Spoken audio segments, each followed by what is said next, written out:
Coming up next, it's a strawweight title fight between Assassin and Hurricane Heather Jo Clark.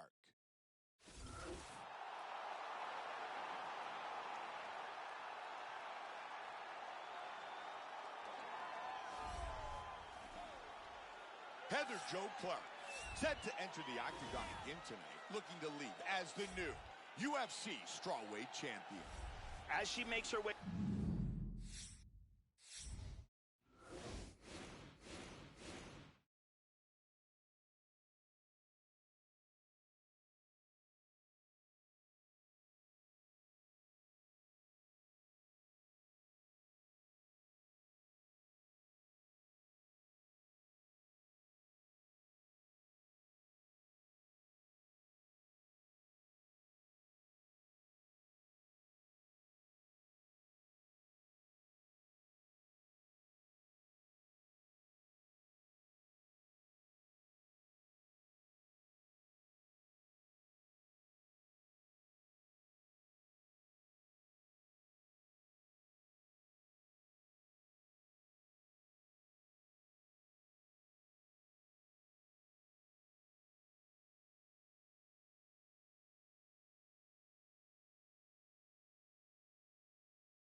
The octagon right now. Our tale of the tape for this strawweight championship fight. Assassin is 26. Clark is... Assassin. Ready to fight? Heather Jo Clark. Ready. Here we go! 5 5-minute rounds. White trunks for Clark. Black trunks for the champion. Jo, for this fight, she's worked very hard on her jiu-jitsu skills, on her grappling, and she wants to showcase her progress tonight. She moves to full guard. Hammer fist. She's back up. Nice job with the roundhouse. Looking for the head kick. And a nice right hook counter. Look at that. Good side kick to the midsection.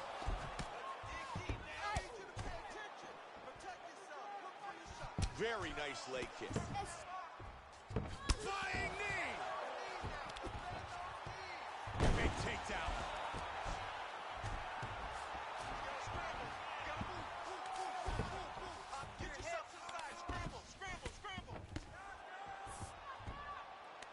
Vicious elbow lands to the head. Looking to finish this fight.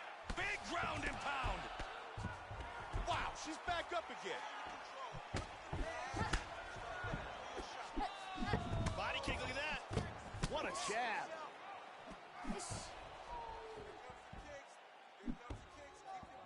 Punishing roundhouse kick. Good counter with the right. Look at this.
punch here.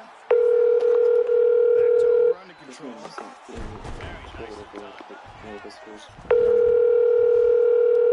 Just over 2 remain. Into the full guard. Try to take the back here. Full guard here. Hello, if you're getting this, I'm either A, busy, B, sleeping, C, doing something really important, or D, being dragged into the back rooms. Oh, it's probably that last one. If you're willing to wait for me, just please. Either try again later, or have me call you back. Bye. Yo, Brandon, how's the back rooms going? Ugh, Peep scared me. But Brandon, how's the back rooms going, man? That Zach was here when I heard the beat just leave. Ugh. Clark goes to the half guard. Elbow.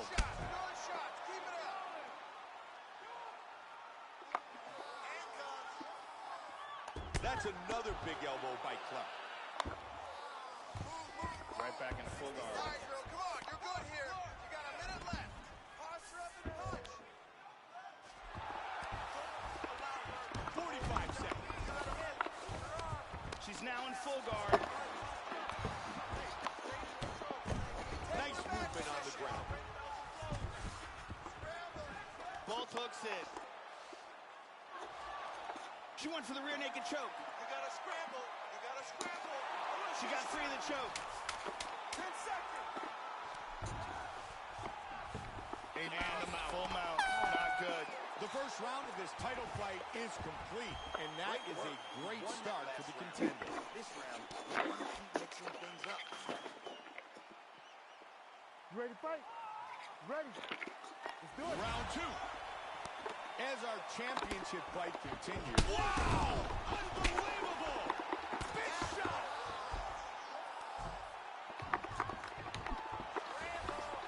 And now she's stacking her.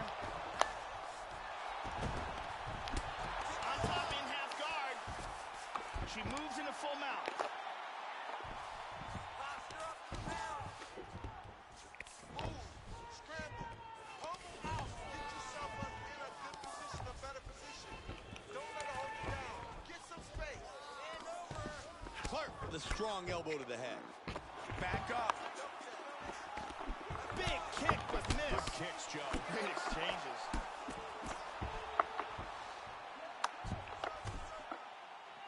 Kick lands.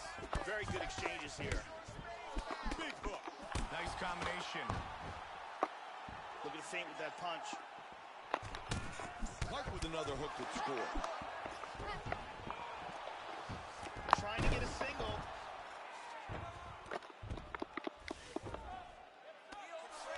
And there's the reversal. Good elbows. Those are some decent elbows.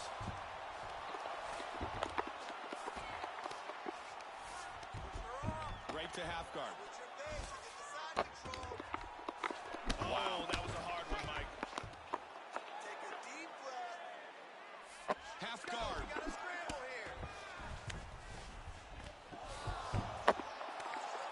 And now she's got full mount. Oh, that head kick landed. This could be it. Just missed with that huge kick. Oh, big kick. Powerful left hand. Hard straight punch.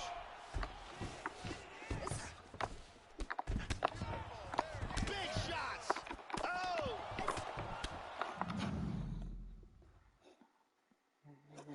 She's down. And again she gets back up. Oh. Oh, that's a heavy body kick. Big straight punch. Really swung everything into that kick, but fell short.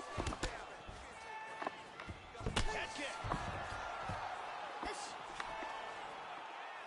Head kick. Hard straight punch. Good combinations.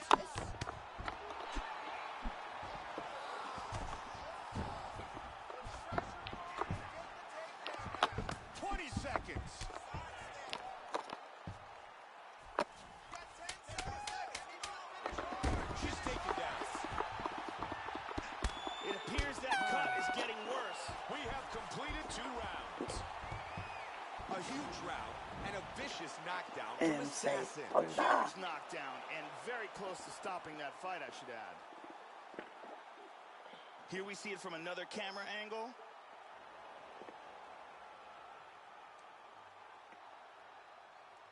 And let's see if we can get a better look at it from a different angle. All right, let's go. Come on. Hey, cut man. Cut man. Hey, have a seat. Be cool. All right, it's all right. Listen, let me look at that. It's not that bad. It's not that bad. It's normal blood, but it's not a bit.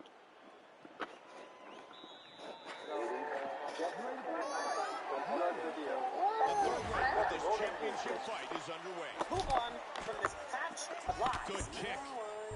Nicely done. Good body shot. Nice block there, Joe. Solid straight. The butterfly, man.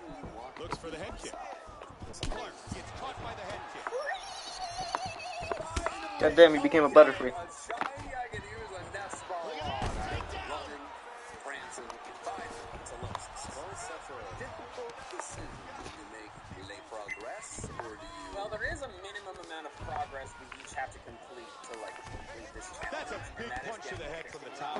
Because the dive ball rule is underwater. Good defense there. Surfing underwater That's a way solid later than straight. fishing. If I was a guy known for Try for a head kick here. where would I find shines? John, have you Showing that punch. designed a title for this Flying knee. shiny board, shiny? Her right eye is really starting to swell. Shiny pops How up. about the mark? Great job with the roundhouse. I'll take it graciously as I Josie catch the lands side. another head kick. How did you Needs to Does this defend. man have compound eyes? Like this?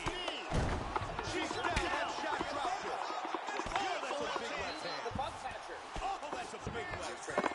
Assassin with the elbow from the top. The butterfly has begun. I know where you She's got in from half it. guard This now. doesn't matter at all. But I saw this. I'm lost in Really nice movement on the ground. Are you making more art that is going to put you at a disadvantage? Hey, when you say it like that, I sound like a fool. Are Are you you still drunk?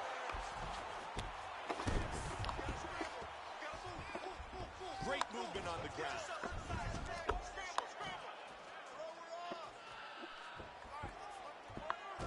Big punch.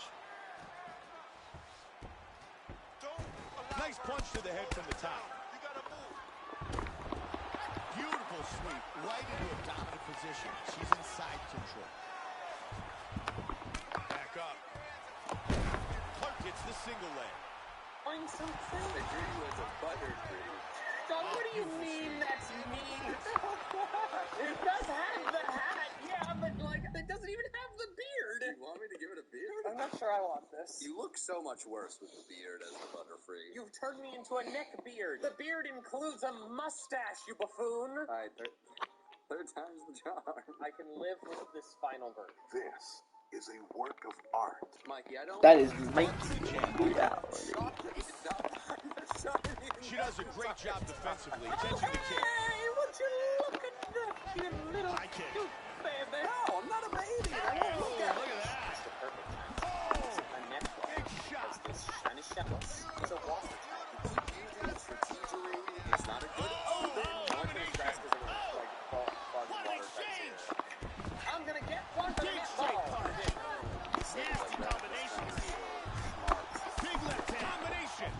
Like, you ought to leave. This forest. I've been sitting here for so long. You've been talking about coffee. I'm 10 talking about seconds something to go else. here. Let's see what Will bring happens. me the shine that I so desire. Be an analysis of compound interest. And round 3 comes to a close. With dry eyes. Heather Joe Clark's eyebrow seems to be getting worse here. That cut's definitely getting worse, Mike. Strikes keep getting through to it, and it's going to continue to open up. Let's take a look at some of the actions in this round.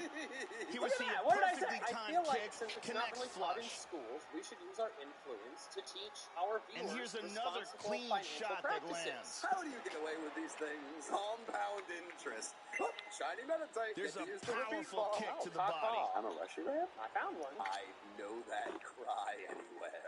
Very I'm a exciting rusher round. ramp. Ooh, give me that. Gets a simple round 4. Fetch, catch, shine. No, I'm calling fraudulent.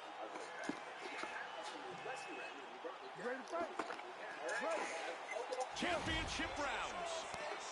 Well, I'm struggling down the rest of this fight. In this championship fight, what do you look for? The championship rounds show who put more time in, who put more focus, more dedication, more energy, more intensity in training camp, and who has executed I have their to game beat plan her better badly in the first 15 these next minutes few of the rounds. If I don't, she wins by decision. If I don't go, because Alexa is not going to win easily. With that kick to the head. They are exchanging here. Right left. Ooh. This could be it right here. Oh, looking for the finish. You shot in. Stand up. I need. Take her down. Get back up. I'm not sure now. Goes the Western Man. She evaded the super kick. Little did they know. Alexander is after the heart rate hit Shawn Michaels.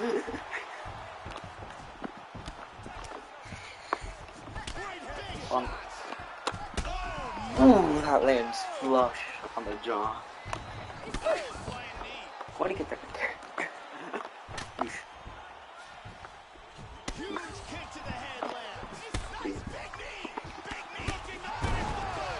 She's not going to. That was probably 3 of 30, 20 something right now. I'm going to do my research. I probably won round.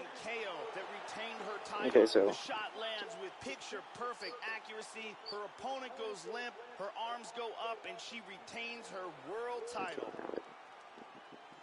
Let's see that again. Okay, that was a 29-28 fight, because she won round 1 and 2. I can say that much. Round 3 went to me. And she got stopped badly. That got hit in the face.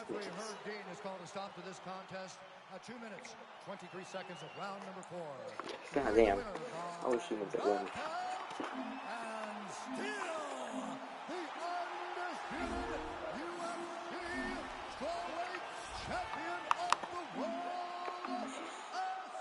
And she remains the UFC I need to watch that finish again.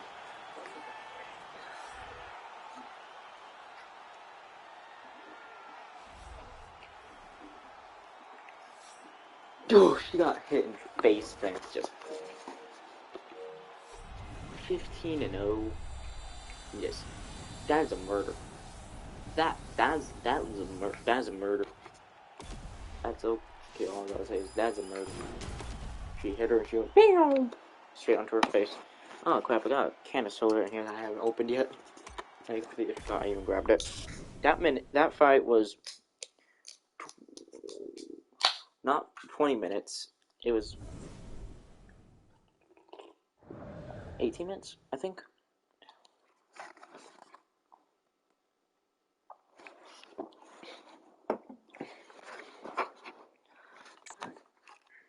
I look at the career so far. Career stats: 6 KOs, 5 submissions, 2 decisions.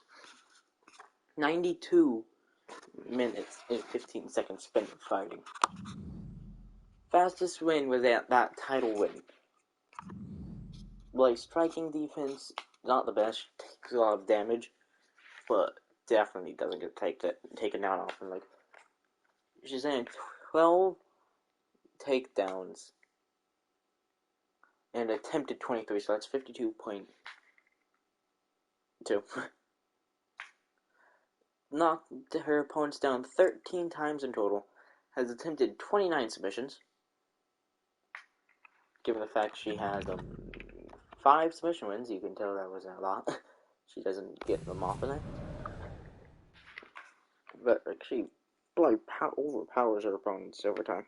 Do you ever wonder? Can I go to the bathroom? Use the bathroom. Okay, thank you. Could I get a bathroom pass? Sure. Yep. Thank you. Could I have a bathroom pass? This and this. Okay, I'll just take this one. No. It's Bathroom pass. Can I get a bathroom pass? my desk. Okay, which drawer? Can I go to the bathroom? Here, poop. Painful or no? No. Explosive or standard? The first one. Lactose intolerant? Yeah. Explosive diarrhea, nice. Can I go to the bathroom? 5 funniest Alabama moments in Family Guy. This dog figured out a devious way to get a nice back rub. It stands around keeping an eye on the car behind it, and when it sees an opening, the dog prances over. Locals in Turkey say the dog does this nearly every day, just walks up to the car wash and starts enjoying some good pets from the moving scrubber. It even knows when to step back as the machine lowers, and it probably does this for hours as cars go through the wash. That's easily the best way to get a bath. 3D printed carbon fiber saw blade versus real saw blade. Which one is better? Let's find out. Real saw blade, most likely.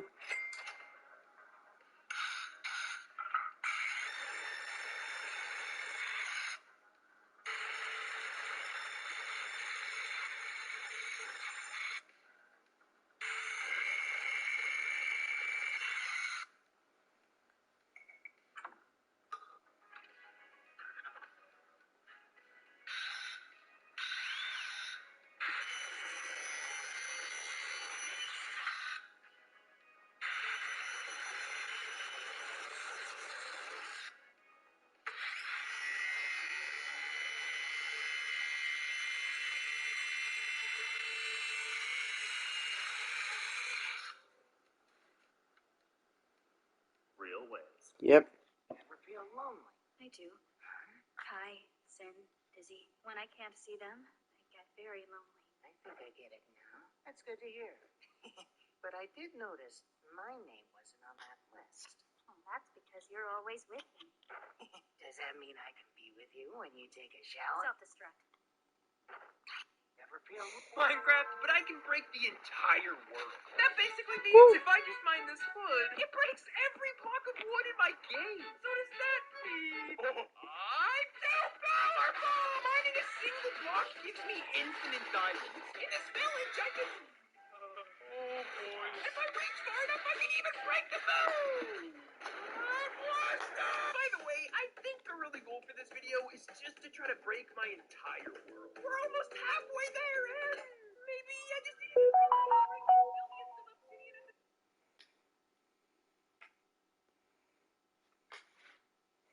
No, you. This is referring to open you, and you went me, and I went no, you. The board? Hey, Shiny Mega Ball!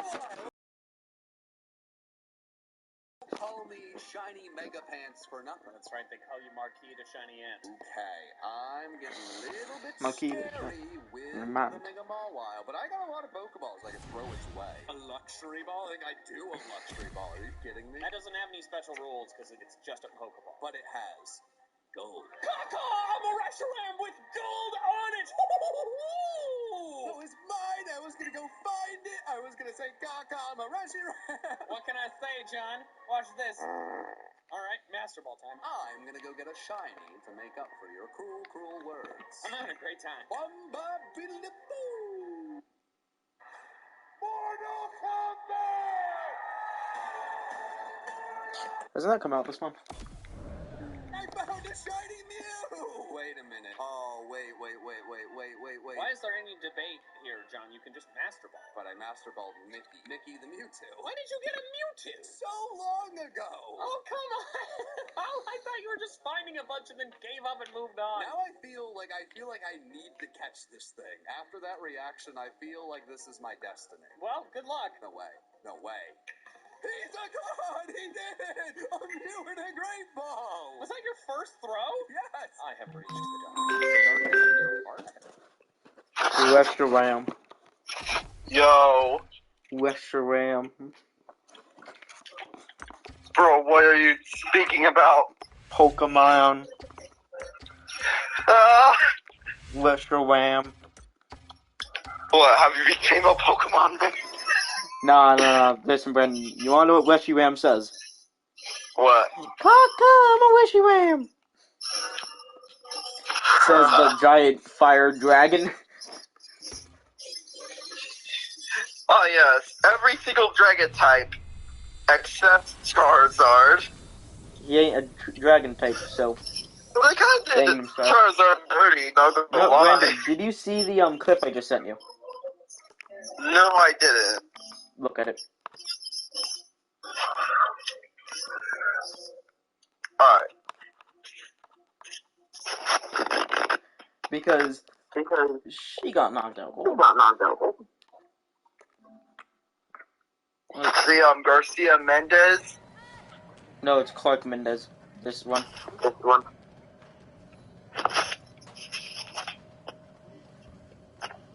Okay, I am now confused. There's a new one I sent you, Brandon.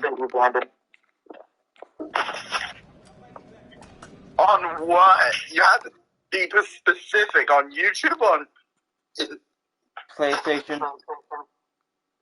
Oh my god. Jesus Christ. You top fool. You fool. I told you I sent you a new video. I don't text you videos often if they're from PlayStation. I can only use it with the PlayStation app. Yep. Alright. The two of them are very funny. One of them, the person got their leg kicked and immediately just got punched until they quit.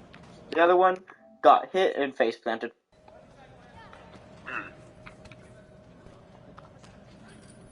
Oh.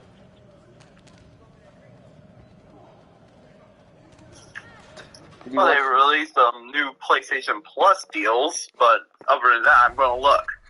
Nice. And then, oh yeah, Brandon. Yeah? You wanna know something funny? What? Somehow, out of half the things that could have happened with my sister taking another one of my controllers, or something on me again, and probably not gonna give it back, you want to happen? What? This time I've gotten a full replacement for it. You remember the white controller I had before? Sort of. You know, the white PS5 controller that we used? Oh, yeah?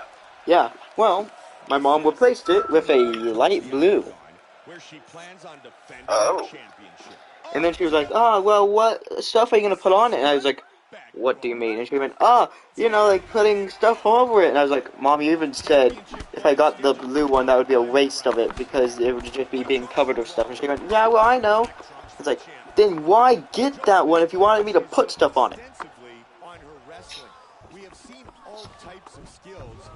You had a point there. Oh, and you know those sad news? You're the guys who created Saints Row? Are they getting sued? No. They're done. Huh. The whole studio is over. Who created that game again? It's hold on. It was by was it like Voltor or something? Ah, damn, Voltorb's retiring? Yeah, the Voltor, I think that's what. Damn, I can't believe it. Voltorb's my favorite Pokemon, man. No, I meant the or was it Steel? Hold on. It ain't gonna be Steel Wool, Brandon. Steel Wool is making FNAF. No, it's not that. Hold on, wait. Steel Battalion's retiring. Didn't they last make a game like 5 years ago or something? Huge punch for the victory. I think so. Brandon, did you not hear what I said? Oh, it's a Volition. What other games have they made other than Saints Row, huh? This is the huge ground and pound strike that lands for the KO. Let's take a look at that from a different camera. And here it is again. Alright, so Agents of Mayhem, Red Faction, they did the Punisher game. And what ratings did those games get? 2 minutes, 22 seconds of the very first round. Declaring the winner. So, for the Red Faction, like the original one got high raise. And what about their more recent works? And she remains your UFC Saints Row, well, currently, even on the PlayStation, it's at least 4 stars, so, some people will actually enjoy it. Yes, and also those people could have enjoyed the play Grand Theft Auto whatever trilogy. Oh. Yeah, like Brandon, you do realize people enjoy bad games a lot. Like literally, again, me and Logan loved WWE 2K20 because of how broken it was. You have a point there. And the main reason me and him enjoyed it so much is because we knew it was going to be broken when we were playing it. Because I had the game for like 3 years at like I know the last WWE game came out, like 2K22 came out in 2022. So I had that game for 3 years, so I knew how broken it was, and I told Logan about it, and he was like, "Oh hell yeah!" And me and him found it hilarious whenever a glitch happened. Oh. The new Saints Row, people probably liked it. More people probably gave it good reviews because of how broken it was. Because they now know how broken the game is.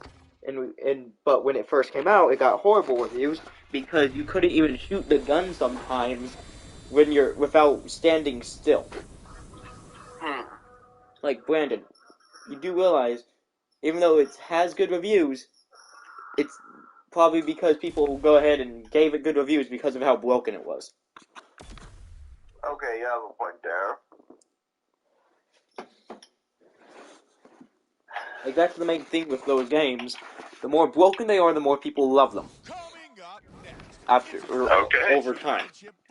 And that game sucked when it came out. And it sucks now. Alright. So. Plus, I'm all done with school. Nice. Same here. But Brandon, you're like, oh no, I can't believe this company is done. It's like, dude, their last game sucked so badly, that's why they're done. Alright. Like, by how badly they made that game, it was so bad they had to be done after it. Wait, isn't Starfield out? Yeah, on Xbox. It's an Xbox and it's only on Xbox and PC. And not on PS4. Yeah, mainly because Bethesda's owned by Microsoft. She pummels out of double underhooks here. Did you forget about that? Yeah. And the one thing that pisses me off more, well, mainly with Killian, is on Spider-Man 2 is only a PS5 exclusive. Yeah. Which, honestly, just... why? And because it's a next-gen game and they wanted to make sure it looks the best it could and runs the best it could. Huh, Grand Theft Auto 5 Premium Edition's only for only $19. Nice, I have GTA 5 already. She gets into full guard here. I know.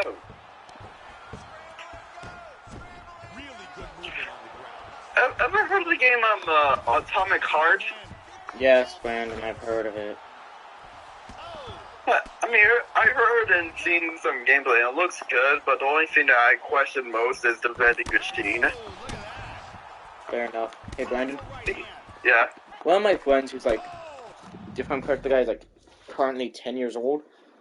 And the funny thing is, the only reason I'm friends with him is because years ago I knew his sister. Oh. And when I was talking with his sister, I was 10. And he's 5 years younger than me. So he was 5 and his sister was 9. So literally I was a year older than his sister, and his sister was like, I'm older than you, talking to me. I was like, no, you're not. I was born a year before you, but a year after I was born, you were born a few months before my birthday, a year later. You're not older. You are a year younger. And then she kept going, no, I'm older. And it's like, God damn, you're stupid. And then, I was talking with him, and, apparently he's gotten a girlfriend, and me and one of his friends are sitting there questioning him, and I was like, no, real quick, to his girlfriend, I went, no, real quick, how old are you? And why don't she, and, I went, okay, real quick, when were you born? Talking to her, and why don't she said? What? 2015. Question. And the first thing I said was, Max, you're about to catch a case, man. You're gonna catch a case. I'm already calling Dateline already, man. Quickly, Brandon. Call the people that caught EDP 445. Roger. Quickly, call Cain Velasquez. He'll take care of him. Or what about that one dude? That one dude from Dateline. I don't know. Adam Sandler. Whatever that guy's name is. Adam Sandler. Close enough. Alright. You know, like, literally it was, you know what YouTube Shorts and how weird their algorithm is? Yeah. No, Brandon. But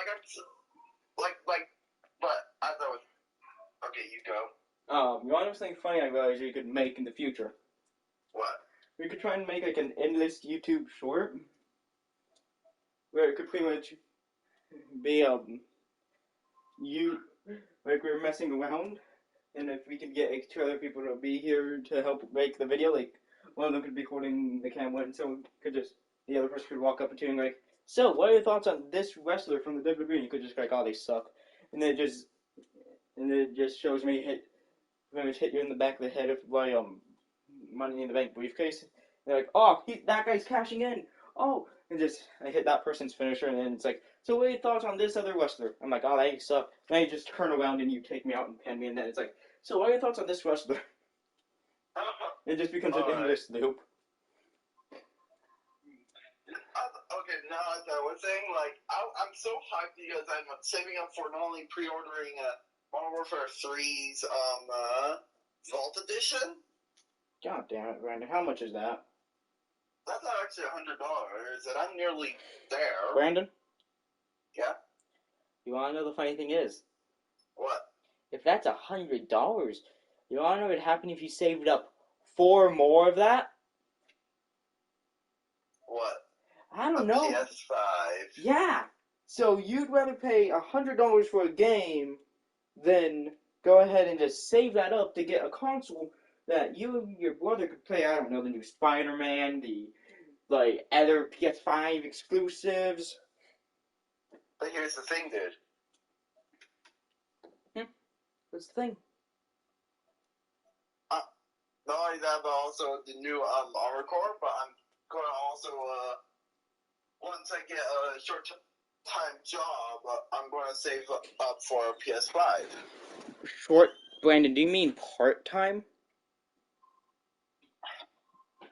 No. Well, actually, I'm not sure what job I'm going to get. Brandon?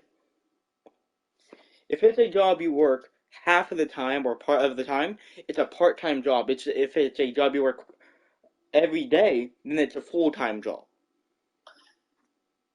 Okay, you have a point there. Yeah, so you'd be working a part-time job. Yeah. Come on, man. This is well-known stuff.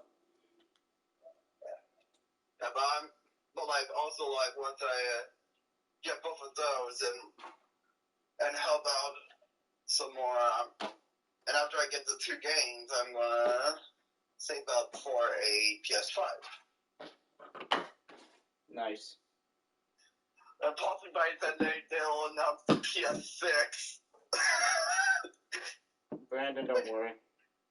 If they did, I'd buy the PS6 and then give you my PS5. Yeah? Okay, hey man, I'm gonna talk to you later, man. Let me guess, got speech? No, dogs. Fair enough. Take 'em out. Plus I have speeches only on Tuesdays and Thursdays. Well, why do you only have it on Tuesday and Thursday, and I have it on Wednesday and Thursday? What time does my speech start today? Oh, it's just different times, and I'm checking what time my speech starts, Brandon. Oh yeah, Steve Harwell, the guy from Smash Mouth, died. Fred, shut up! Whoa. Anyways, I'll talk to you later, man. Yeah, I'll talk to you later.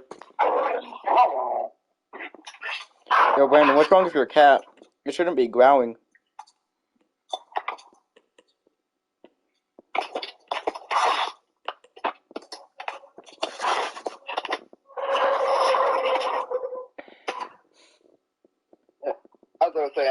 I'm going to talk to you later, man. Yeah, talk to you later.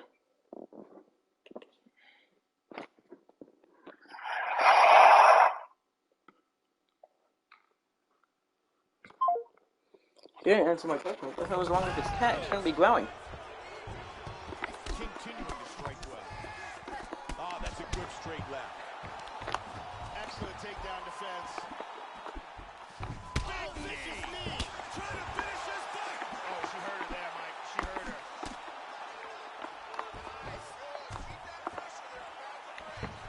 Big straight punch. Oh, combination. Big takedown. Full guard.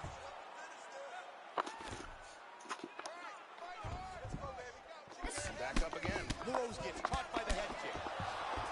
Oh, big head can jump.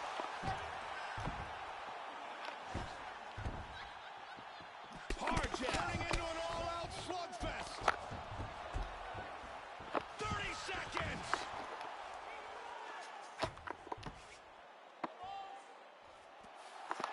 She went for a flying armbar. And she's out. I was confused as to what she was trying, so I was just letting her do it.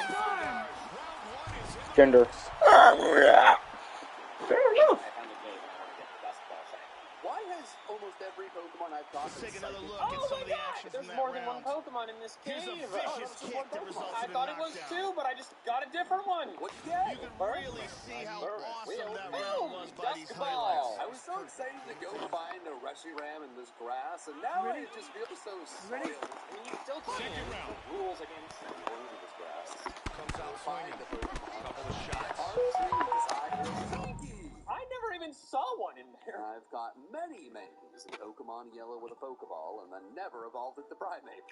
I'll not evolve into Primate either, because the video will be over by then. What is that? Are you in the lead now? I have no idea. What up, Roxanne? Here's the Rock's plan is for you to Rox ran out of the room in defeat. I'm not a rapper. I've rocked you down into the ground, so let's see what you got. Dragon Rage made that easy. It's a shiny We know you're hovering over that button, but we need your help. Not yet. We have a better button, we promise. Boop. Shut up.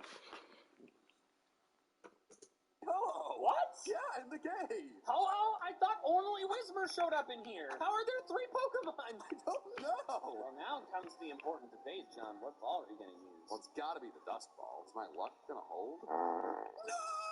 It whirlwinded. The battle is over? I thought that just swapped you out. No. Did you just lose the shiny Ho-Oh? Hey, shiny Nidoran. Oh my god. Oh my god. Yeah, I really didn't expect that to happen. I need another shiny. I'm starting to run out of Pokeballs. I need to catch shinies in. I am indeed getting the itch. Hey, Roxanne. I have a very regular Mudkip. I also have multiple legendaries and Mega Pokemon. What do you mean I reeled in too slow? I have lightning reflexes. How dare you? Fishing is a slower way to do encounters, I will say. I could draw you fishing, but I feel like it's winning time. It's not drawing like time. The time has passed, unfortunately. Someone explain to me why anyone in the world thinks fishing is fun. Shiny, shiny water or shiny, shiny bug. Where are you? Hey, shiny shinks. Oh my goodness! What did you find? The primal god of the sea. Primal Kyogre? Shinx, you count just as much as a shiny Primal Kyogre. It doesn't matter what he says. Perhaps. It's the best I'm gonna get. Now come on, dive ball! I'm gonna be here a while. Hey, Mikey, have you found any water or bug types in the fishing? Yeah, John. The primal Kyogre happens to be a water type. No bugs in this grass. That was a nice jab. Assassins blocked that strike. Head kick. Nicely done. I have not been Nasty combinations here. Super kick. Sweet hidden music. Bang. Out my leg. Back up. Motherfucker. Go. Down. Now. Joe go inside the numbers. Total Bang. strikes landed. Q. Assassin gets caught by the Q. inside leg kick. Nice shot. Q. Q. Bang. Solid work Big. there. Big shot. please. Robot noises. Editor, edit in a robot. Editor, will the Gangnam Style man on screen?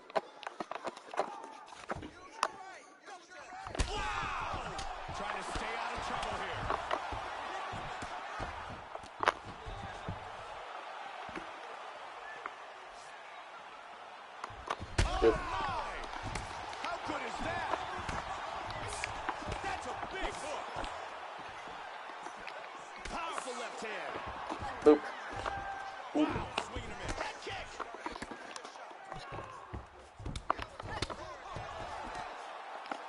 Flying knee.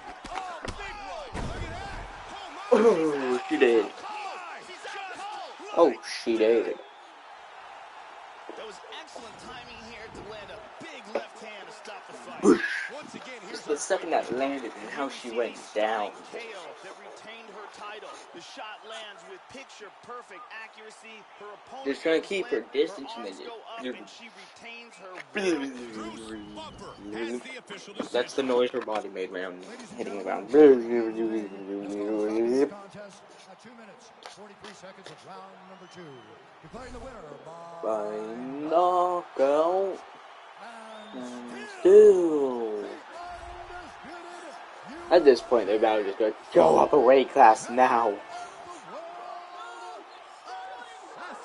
she remains your UFC strawweight champion. No, he didn't catch it.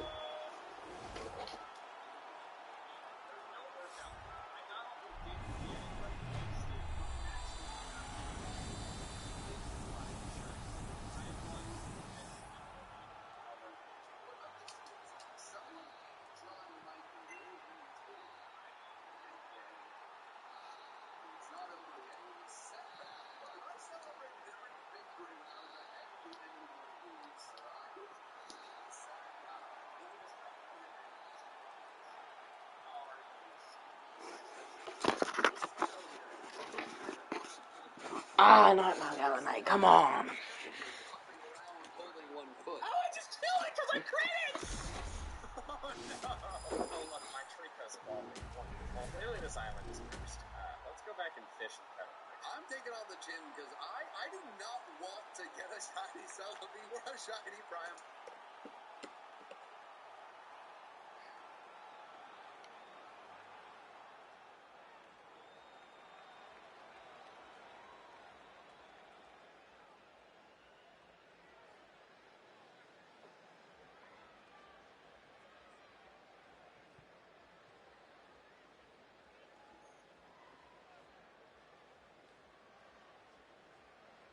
Mm-hmm.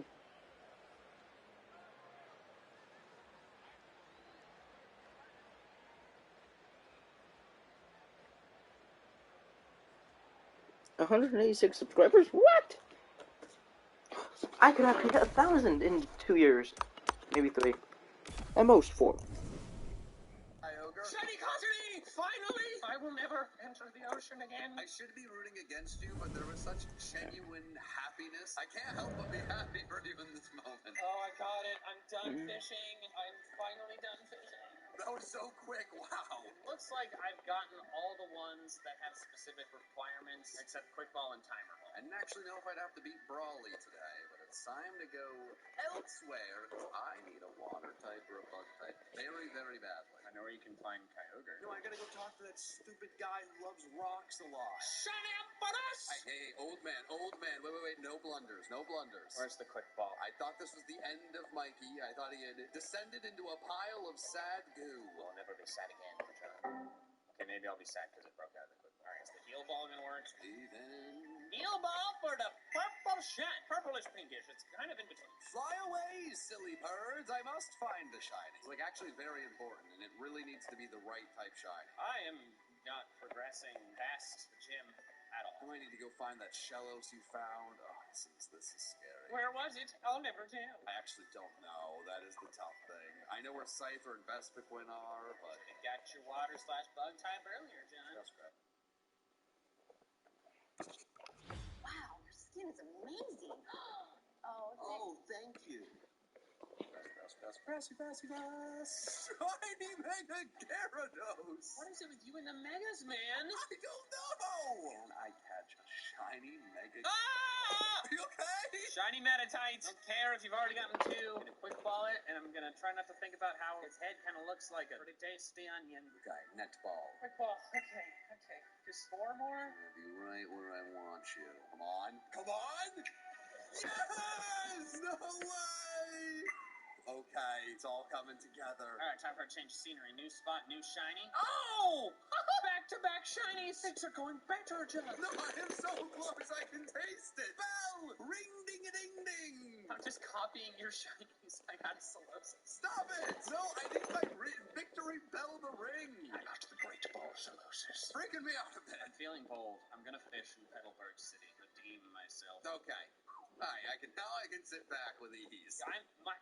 Mikey, you hate the sea. I do. This is a pond. It's different. I've gotten 4 bronzes in a row, and none of them have brought in the victory bell. Regular scrub.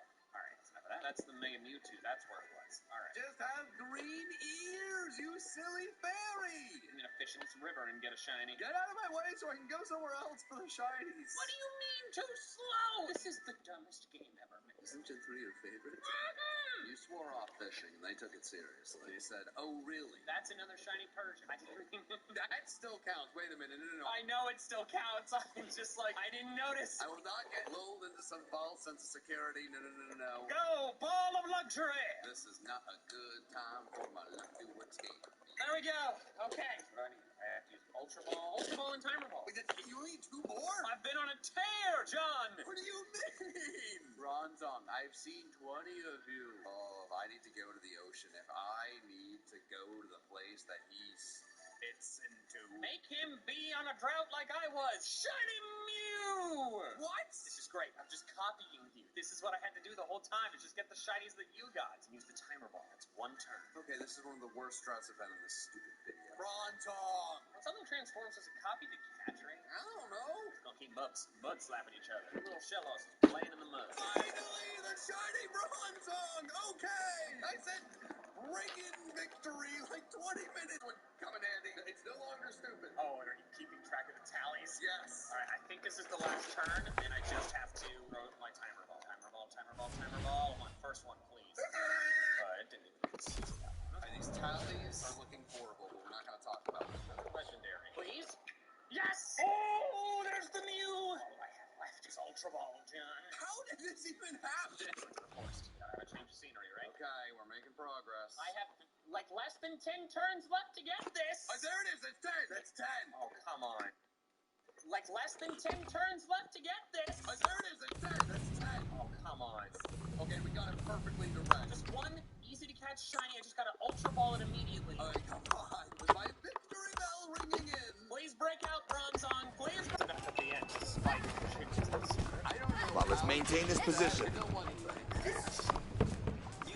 You gotta work your way back in. Gives you complete control of your music. So you can listen ad-free, download music. Push your way back in now. And keep your songs playing in Elbows the in. background. Get YouTube Music Premium.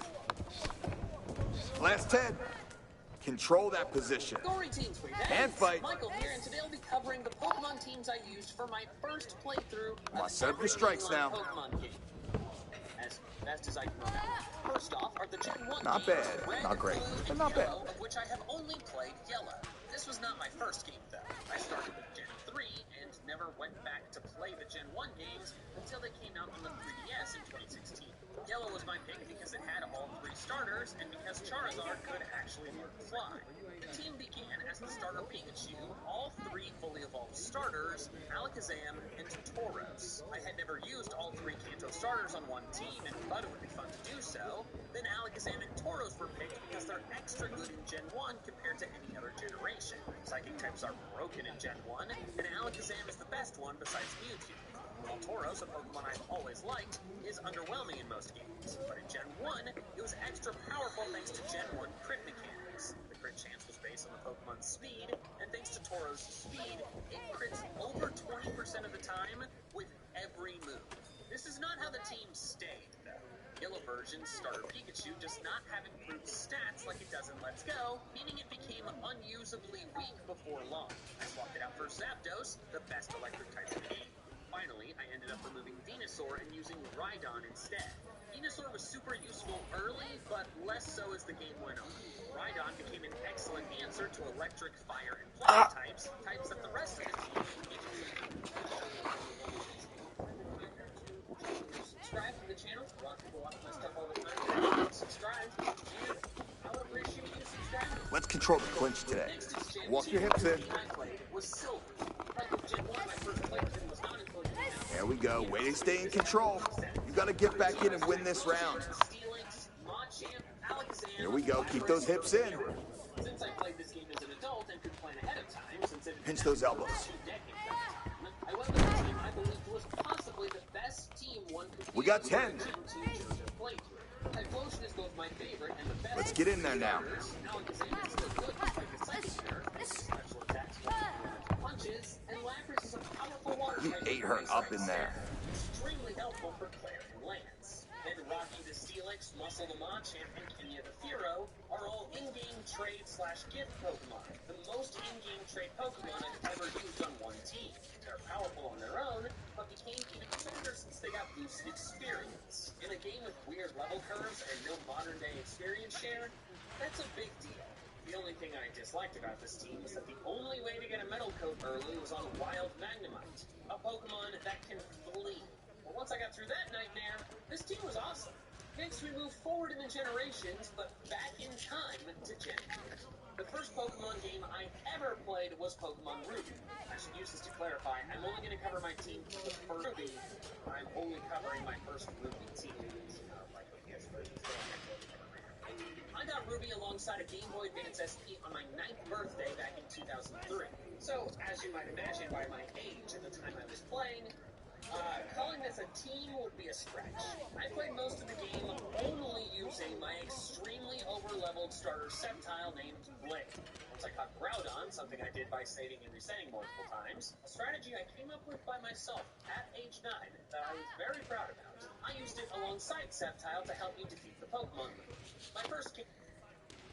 We've got to streamline these ideas. We need Grammarly. I've got your back. Shaquille O'Neal. Pokemon Green went similarly. I used just my Blastoise named Squirt for everything. I cannot remember a single other Pokemon that I used even briefly. Like, I don't even know what I used for Fly. I must have just beaten Lieutenant Surge and Erica by being extremely overleveled. Then came Pokemon Emerald, where team building finally started for me. It wasn't a complete team of 6, but I did use more than one Pokemon. Swampert, Breloom, and Torkoal comprised my first Emerald team for most of the playthrough. A trio of home and Pokemon that I was, and still am, quite fond of. Fun fact, I was actually able to get 2 Silver Symbols at the Battle Frontier with this team, the Battle Pike and the Battle Castle. The fact that I did that with 3 random playthrough Pokemon as a child is a feat that I still find impressive and am still proud of to this day. Rayquaza was added to the team once I could catch it though, since, as you might imagine, discovering I could get a level 70 legendary before the league was mind-blowing and was an instant addition to the squad. Good day, boy. And show me what you're doing for attending my dinner party. Ooh, you're hosting a dinner party. Indeed. It's the 4-year How many knockouts have I been on here so far? In submissions. 1, 2. Okay, so literally, either I go for knockout or submission. That's wonderful. Count me in. But who else will be? 35. My team Skullbug's girlfriend, of course, but I also wanted to invite some champions from Ray. I'm just not sure who.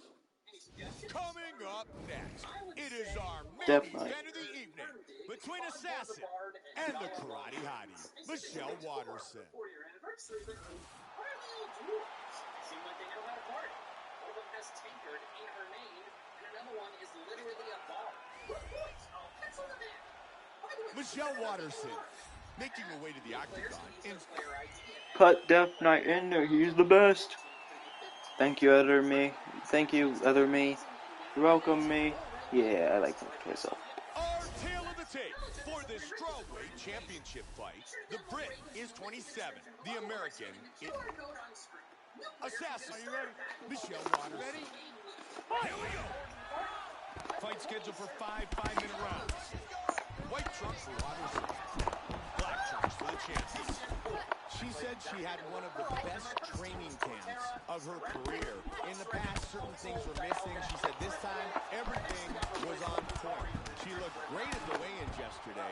We may see the best version of her. No, it's because it wasn't cool.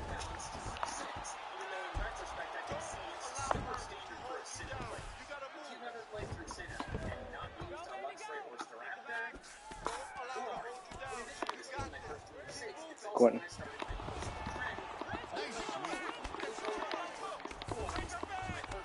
Now to full guard. Nice sweep. She's going after the rear naked choke. She popped out of the submission.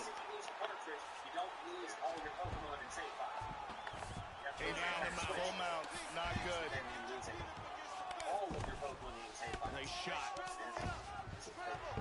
I don't remember anything about my first platinum team, except I know I started turning. The best I can offer you is my second platinum team. Assassin got caught by that left. Because the second platinum cartridge I got, I still have it. That's a big shot right there. Terra, Staraptor, Floatzel, Raichu, and Order. Scramble. Quite a few repeats. It appears she has a cut on her eyebrow. Good connection with the straight by Watterson. Wow, what a great job mixing things up. So I used all three starters, so I just went back to Torterra. Connected there. Chain combination by the champion. She's down. Good uppercut. And they're back up. Oh! Since it was significantly stronger, I used this team to progress. You may have noticed that I used legendaries a lot. I did it more when I was younger because, like, a child turns down legendaries. Me. But I still sometimes use them today. I know a lot of people don't because they get too overpowered. Nice block. I get, and I've definitely avoided using legendaries for that very reason at times. But also it can be kind of fun to control a deity. Moving on to Gen 5, my first Unova game was White Virgin. My team was Samurai, Striker, Conkelder, Crocodile, good right hook counter. And quick on this team. Swing and a miss. Pokemon, even the less popular ones like Conkelder. Striker's the coolest one though. Finally back on the Switch this year, baby. Hopefully with an evolution? Probably not, but maybe some better moves. Michelle Watterson. Probably not. Ah, I'm getting a phone. Wow, I'm getting a phone call from my friend. Catch up computer, thank you. I'll open up the lower tray and take the scrap away because you'll need to spell a word and that's what's about. What are we in now, huh? Like, just keep talking and no one will explode? Once you have the panel open, there's a Rubik's Cube inside, but move a little quicker or I'll tell them all you died. Perfect. She is in fantastic shape. She is focused. She is motivated. Why are you touching that woman? I have no idea. Do you think I know why he's touching the woman? Michelle Watterson enters the octagon tonight. Maybe he's Sanji from One Piece, or whatever the fuck it's called. Or whatever the fuck his name is. Actually, I'm pretty sure that would be illegal, because that guy's a fucking pervert. Looks more like box standard goddamn anime canon fodder. Which one does? Both. Fair enough. They're like the fucking background characters that die to the tragedy that sets off the main character. I know. The main character is Adam in disguise. Adam!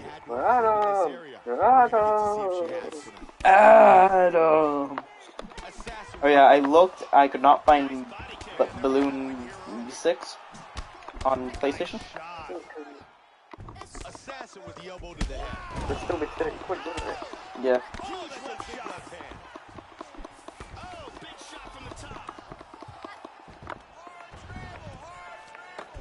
I'm pretty sure we were about to just see a murder happen if she didn't escape that certain death there.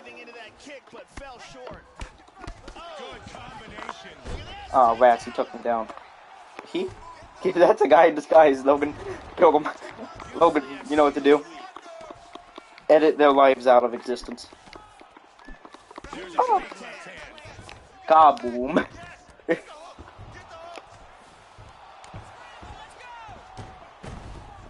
I'm not joking when I tell you this. If my classmates have even seen one of my streams, they know what kind of comedy I have. But they were saying I'm pure, so they have not seen any content by me. My bios took the coke oven. The fucking what? Yeah, we went from guns in the Minecraft server to coke ovens. You are making coke without me? But why? Because you're racist. No, I'm not. Wait, what? Since when? Anyway, I'll be right back. I'll be right back and leave you with the knowledge. Wait, you get back here. Since you're not even racist. You fucking British bitch. You fucking British bitch off. It's no longer British Bake Off, it's British bitch off.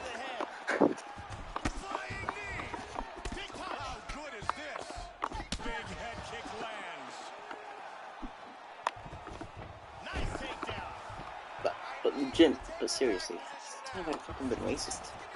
Beautifully executed sweep. Side control. Whoa, come on. What's going on? I'm good at making coke. Standing transition. Nice roundhouse kick to the body. Boom, right Coca-Cola. on the button. Watterson gets caught again.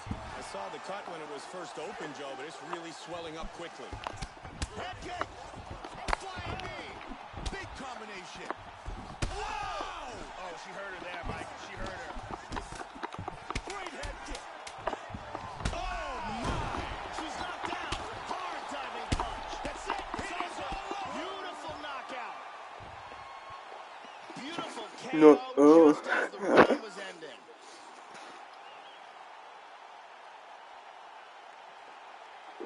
Once again, here's our fight replay. And let's take a look at the replay. This is the shot that drops her. Perfect technique. She's clearly hurt badly here. Let's take a look at it one more time. Here's the knockdown. Vicious strike. Great angle here. Bruce Buffer with the official decision. Ladies and gentlemen, referee Yves Levine has called a stop to this contest.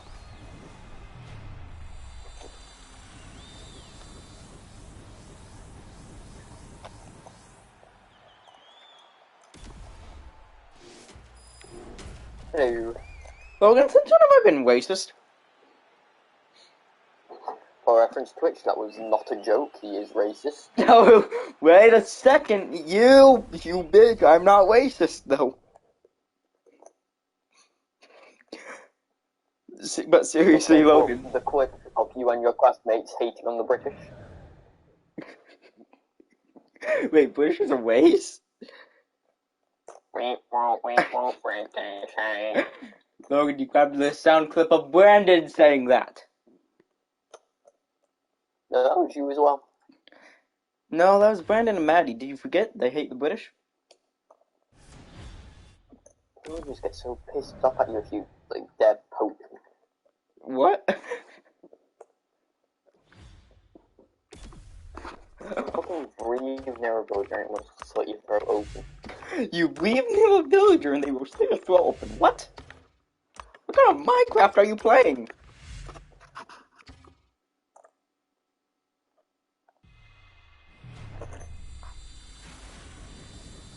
I'm not joking when I tell you this. I made myself some food, and I grabbed the hot pan after I told myself, don't touch it, it's hot. Be careful, it's soup. Be careful, it's soup. And then he took a bite and burned to death. Coming up next, it's a strawweight title fight between Assassin and 12-gauge Paige Van Zandt. God damn, Logan, I'm fighting a 12 gauge. What? Literally, the person's nickname is 12 gauge. Our tail of the tape for our main event of the evening. I'm fighting a... Both fighters Pablo terrorist Assassin bullshit. is 2 inches What? taller.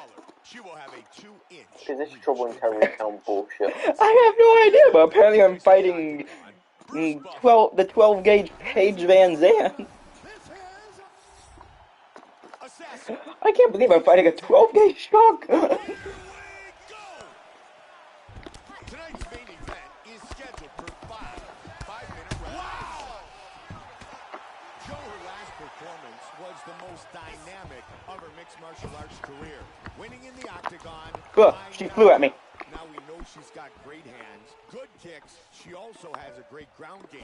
She's looking for Logan, we can agree. I am so we're playing Trouble in Terrorist Town in like a I think it was the church at the time.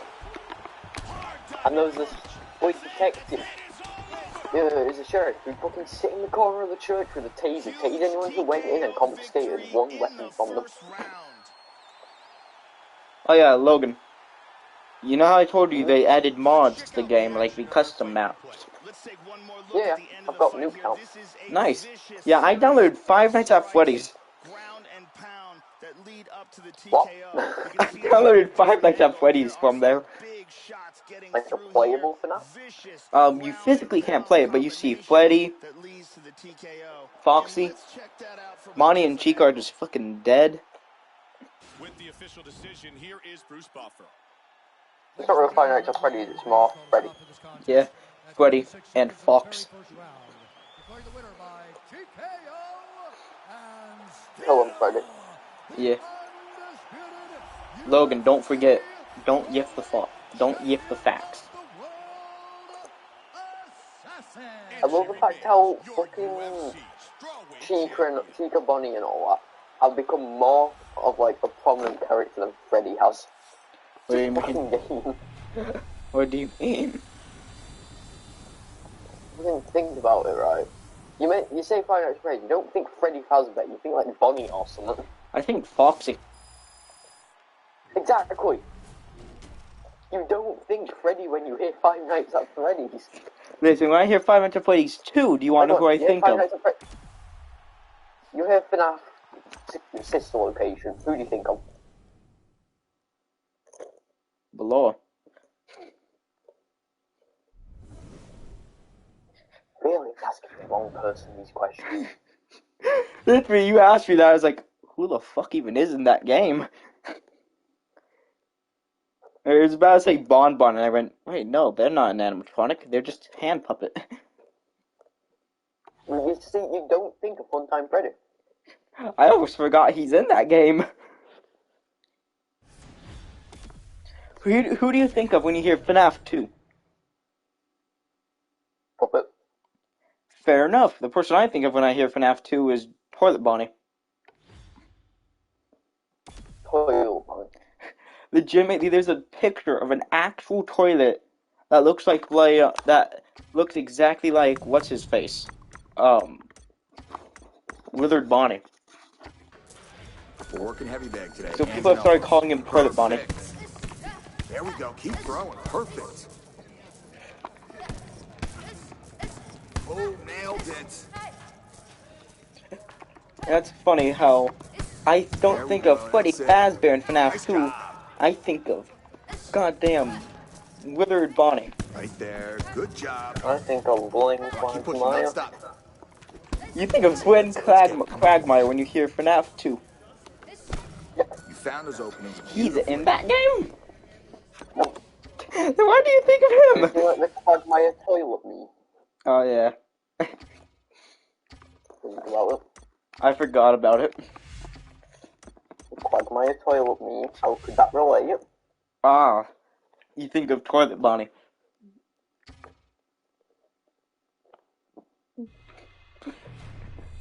Listen. My name is Glenn Quagmire and I say giggity. Logan, listen. Who do you think of when you hear the game FNAF 3? Me. Should have asked someone else. But, like, serious answer, though. Mike Schmidt. Mike Schmidt? I don't really know who they are. First name that popped into mind. Oh, I thought you were going to say, like, I don't know, Springtrap. Nope, Mike Schmidt. Fair enough. FNAF 4. Who pops in your head? Bonnie. Fair enough. No, Bonnie to be exact. Yeah. Okay, when you hear FNAF Pizzeria Simulator, who pops in your head? Lefty. Does Lefty count as a Freddy? No. Fair enough. To be fair, if it does, then that's literally an impossible question because pretty much every NFL recognizes a fucking Freddy. Well, by technicality, Lefty could be classed as one because it looks like Freddy. She is in fantastic shape. You look like Freddy. She is motivated, and she believes Oh, that is true. That is true. That is true. Fair enough. What came after Pizzeria Simulator? Ultimate Custom Night. Who do you think of when you hear Five Nights at Freddy's Ultimate Custom Night? Mr. Hippo. Fair enough.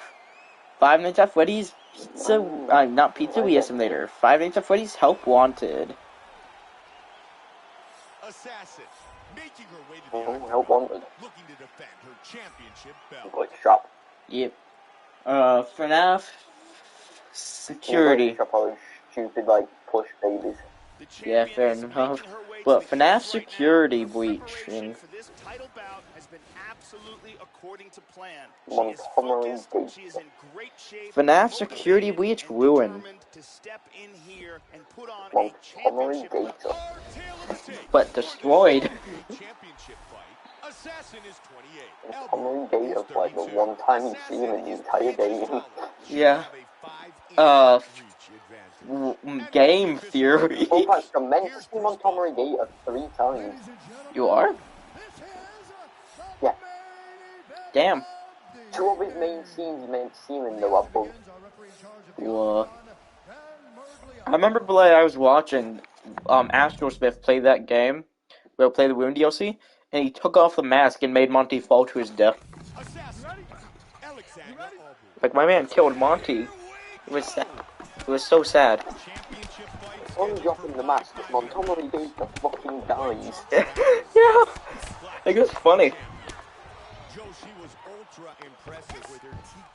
Like, Monty was running at him, and he took off the mask, and Monty fell to his doom.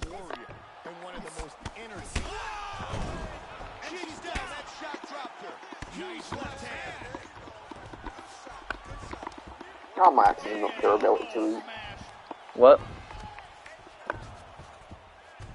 What about my ability to eat? What? You said something about someone's ability to eat. Yeah, my axe has enough durability so I can eat it. That slime hits like a fucking semi-truck and there's about 7 of them. Goddamn. Goddamn, my character just hit this person like they were Adam throwing a kick to the head. Put them in a coma. Logan, I'm pretty sure we're lucky Adam doesn't exist in real life, because I'm pretty sure he would be the 9th wonder of the world. He would be the ultimate wrestler. He would. He'd pick up someone by their legs and just wall them. Imagine Adam in a Dangan Bumper scenario. Okay, who could have killed? Adam, was it you? Yeah. And we can't vote Adam. Why not? He'll kill us. Yeah. God damn it, that wasn't even a pay-per-view, that was a fight night. My fights have gotten to the point where Personal napkins free. I'm not even joking, that means my fight was free. So that means I've beaten so many people badly. Quentin, are the napkins free? Yes. Yes, the napkins are free, as take as many as you need to make your food. So what if I take, like, the entire thing of napkins and the soap in the bathroom? Is the soap in the bathroom free? Yeah, I'm gonna restart the video. Okay. The napkins are free. How many referees? You need to finish your meal, sir. I need, like, 8 napkins. I can hold this video. Why would you need 108 napkins?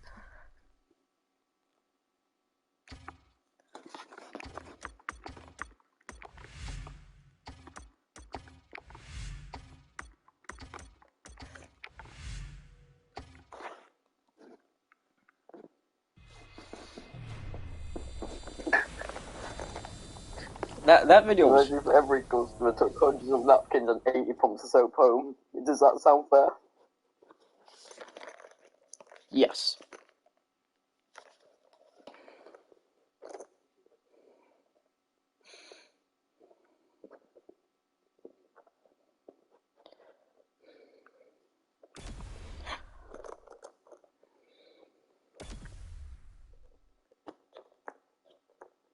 So, like, were the police free? Coming up next, it is our main event of the I don't get why your quest didn't want to join. Me either. They were just smelly. The Fitness Grand Pacer Test is a multi-stage aerobics test that gets progressively more difficult as it goes on. Marina Moroz, set to enter the octagon again tonight, looking to leave as the new UFC strawweight champion. As she makes her way I'm to gonna the call octagon right Brandon. now, her preparation has been perfect. She is in fantastic I'm gonna call shape. Brandon real quick. She is focused, she is motivated, and she believes she will leave First let me call Brandon and say nonsense to him. You know, see if I can get the map even working. Last time it didn't work at all, and it crashed. It literally fucking crashed looped my VR for a minute. Ah, damn.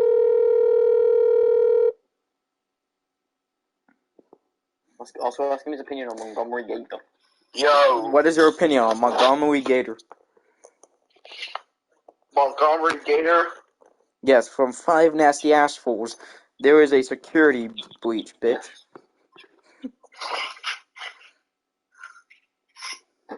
Bingus, that's what I'll go at. Security failures. Okay, that's how the game is called. Okay, other than that, Brandon, the Fitness Grand Pacer Test is a multi-stage aerobics test that gets progressively more difficult as it goes on. We killed him. We win.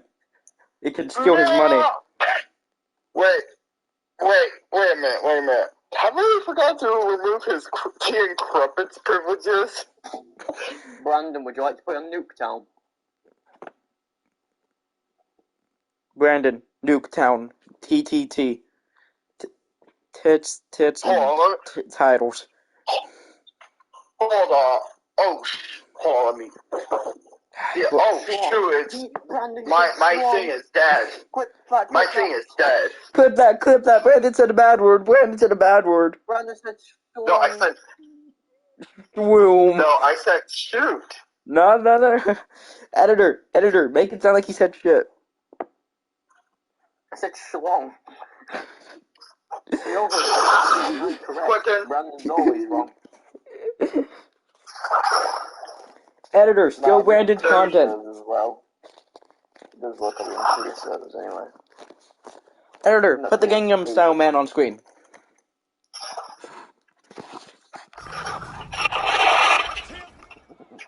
Editor, beat Brandon up with Gag. Gag him to death. Well, Brandon's dying via Gag, so I guess I could just hang up the phone? Brandon just fucking shot repeatedly. Yeah, Logan. My thing's dead. Damn. My thing's dead. Talk to you later, Brandon. Talk to you later. Charge it. I'll have to charge it. No shit, Sherlock. To be fair, he'll probably be on before we get off. He probably will. Yeah, hang on. I'll see you in the game. Wait, can I finish my game real quick? No. But No. But why? Pause the game. Are you a smelly smellerton? Yeah, fine, I'll pause the game. Logan, I'm gonna tell Adam on you.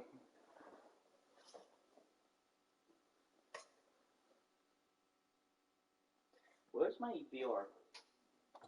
Ah, shit, is it over here? Nope.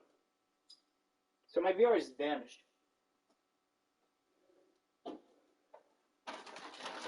Ah, found it. It was in a very obvious location called underneath a sheet. Don't ask what the sheet was. It's just a sheet.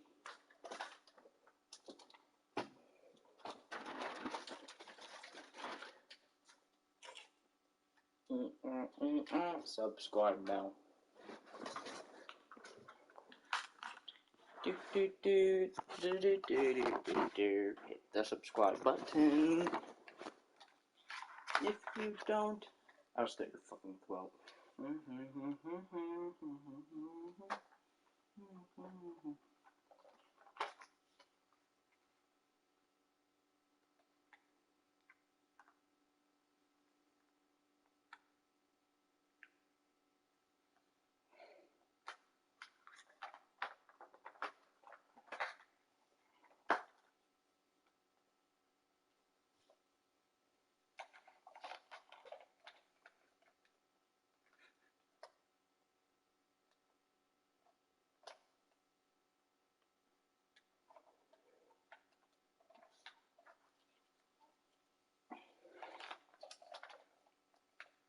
I'm going to stream.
Look at. We are bankrupt. Damn, can't believe we gone bankrupt.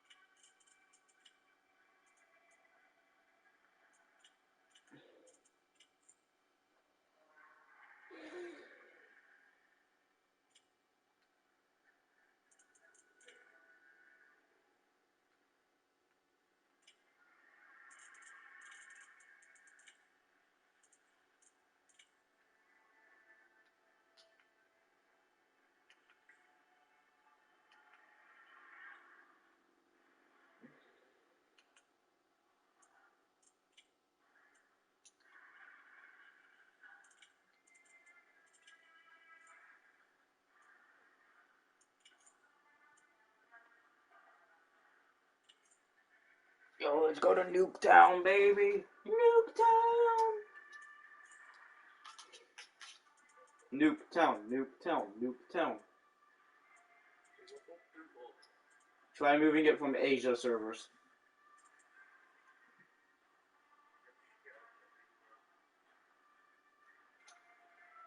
Nuketown. Time to nuke a town. America Simulator. Woo! Yeah. Could you just put it on Europe so you have better, Logan? Can you put it on Europe so I don't know you have better everything? Yay!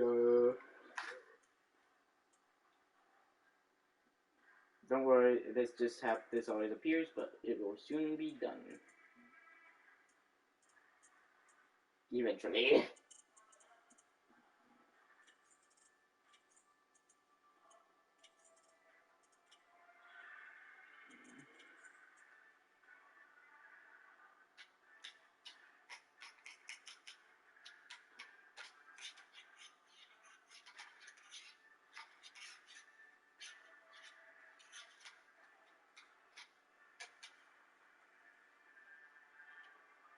Facts.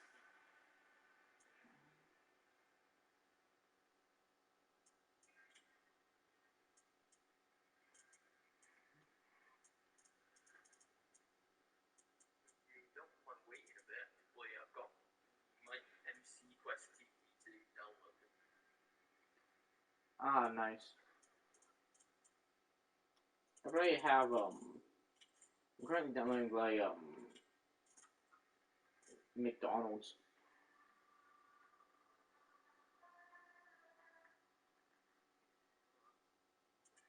Like, yeah, we could McDonald's. Yeah. Right away, I will be doing the Gangnam Style.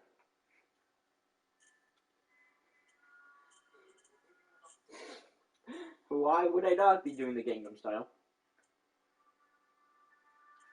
Huh? Who's gonna stop me?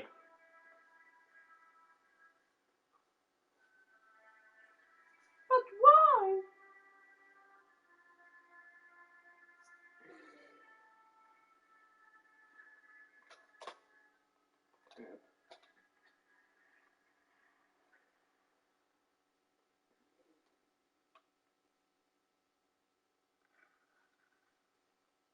The stuff around me already looks like Nuketown. You know, it's little... What do you mean? It looks like someone dropped a nuke on this town.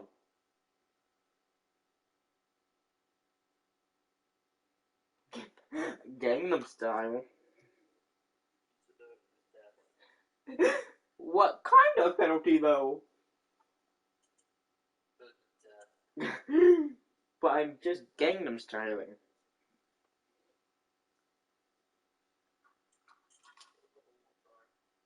Gangnam Styling.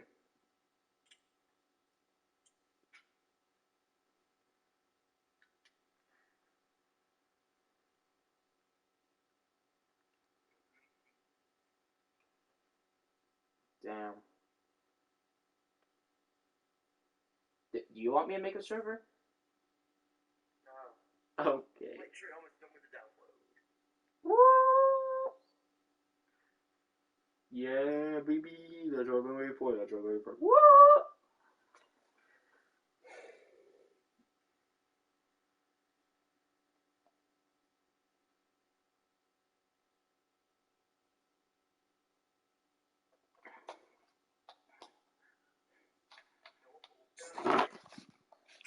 Okay, got it. We're playing in Asia.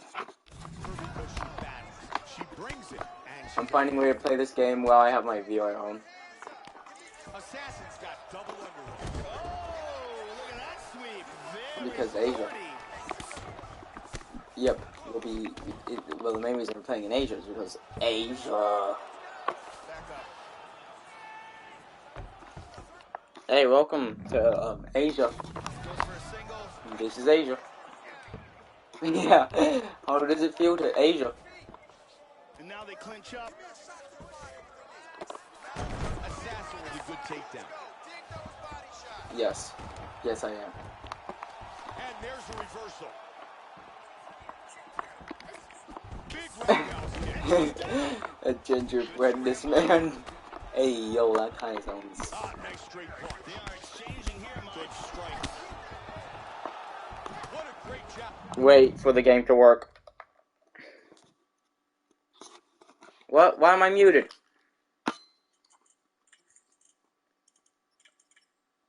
Why am I muted? Who mute me? Is it a mutiny?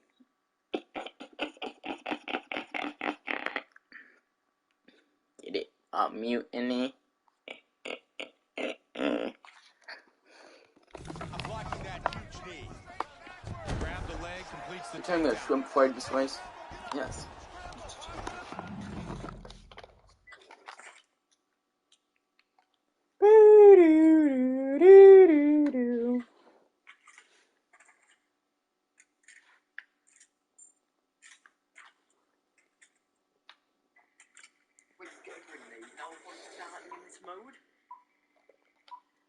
Yes.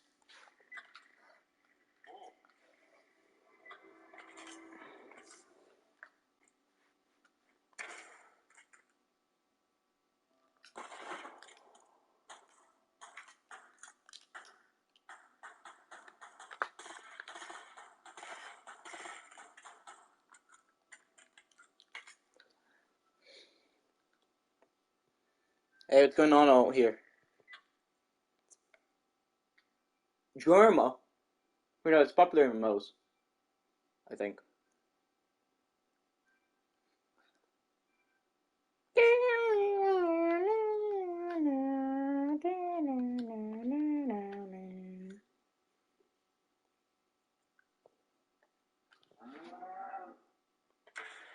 You scared my sheep.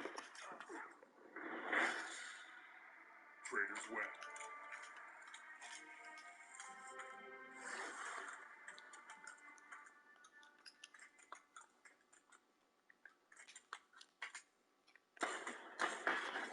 Man, you scared my sheep.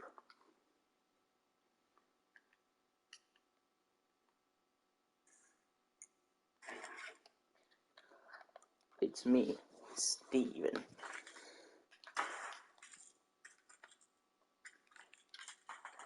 Everyone, become Steve. We shall play Steve Roulette.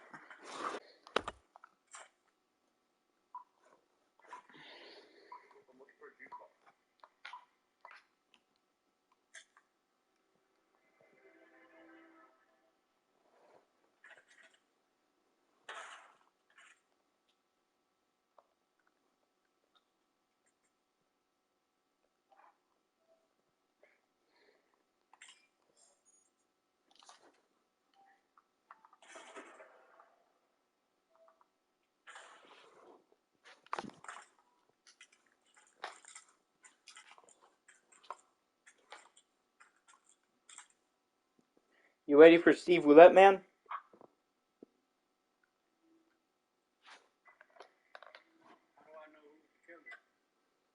Well, the killer is not Steve.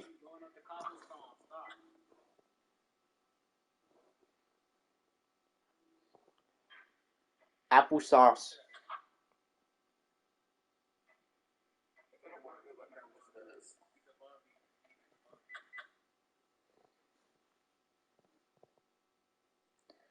Who's talking about Steve now? Why you shoot at me? I low-key was just wanting to play Steve Roulette. Can you hear me?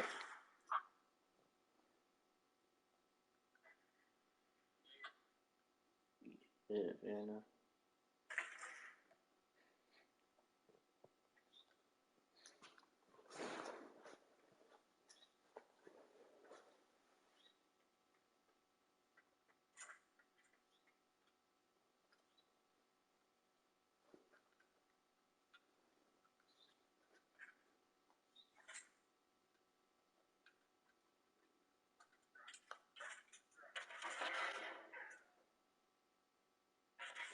Ow, you hurt Steve. You shot Steve. How could you live with yourself? How can you live with yourself? You shot Steve.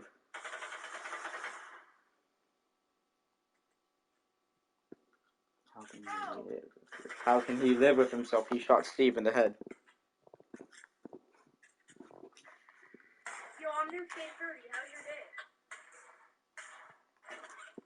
day? If you're Nick A30, say something that Nick A30 would say. Nick K30. Never back. I can't shout with Nick A30. Say something Nick A30. Doesn't sound like Nick A30, guys. Shoot him in the head. Yeah, both Nick A30s meet me at the main gate. We will distinguish who is the true Nick A30. What's the main gate?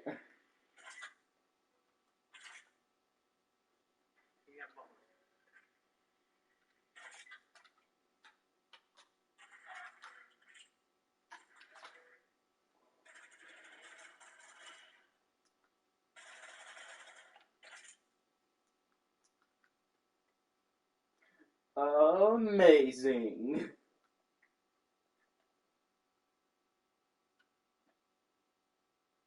Chimpkin.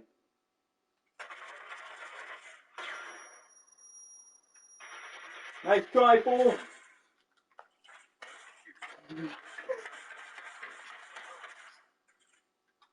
Right.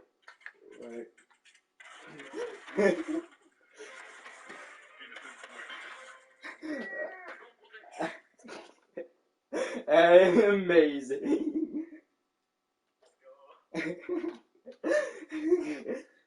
That's how you win the Nick A30 way. Shoot them in the head. Hey, other Nick A30, let's play Russian Wings. Yes. Hey, other Nick A30, let's play Russian Roulette. Hey, you're the other Nick A30? No, you can always play a revolver. Stop it. Bad. Ah, that's true. Gotta hunt down the other Nick A30.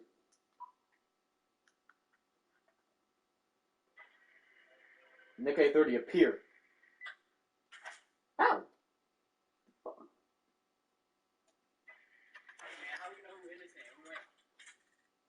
Listen, I'm just trying to shoot the other Nick A, the fake. I'm just trying to shoot the fake Nick A30 in the face, okay?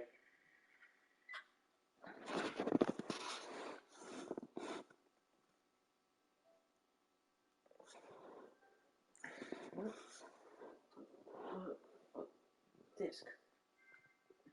Guys, the jukeboxes don't work.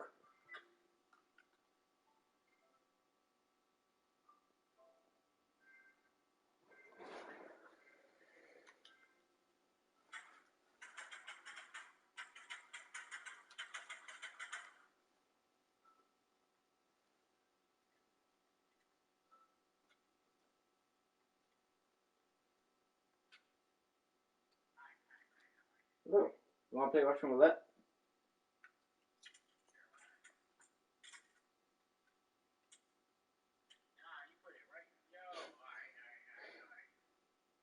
Stop moving!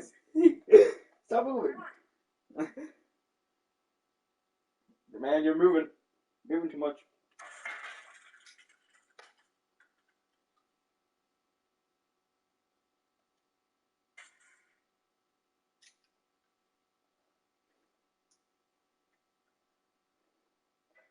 Never back down, never what?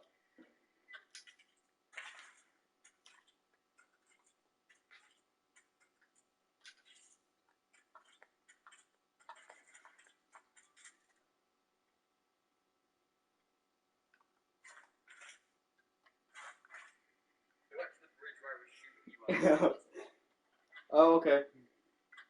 Wait a minute. You almost got me there.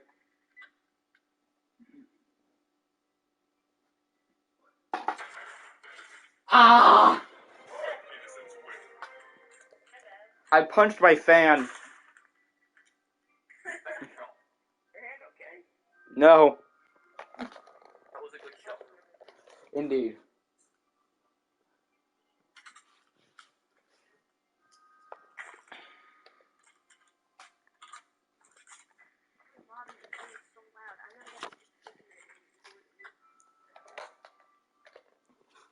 It's me, world-renowned YouTuber, Nick A30.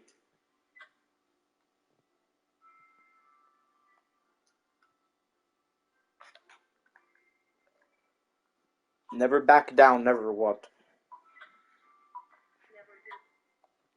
Never back down, never what?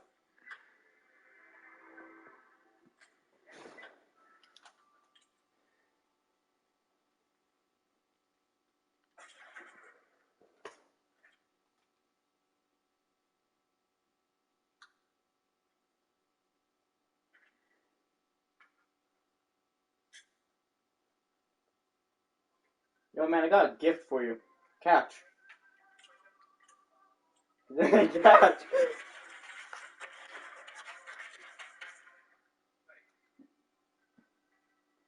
What?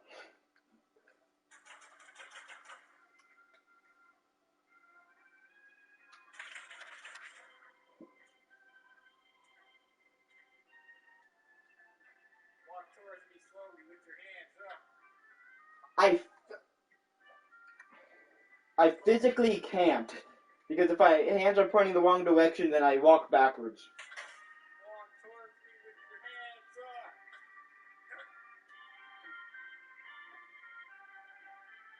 Slowly, slowly. Is this because I'm Mexican? What the fuck?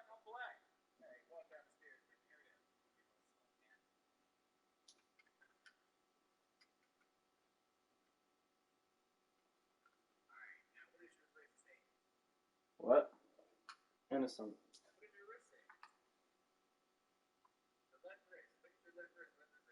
Innocent. Yes. Ouch.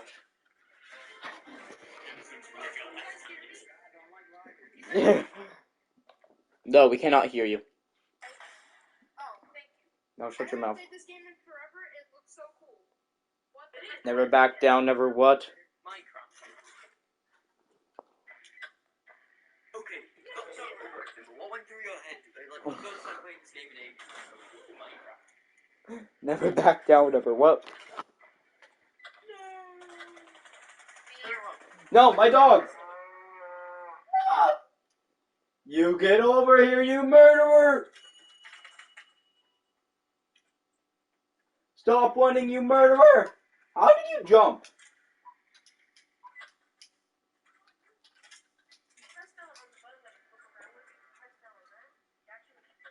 Holy shit.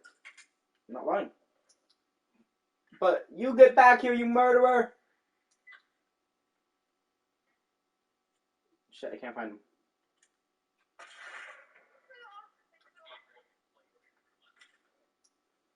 Stop running, you! Wait, hey, who are you? Are you Jack Hat? Yeah, you. You killed that chicken! You killed that chicken!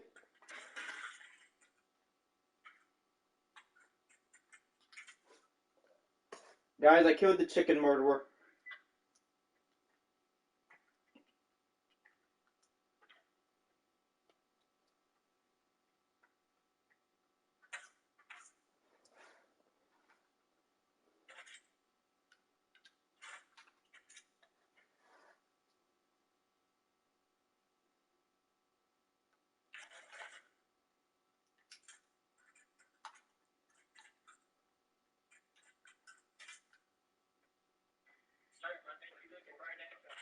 Ouch.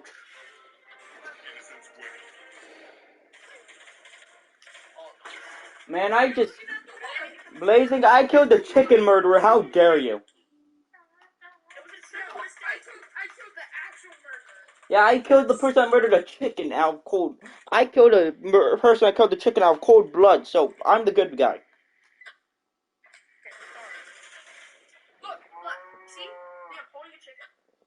Don't put it in the furnace.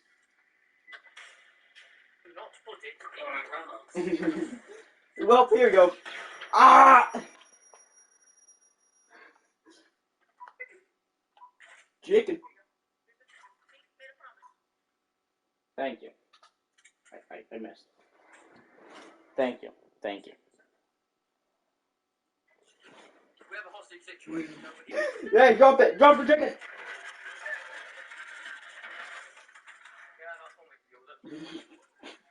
You wanna drop the chicken, man. Ow!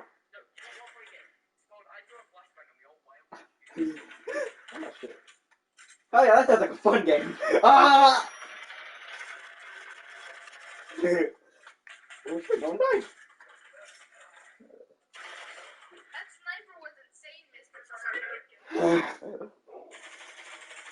God damn, you guys, you killed Notch.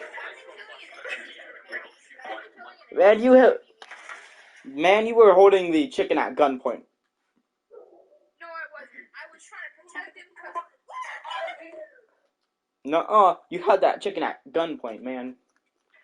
Mate, you literally said stay back on the chicken guys.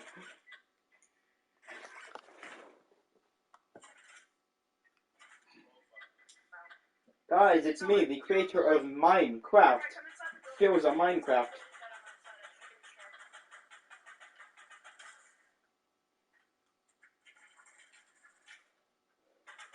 It's me, the creator of Minecraft. Joseph.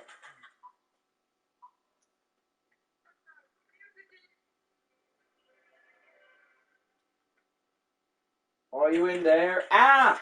Ah! Why?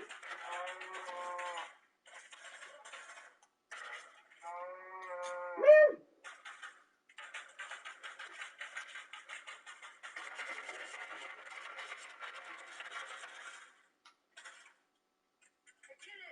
Yeah. Don't you dare. Don't put the chicken in the furnace. I'm warning you.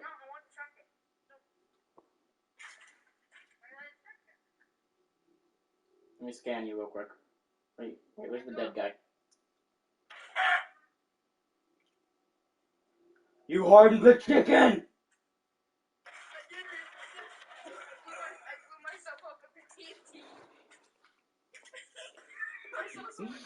I saw someone do it last round. They sat on top of the TNT and then they the beginning of the game and they didn't get it.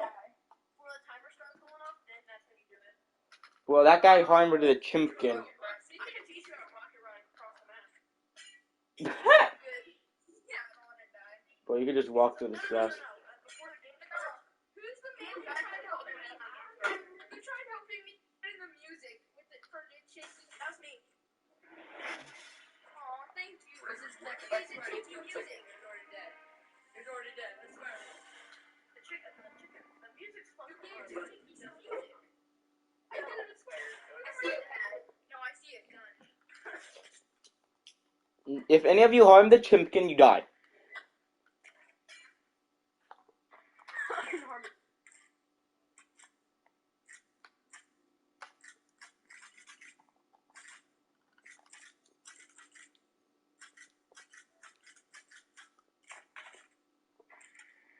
You tell me the only reason I've survived my trait round is because I'm chicken. Yes.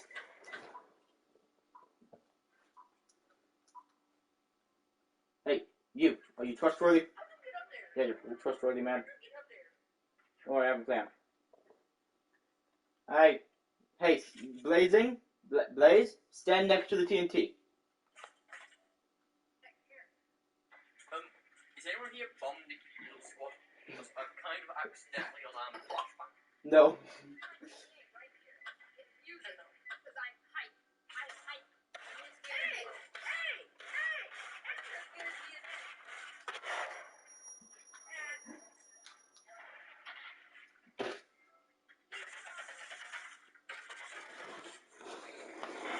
What? Huh? How did the traitors win? Because I was the assassin. I shot 2 people and I won. I knew I shouldn't trust the chimpkin herder. I wasn't the chimpkin herder though. I love chicken. Everyone meet at the corner. I have a quirky surprise for all. I'm stood up on top of everything because I... Hey, you. Hey, hype. Someone gave me this. Someone... Drop your gun. Drop your weapon. Guys, worst YouTuber ever. Drop your weapon! Drop your weapon! Drop your weapon! Guys, I killed the traitor first try.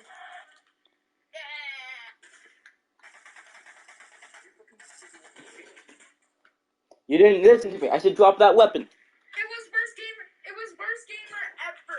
It was worst YouTuber. We can't trust him. He doesn't know how to say. He doesn't know how to say my name. Don't trust him. It was him. It was No. him. I just have bad.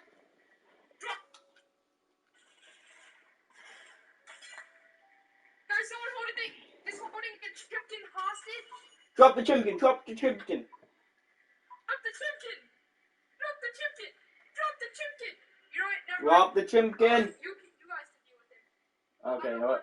Yeah, I'll deal with him. I'll deal with him.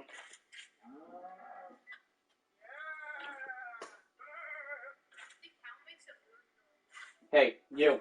Jack. I know you've harmed a chimpkin before. You've harmed a chimpkin before. He didn't deny it.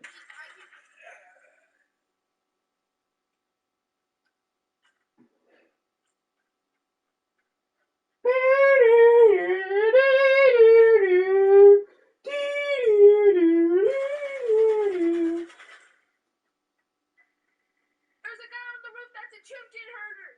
He armed chimpkins? Get him. Chimpkin by its neck. I haven't killed him yet.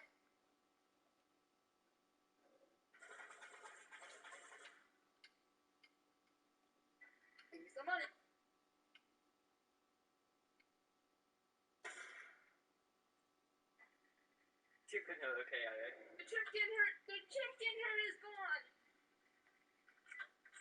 It's high noon. Ah!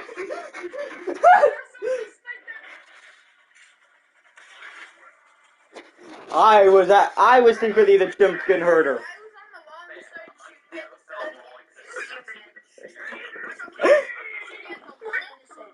I was secretly the chimpkin herder.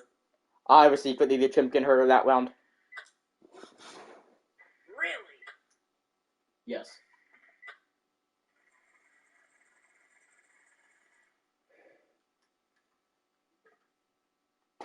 Ouch. Guys, I have a chimpkin to protect. Everybody grab a chimpkin to protect, and if you're not holding I'm a going chimpkin, to the nether. you are a chimpkin herder. I'm holding a chimpkin right now. I will protect the chimpkin.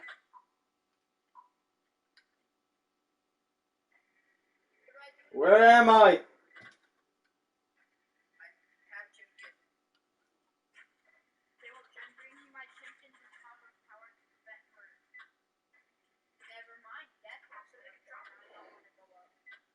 Hey, what's going on up here? Yo, listen, man, you gotta keep your chimpkin safe, man. You gotta keep this chimpkin safe. No! Good off. That's gonna harm the chimpkin. Be friendly fire, can I just point out? If you go to the bottom of the ladder, you will see a convenient my body. A convenient my body? Yeah, my body. Damn. Your own teammate killed you. Guys, you never will. He's holding a chimpkin. Guys, there's someone in the cooker. He's cooking chimpkins. He's cooking chimpkins. Someone's cooking chimpkins. Chimpkin. Chimpkin. Chimpkin. Who cooked chimpkin? It's illegal to cook chimpkin nowadays.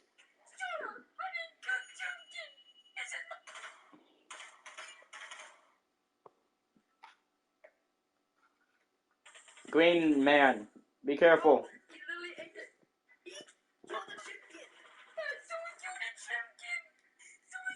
I didn't kill the chimpkin. I said chimpkin. You cooked the chimpkin. I didn't. He cooked the chimpkin. Nuh-uh. Cooked the chimpkin. Don't touch the child. He's touching a child.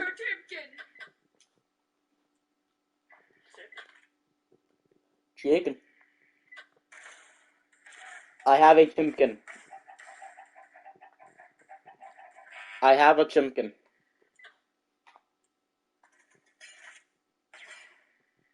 Someone hurt my chimpkin.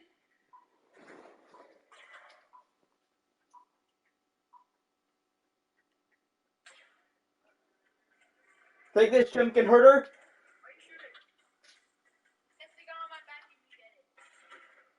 Chimpkin. Wait a second. What is the person up there? They killed the chimpkin. Yes. We need to kill them all.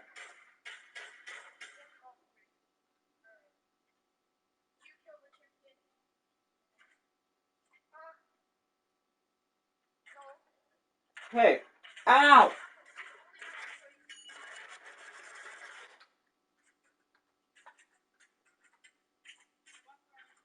Men, they were shooting at me.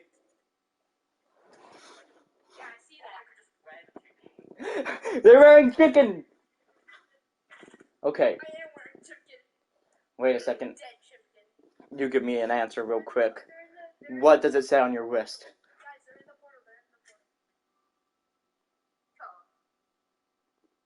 What does it say on your wrist? Quaker. Go get them. I don't trust this guy. Okay, he was being suspicious of me.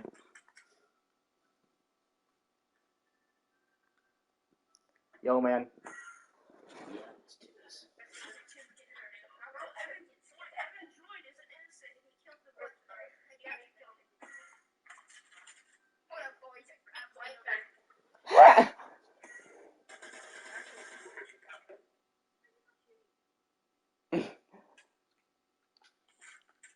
Whoa, I killed my own teammate. I can't believe this. I'm so stupid. Womp womp.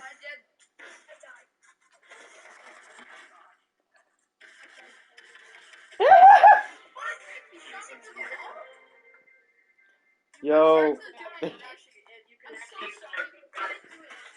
Listen, that man's the protector of Chimkin. Chimkin.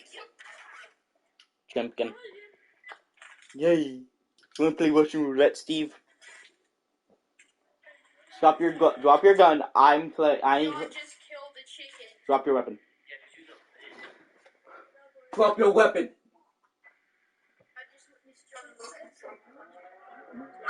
Steve. He killed 2 chickens. Drop your weapon, Steve. This man killed 2 chickens. Kill them.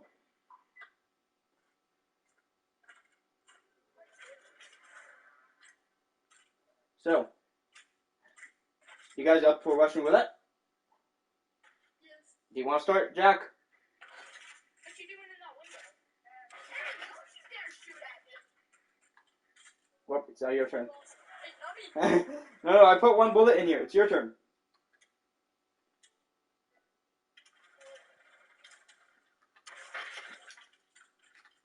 It has to be one of these two, right? Oh, shit. Oh! What the hell is a mercenary? He doesn't understand that a lone wolf is supposed to kill everyone. It's called a lone wolf, not a... What? Really? You haven't said like 30 times already. Holy crap. Holy shit. You're so darn smart, dude. Say the word, right?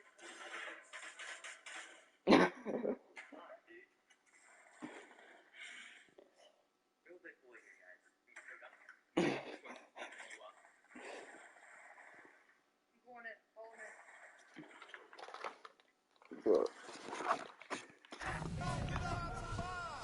Back to half guard now. She's back up again. Oh, nice jab. Exchanges. Me. Oh, good left hook there. Nice right hand. God damn. I got killed by one of your teammates. Joe, she's really staying busy on her feet. Great job with the round. Oh, flying knee. God damn.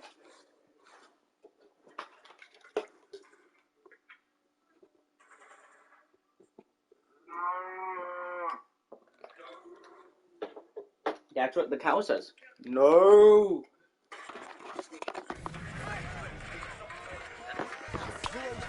I'm dead. I know. I've done that.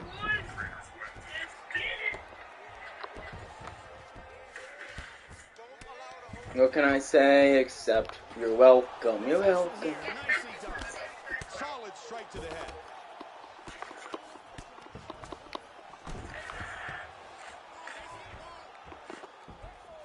Side control here again.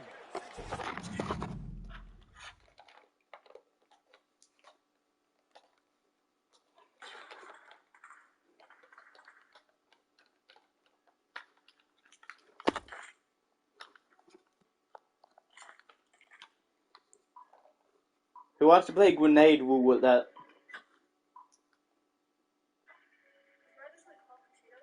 Yes.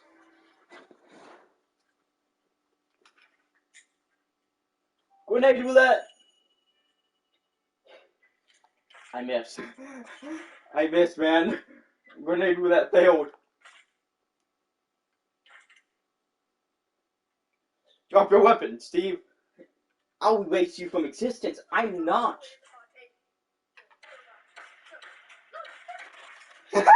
We killed each other, man. I killed Notch. Both killed Notch. Notch killed Steve, and Steve killed Notch. Under a minute remains here in round number 1. Let's go. That was perfect. Keep with that hook. 45. And now they clinch. Pummels into double underhooks. And from here, transitions to the Muay Thai clinch. And now looking to finish by submission. Lost it. She's out. Completely lost the position. And in guard. What can I say except you're welcome? Taped to my chest anyway. All right, let's check out some of the action from that round. And here's Well, he killed the Chimkin Hoarder.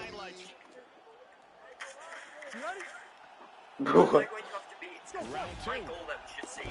As our championship fight continues, you can see the confidence and determination of this top contender. She's doing a great job neutralizing the champion's attack. She told us many times she feels she is better than the champ. And so far, so good. Nice leg kicks here, Mike. Dead. She's back up. What a back and forth exchange. Oh, nice takedown.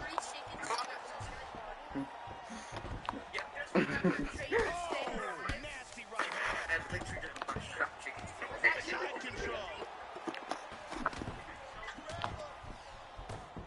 Okay, then we have back. Damaging left hand. Looks like she's got an armbar here. It looks like she's got the armbar locked in tight. She got her arm. Chimkin.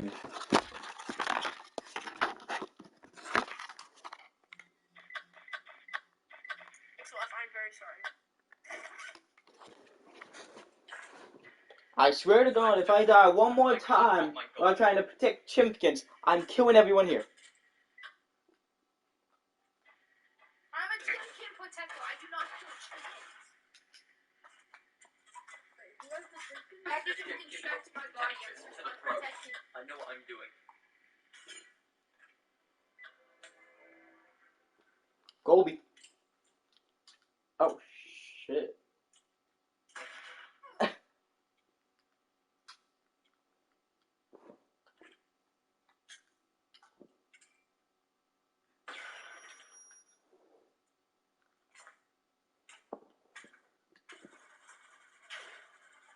What?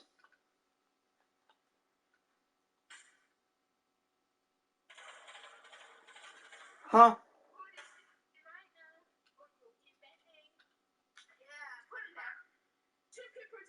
No? No, it's not even in this. Okay, Logan, are you dead or alive?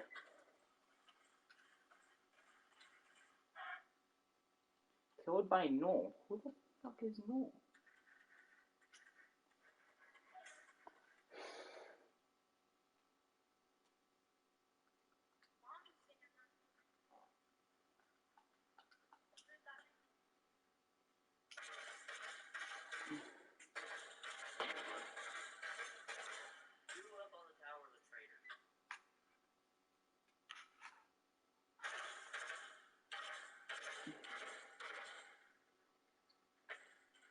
Me.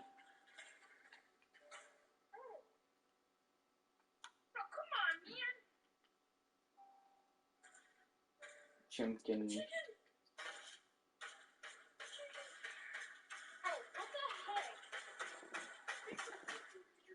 you not hear the gunshots? Yeah, if you go to the top of the tower and into the nether portal, you can see how many I saved. Let's check it out.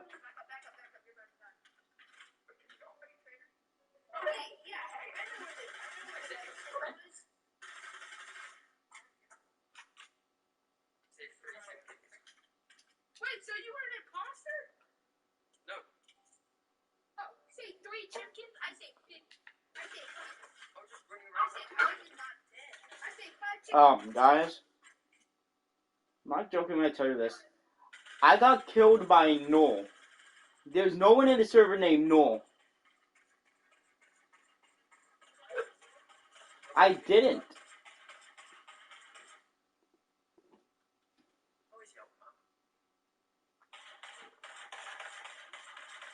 Here's the thing. I was.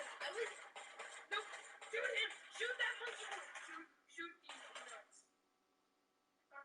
Oh, it's all that damage. No, these nuts is gonna kill all the Chimkins. Did you die to fall damage? What the heck? Mother trucker, dude.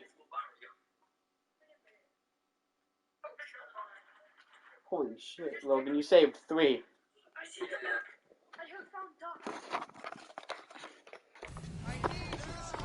gotta pick up the pace, so they're gonna stand them up. No, Just over 3 now. Half guard.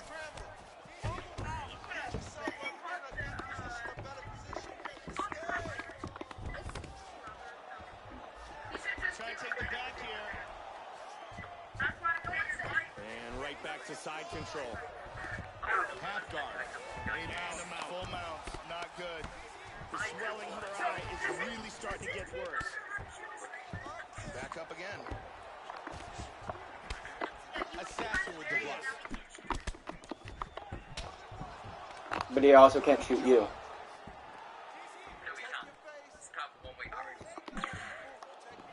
I see, so get them kicked. Trying to stay out of trouble here. Powerful left hand. Big straight punch. Vicious. Hard diving punch. Oh.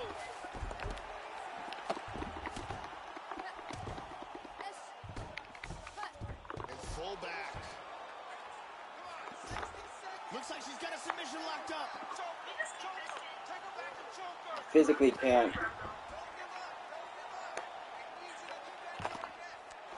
She got free of the choke. Come on, time to kick him.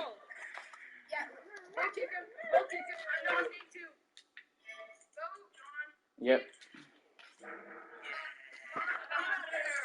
Get out of here, John Wilkes. You saved the chickens. We win. We are the Chimkin Saviors. Whoever doesn't want to save Chimkins, come over here. We're going to play Russian roulette.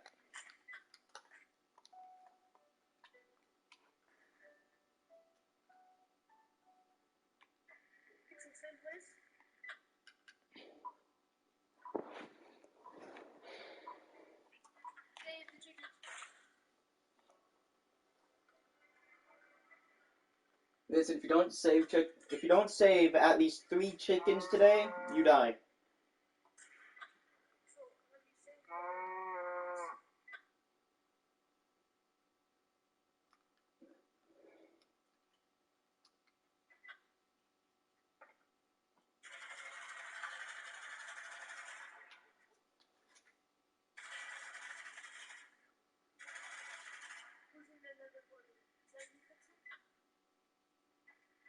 I'm stuck in the water, Dad. And killed the one on the top.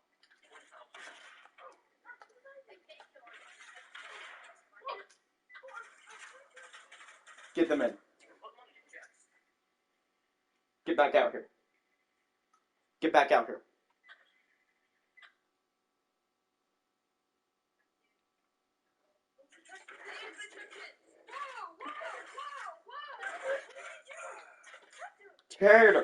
Traitor. He's a traitor. Yeah. He came in from there. In this area, you can't open unless you're a traitor. Hey.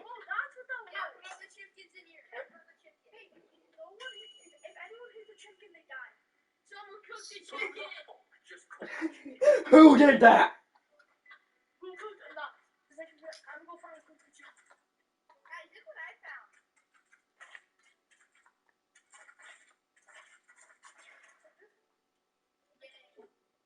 Are you trustworthy?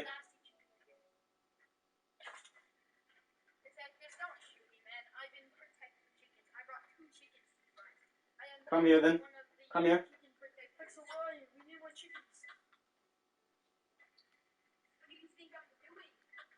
Come here.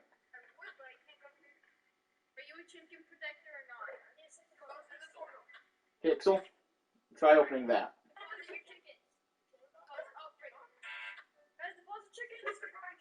Yeah, there's a traitor. Open it.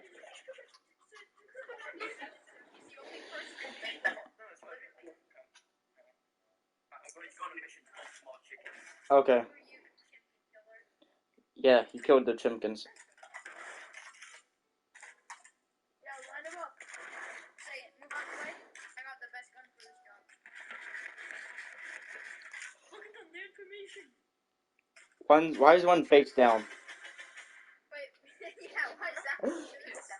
Yeah, look at him. He's face down, ass up. He's backwards. He's backwards.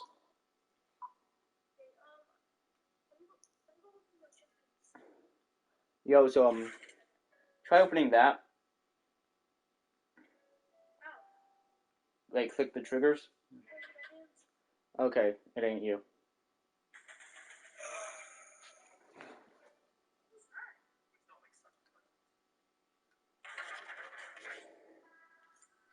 What?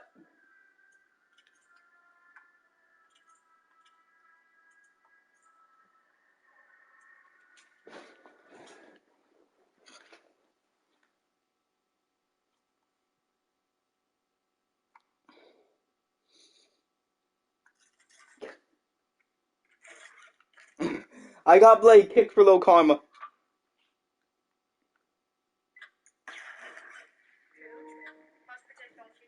Must protect the chimkins, man. Go, go, go. I know there's a chimkin this way.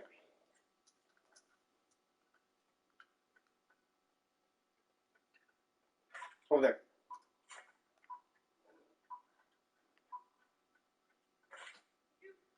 Do either of you two have a chimkin?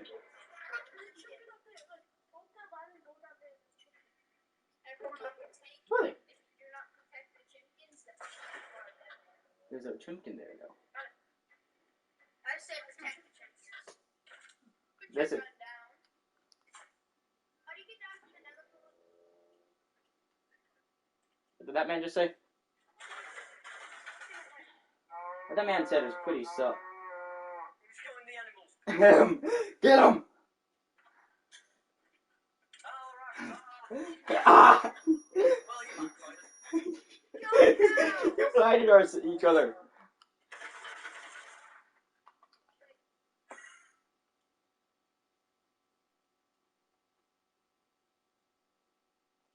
Chimkin. Guys, I found the chimkin. Putting them in the safety area.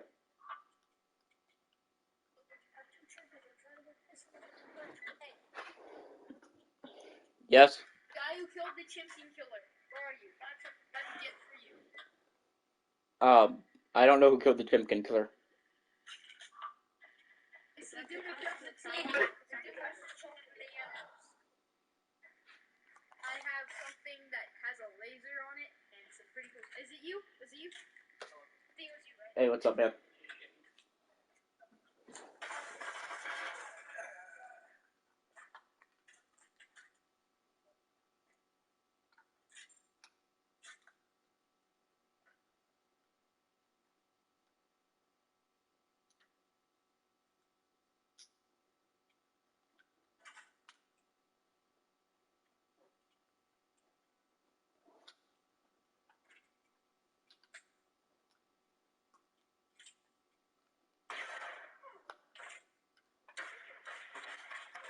No! Ah! Yeah, but we lost the chicken on the castle.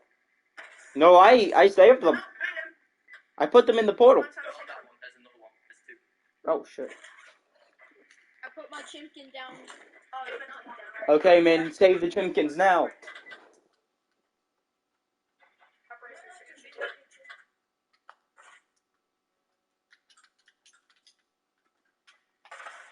Don't try to save any chimkins, you will be shot immediately.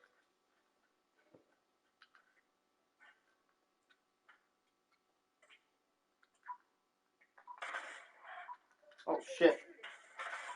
Thank you.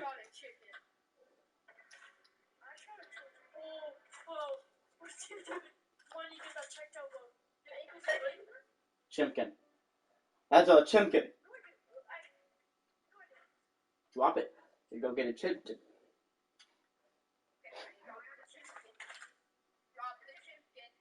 He doesn't have a chimkin. Good. We have to save the chimkin.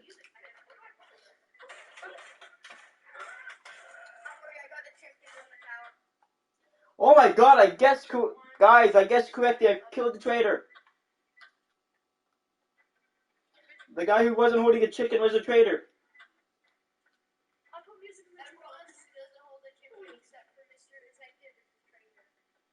True.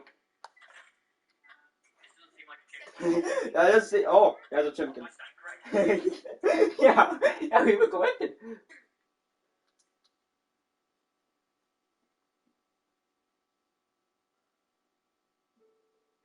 From the mercenary class, meaning I'm essentially a traitor on the innocent team. Okay. Chimkin.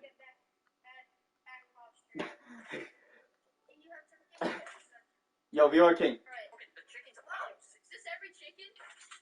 For sure. Yeah, this is. That is every chicken. Yo, who has a grenade?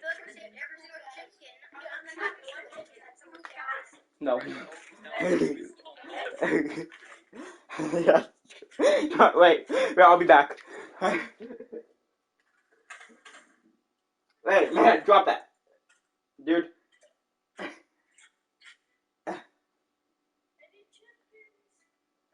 It's one of them. We can agree on that, correct?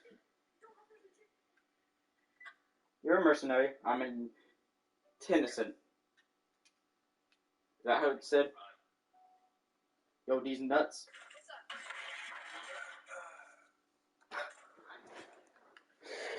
I wasn't lying.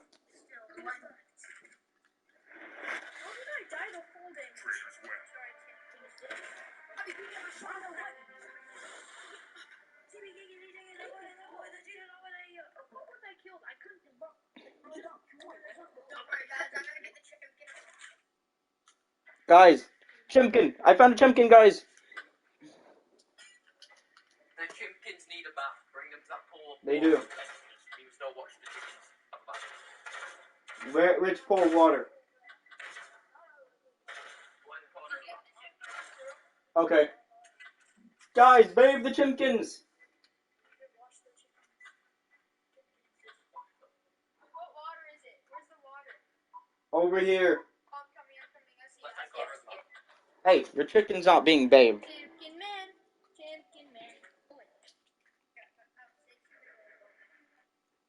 See, we're bathing chickens. Okay, I was about to say. Bring your chickens and your cool kid. Or guy or whatever the frick it's called. Spawning TNT because it's fun.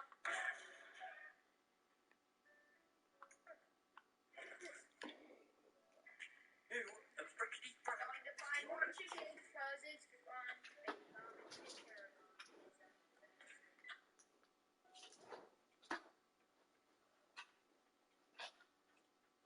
Dap me up, Clouds.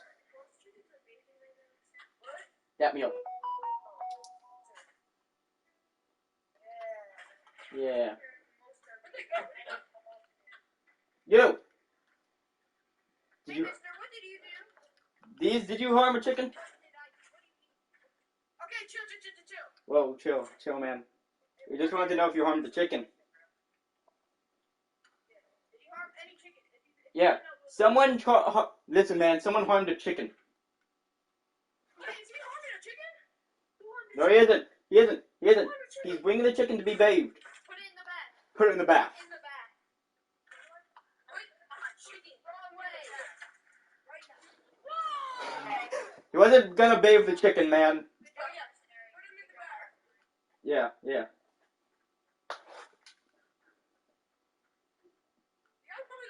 Where did the chicken go?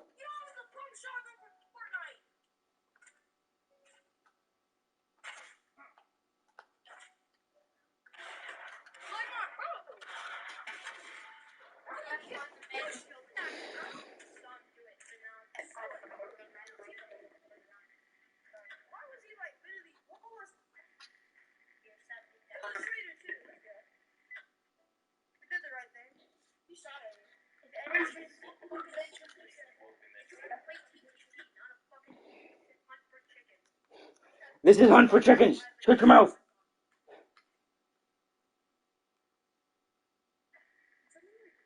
Listen, man. Listen to the guy I stabbed. You deserved it. You weren't helping the Chimkins. that poor chicken that I just joined. I don't know what the fuck what I'm supposed to do. We're supposed to save chickens. Save the chickens.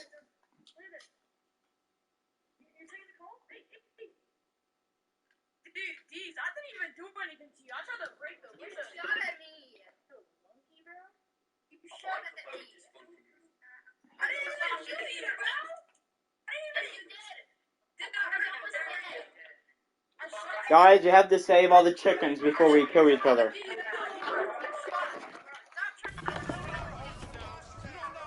Right into half guard. She moves into full mount. Hip escape. Gets out of the full mount. Postures up. Bro's a mess. That cut is getting worse. Good work from the bottom by Assassin. Excellent movement on the ground here. Constantly moving, constantly staying busy. I don't know, but I found a chicken. Save the chickens.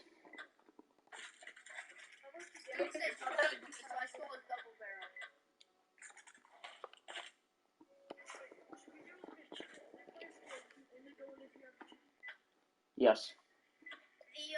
The portal room, the underground portal room. First, bathe the chickens.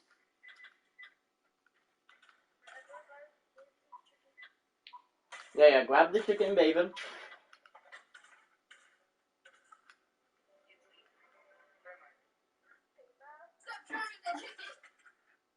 We're bathing them.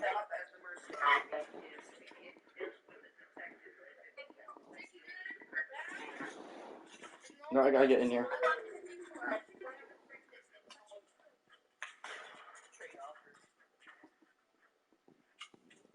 The chimkin's been bathed, so we place chimkin here so they can dry off for now. Yeah, bathe your chicken. Cloud, have you bathed your chicken yet? Yeah, I bathed the one that he didn't get on tower. Someone who's a T, go get it. I could care less about you. Go get it. I don't care. That chicken. Guys, my chicken fell over.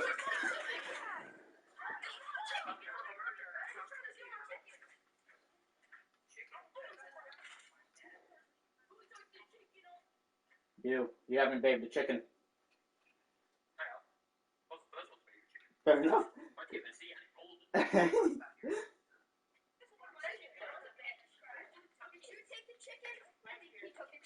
Hey, this is my chicken. This is my chicken. This is my chicken, man.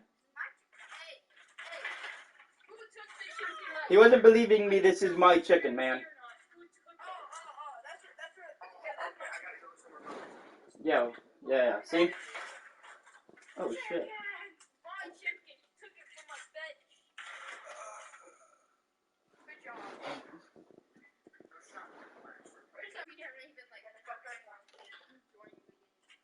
I have 3 chickens on me.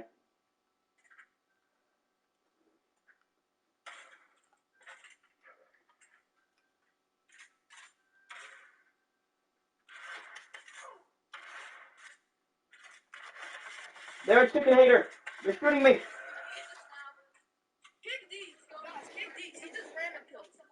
Shut your mouth, man. What the fuck? Take these, bro. Take these nuts. Man, shut your mouth before we kick you.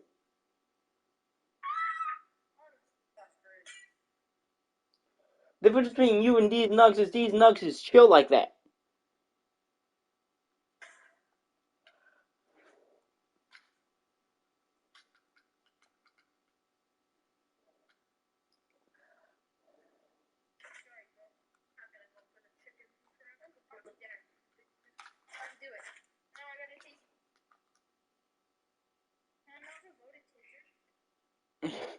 He tased him. You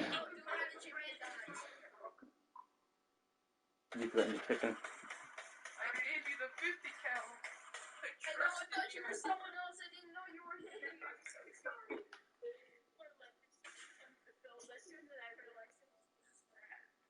There's something outside the map. That's me. It's a bunch of furnaces. Yeah.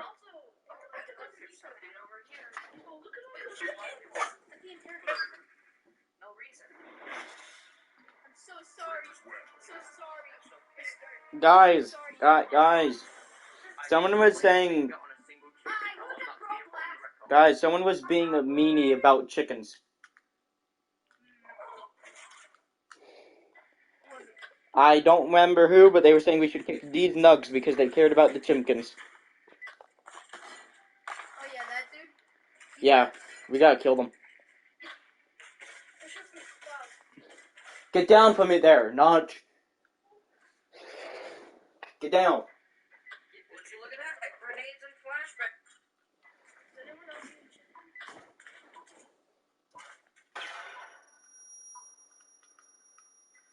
I'm looking for my butt. I lost the chimkin.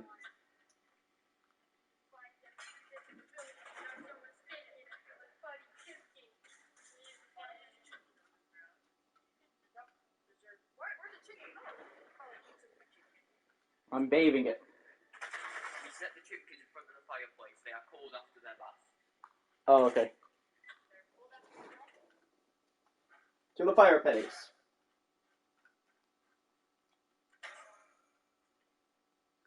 We set them in front. If anyone shoots a thing, they're not supposed to fire.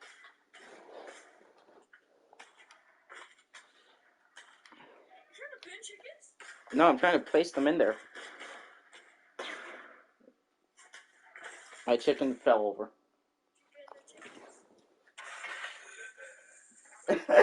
We killed each other.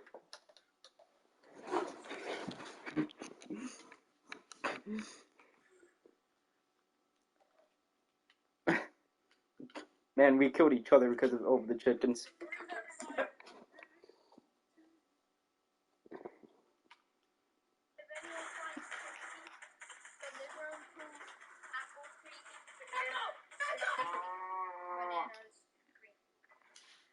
Mr. Cow, he's not healthy!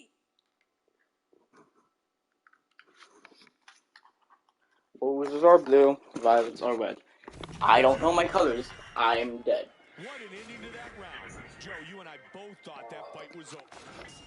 Yeah, Logan. You are not like that, bro. I saw you running. Go ahead. You ain't like that.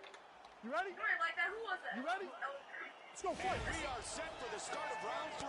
This is a championship fight, so it is scheduled for 5. I'm done playing that for now.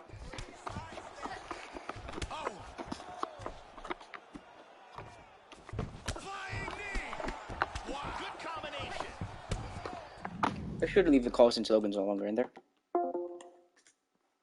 Ah, shit. Something? Next, I played Black 2. Not the logical sequel to White, but I had also played Black.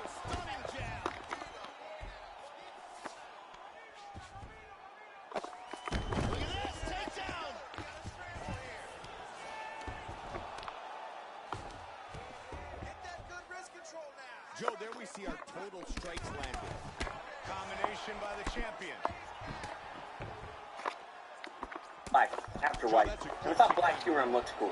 I tried something new for this team, and that was using more than 6 Pokemon. I know Gary did that in the anime, and I remembered that and thought that was cool. It was tricky to do, but it was definitely an interesting experience. I rotated around Samurott, Ampharos, Crobat, Gigalith, Sawk, Zoroark, Sawsbuck, Behem, Flygon, and Cobalion. Unfortunately, I don't know which team of 6 I used to beat the league for the first time, since the Hall of Fame only stores the most recent 10 or 20 entries, and I beat the league a lot, training Pokemon up for the Pokemon World Tournament. Then came the jump to 3D while I made the jump to college. Planes. Multiverses. Protect the Chimkins. Between X and Y, I played X. My team was Greninja, Heliolisk, Gogoat, Charizard, the Gift Lucario, and Xerneas, with Charizard and Lucario taking turns Mega Evolving. Talonflame holds an honorary spot since, for some reason, I continue to use it a decent amount even after having Charizard. Oh wait, I know the reason. Because Talonflame is awesome. Also, this might appear to break the trend of only using new Pokemon in a new region, But since Charizard and Lucario could Mega Evolve, their Mega Evolutions are new forms, and thus count. The most memorable thing about this team for me is that it taught me a valuable lesson. Just look stuff up. I did this thing where I was like, ooh, I'm an adult now. I'm in college. I can play through this without looking anything up, because I played a lot of Pokemon and I know what I'm doing. And then I ended up with like a level 47 Helioptile, but I didn't want to look up how it evolved, and I could have Sunstoned it way earlier. Next was Omega Ruby, the appropriate choice for me since I started with Ruby. I started with Sceptile, obviously, then used Gallade, Manectric, Crobat, Gyarados, and Aggron. Yep. Every member of this team except Crobat could Mega Evolve, so it was really fun swapping which one of these cool Pokemon I powered up based on the specific battle, using a different one for each Elite Four member. Gallade was notable because I'd never used it on a playthrough team until now and had wanted to for a while, but also it was only possible because, well, I kind of cheesed it. I had to trade a Dawnstone over from my X version because for some not logical reason, you can't get a Dawnstone until Wally gives you one right before the league. Literally. It's the last battle before the league. That's the earliest you can get a Dawnstone, which is ridiculous. Gallade is in the Hoenn Pokedex. Like, why would you not be able to get the Dawnstone until the National Dex? Next is Gen 7, and I played Pokemon Sun. This was actually the first time I ever recorded and posted to YouTube my first playthrough of a new Pokemon game. The final team of 6 I used was Decidueye, Vikavolt, Midday Lycanroc, Araquanid, Palisand, and Solgaleo. But Salazzle and Hero the Shiny Gumshoos contributed a lot prior to the league. And yes, that's a shiny Gumshoos. I got a full odds shiny Yungoos less than an hour into playing the game, something that I still cannot believe happened. Another interesting thing about this team is that it has more type overlaps than I think any other team in this video. 2 ghost types and 2 bug types. It's a strong testament to how cool I think all 4 of these Pokemon are, since I know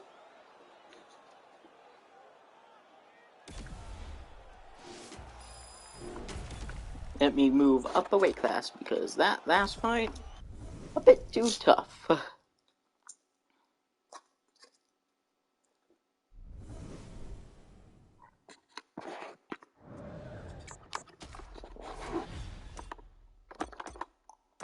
Oh, I'm in the highest weight class.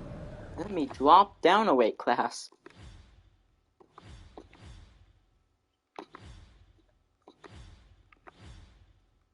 normally limit type overlaps pretty strongly. Next was the enhanced version, Pokemon Ultra Sun. My final team of 6 was Incineroar, Hawlucha, Garchomp, Toxapex, Alolan Ninetales, and the MVP Totem Vikavolt. I really like Vikavolt, but I extra really like Big Vikavolt. This team is honestly one of my favorites, since it was mostly made up of Pokemon that I thought were cool in previous games, but didn't have the chance to use. Then we make the jump to the most modern system, the Nintendo Switch, which is where I played Let's Go Pikachu.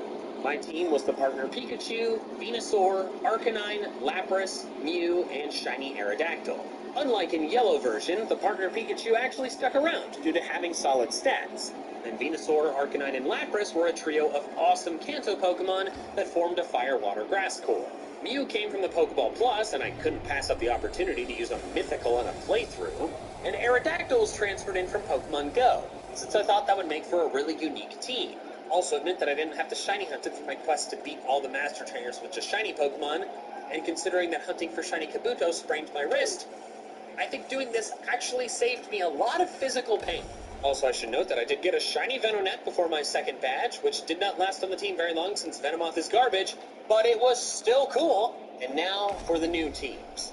This is actually the third time I've made this video, but the last time I made it was in late 2018, which meant Let's Go was the last team in that video.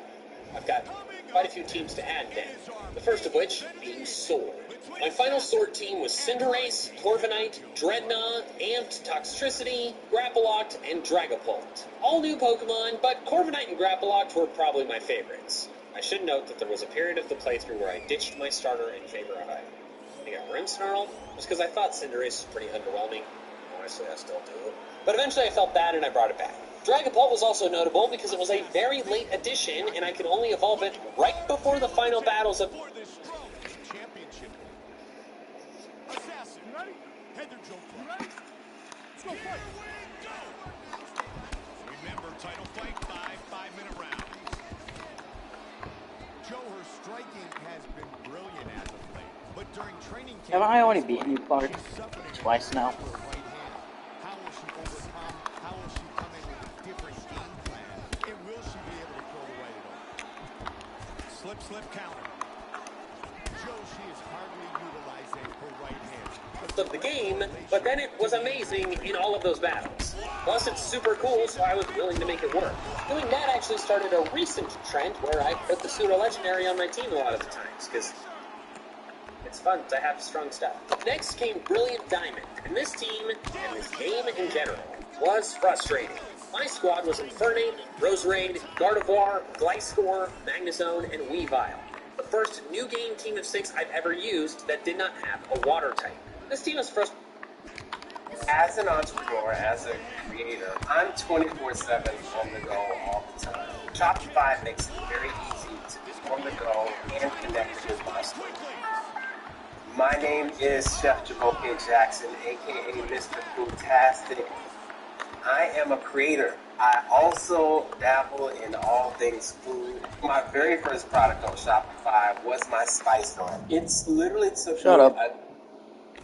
Didn't ask. Let's face you. Has struggled against the unacceptably overpowered Pokemon League, although I suppose everyone's team probably did, but also because of the Gliscor situation. I love Gliscor a lot, and I was excited to use it on a new game playthrough team for the first time, since before release, I was certain Brilliant Diamond Shining Pearl would have the Platinum Sinnoh-Dex. Well, that didn't happen. Instead, they kept the Sinnoh-Dex the same and had a lot of the Platinum Pokemon be available in the Grand Underground. Not all of them, but some, and Gligar was one of those Pokemon. I thought I was in the clear, but then it turns out the Razor Fang, the item needed to evolve Gligar, was in the same place as it was in Diamond and Pearl, which is after the Pokemon League.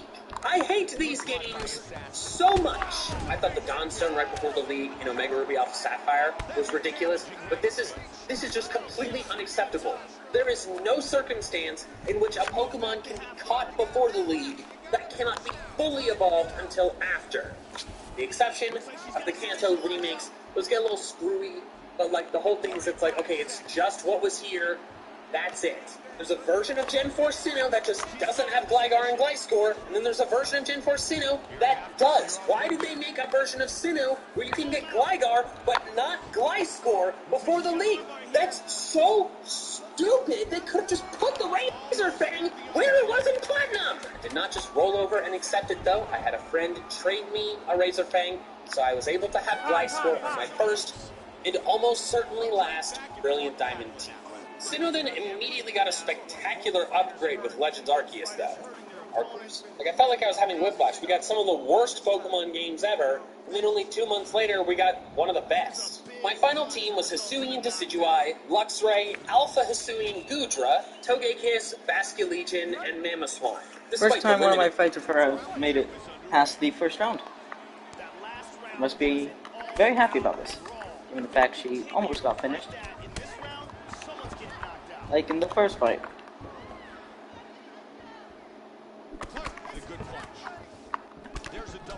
Did I fight her? Wait a second, did I fight her for the title?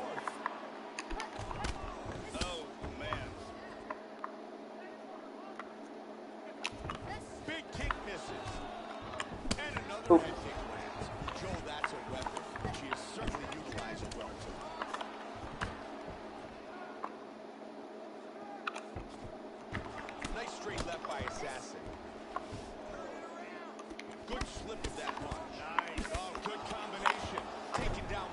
What was that shit? Bolt hooks it. She's attacking with the rear naked choke. You realize the only way you're gonna beat me is by knocking me out or running the decision in. Every decision I've gone to, I've won soundly. So if I got a decision with you, there's not that high of a chance you win. So, bring it on. Ooh, good body shot. Good. Oh my god, that's sick. That landed. Flying knee. Ooh!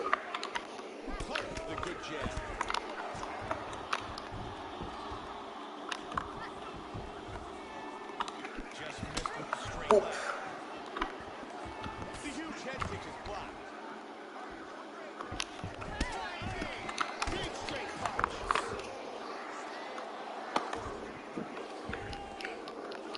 Freaking my last title defense is the closest I've been to actually being able to lose the title.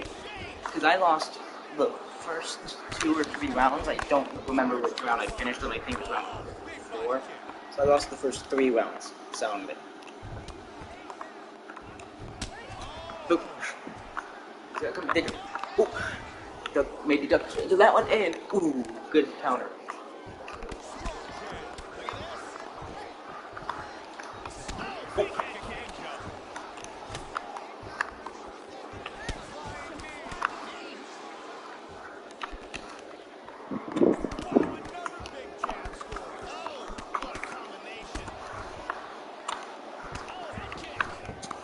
God damn, she's looking like lice. I don't know.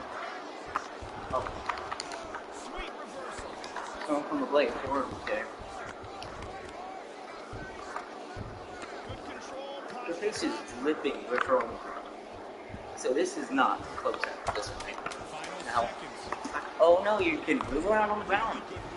Who's been kicking your ass? That. But you just finally got me now. And you kept me down there for a long time. See, one good shot. You ready? You ready? Here we go, 3rd round of this championship fight. Joe, that was a good round we just saw. It'll be very interesting to see if the fighters can keep this pace though. I think they will keep this pace. I think they're actually going to probably start turning it up a notch as we head down the home stretch. Big combination. Great head kick, powerful kick. Big kick to the head. Oh my.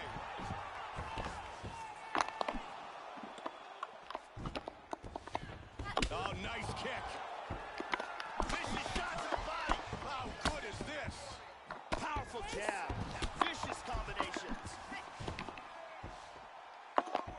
Oh! Oh, and another jab. Look at this. Takedown. Come on, girl. Stay focused. She's able to get the fight back to full guard. Back to half guard now. Posture's up. Great transitions on the ground.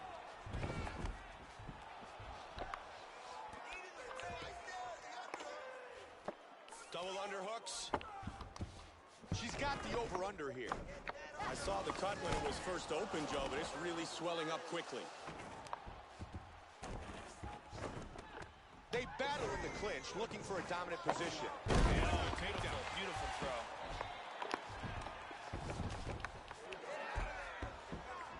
Back up. Just misses with the left.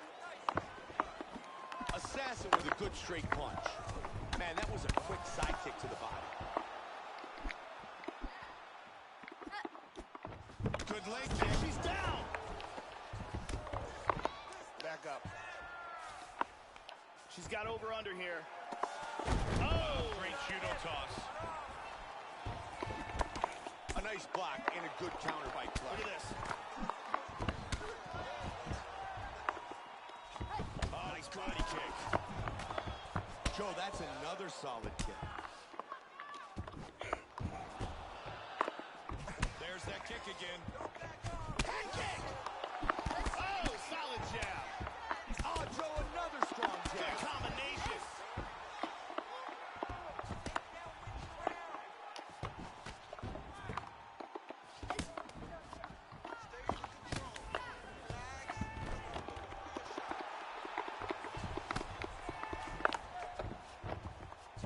Back up again.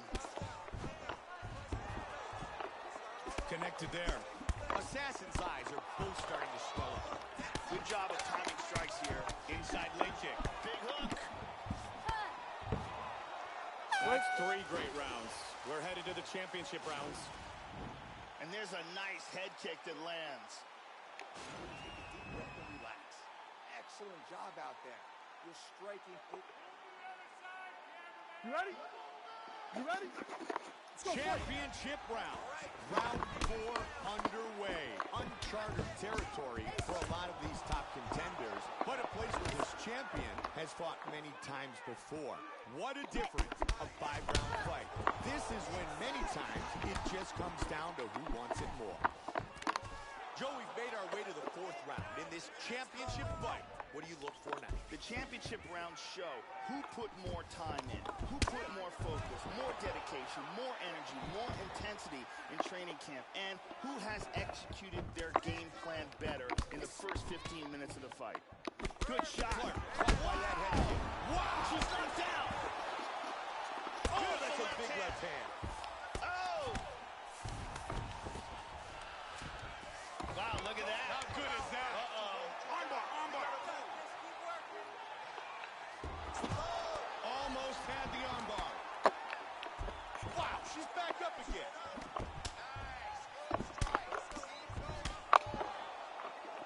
Oh, look at that.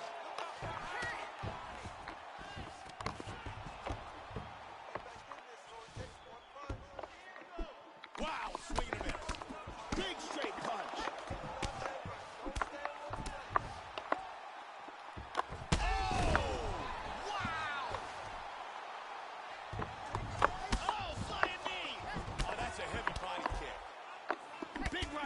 Combinations. Whoa! Oh, she heard it there, Mike. She heard her. Oh! She's out! She's out cold! She's out cold! Tremendous hook on the button for the win. Time now for our fight replay. And here we see the stunning KO that retained her title. The shot lands with picture-perfect accuracy. Her opponent goes limp, her arms go up, and she retains her world title.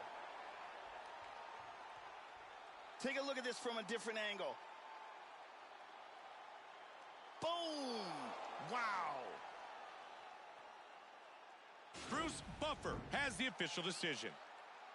Ladies and gentlemen, referee Dan Mergliano has called a stop to this contest at 2 minutes, 47 seconds of round number 4. Declaring the winner by knockout and still the undisputed UFC strawweight champion of the world, Assassin. And she remains the UFC strawweight champion.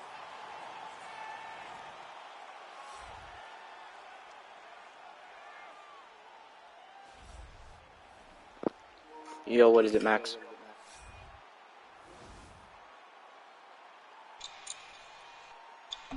What is what? You invited me to a party. I didn't invite you, did I? You did. Oh, I'm not to invite Brody. You can leave if you want. Oh, fair enough. Okay then, later, man.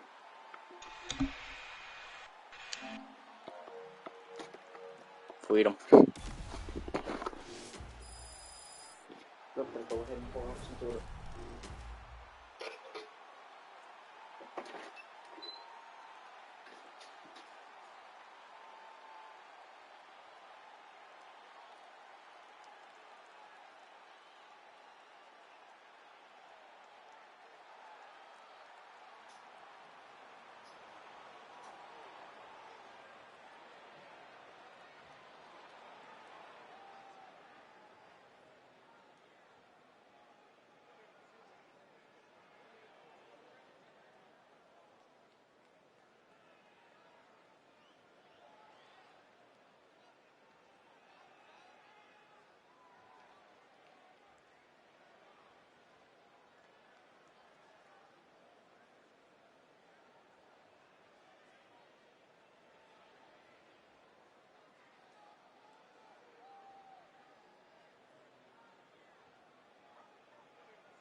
at this point, the game is starting to get. No, who just put me in there? I'm fighting this person. UFC. Is it a actual fight night I'm fighting this person on? I'm no longer on a pay-per-views because everyone just stopped buying them. They know who wins. Every single fight, it's been a just pure beatdown till the ref calls it. Of new forms in Pokemon, I was still able to make half the team 51, new forms or species. Plus, Togekiss and Mamoswine still felt kind of new since I'd never used them before. And while I had used Luxray, it's Luxray, so it's always cool. As you can probably tell, I'm very fond of this team. I will cherish forever the memory of actually succeeding in catching the 10 levels higher Alpha Hisuian Sliggoo, since not only was I not expecting to, but it was also extremely strong and fun to use. Then finally is, of course, Pokemon Scarlet. My final team was Quaquaval, Armarouge, Kilowattrel, Toedscruel, Revavroom, and Baxcalibur. Plus Annihilate and Garganacl, who helped a lot earlier in the game. Another team of entirely new Pokemon, of which my favorites are Armarouge, which is still my favorite of the Gen 9 Pokemon, and Baxcalibur, who was both cool and was really fun to use to Dragon Dance sweep most of the league. Kind of funny how stat-boosting moves seemed so useless as a kid, but in reality can make a Pokemon completely broken. So those are my teams. Let me know your favorite down in the comments below, and thank you so much for watching. With an extra special thanks to my patrons over on Patreon for helping support my channel independent of fluctuating YouTube ad rates, and if you want to help support me the same way, links in the description below. Also, if you want to check out some more of my fun Pokemon content, I recommend these videos here. But that is all I have for now. So until next time, friends, you gotta catch them all! Sharpie S-Gel. High performance, won't smear, won't bleed. An exceptional, smooth riding experience. It's vivid. Greetings, fans! Michael here, and today I'll be covering 50 surprising Pokemon stats. Stat values that don't make sense based on the Pokemon's, well, biology. We'll start with offense. Tinkaton has a lower attack stat than Teddiursa. Despite wielding an enormous metal hammer with ease, this fan-favorite Corviknight killer hits softer than a teddy bear. Speaking of Corviknight, while it has a decent attack stat of 87, Shedinja has a higher one at 90. Can someone explain to me how this basically dead cicada shell can slash harder than a giant metal bird? If it was special attack, I would get it, but physical? Talonflame has a lower attack stat than Charjabug. The bird of prey known for powerful Gale Wings brave birds somehow hits softer than a pudgy bug battery. Speaking of small bugs, Larvesta somehow has a higher attack stat than Charizard. I know Charizard's mainly a special attacker, but still, how does a barely mobile bug do anything better than a dragon? Trapinch also has an astounding base 100 attack, which is higher than Poliwrath. I get that Trapinch has big chompers, but it's hard to believe that it could hit harder than Poliwrath, a Pokemon known for being able to swim across the Pacific Ocean with ease. Another small but mighty pinching Pokemon is Krabby, whose ridiculous base 105 attack is higher than Infernape. I get that crab pinches hurt, but I wouldn't expect them to hurt more than a punch from a combat ape. Mothim has a higher attack stat than Hawlucha, which makes no sense to me considering one is a wrestler and the other is a moth. Clapple, which is a worm in an apple, has a higher attack stat than Aerodactyl, a prehistoric enormous fanged beast. Arkin has an even higher attack stat than that at 112, which is higher than Camo-O. I know Arkin and Arceus' whole thing is that they're supposed to be like, oh wow, so strong, and then nerfed by Defeatist. However, even with that knowledge, it still doesn't make any sense to me that this small bird that can't even fly can strike harder than an enormous armored pseudo-legendary dragon. Flareon has the same... Oh, come on. How is that not permission?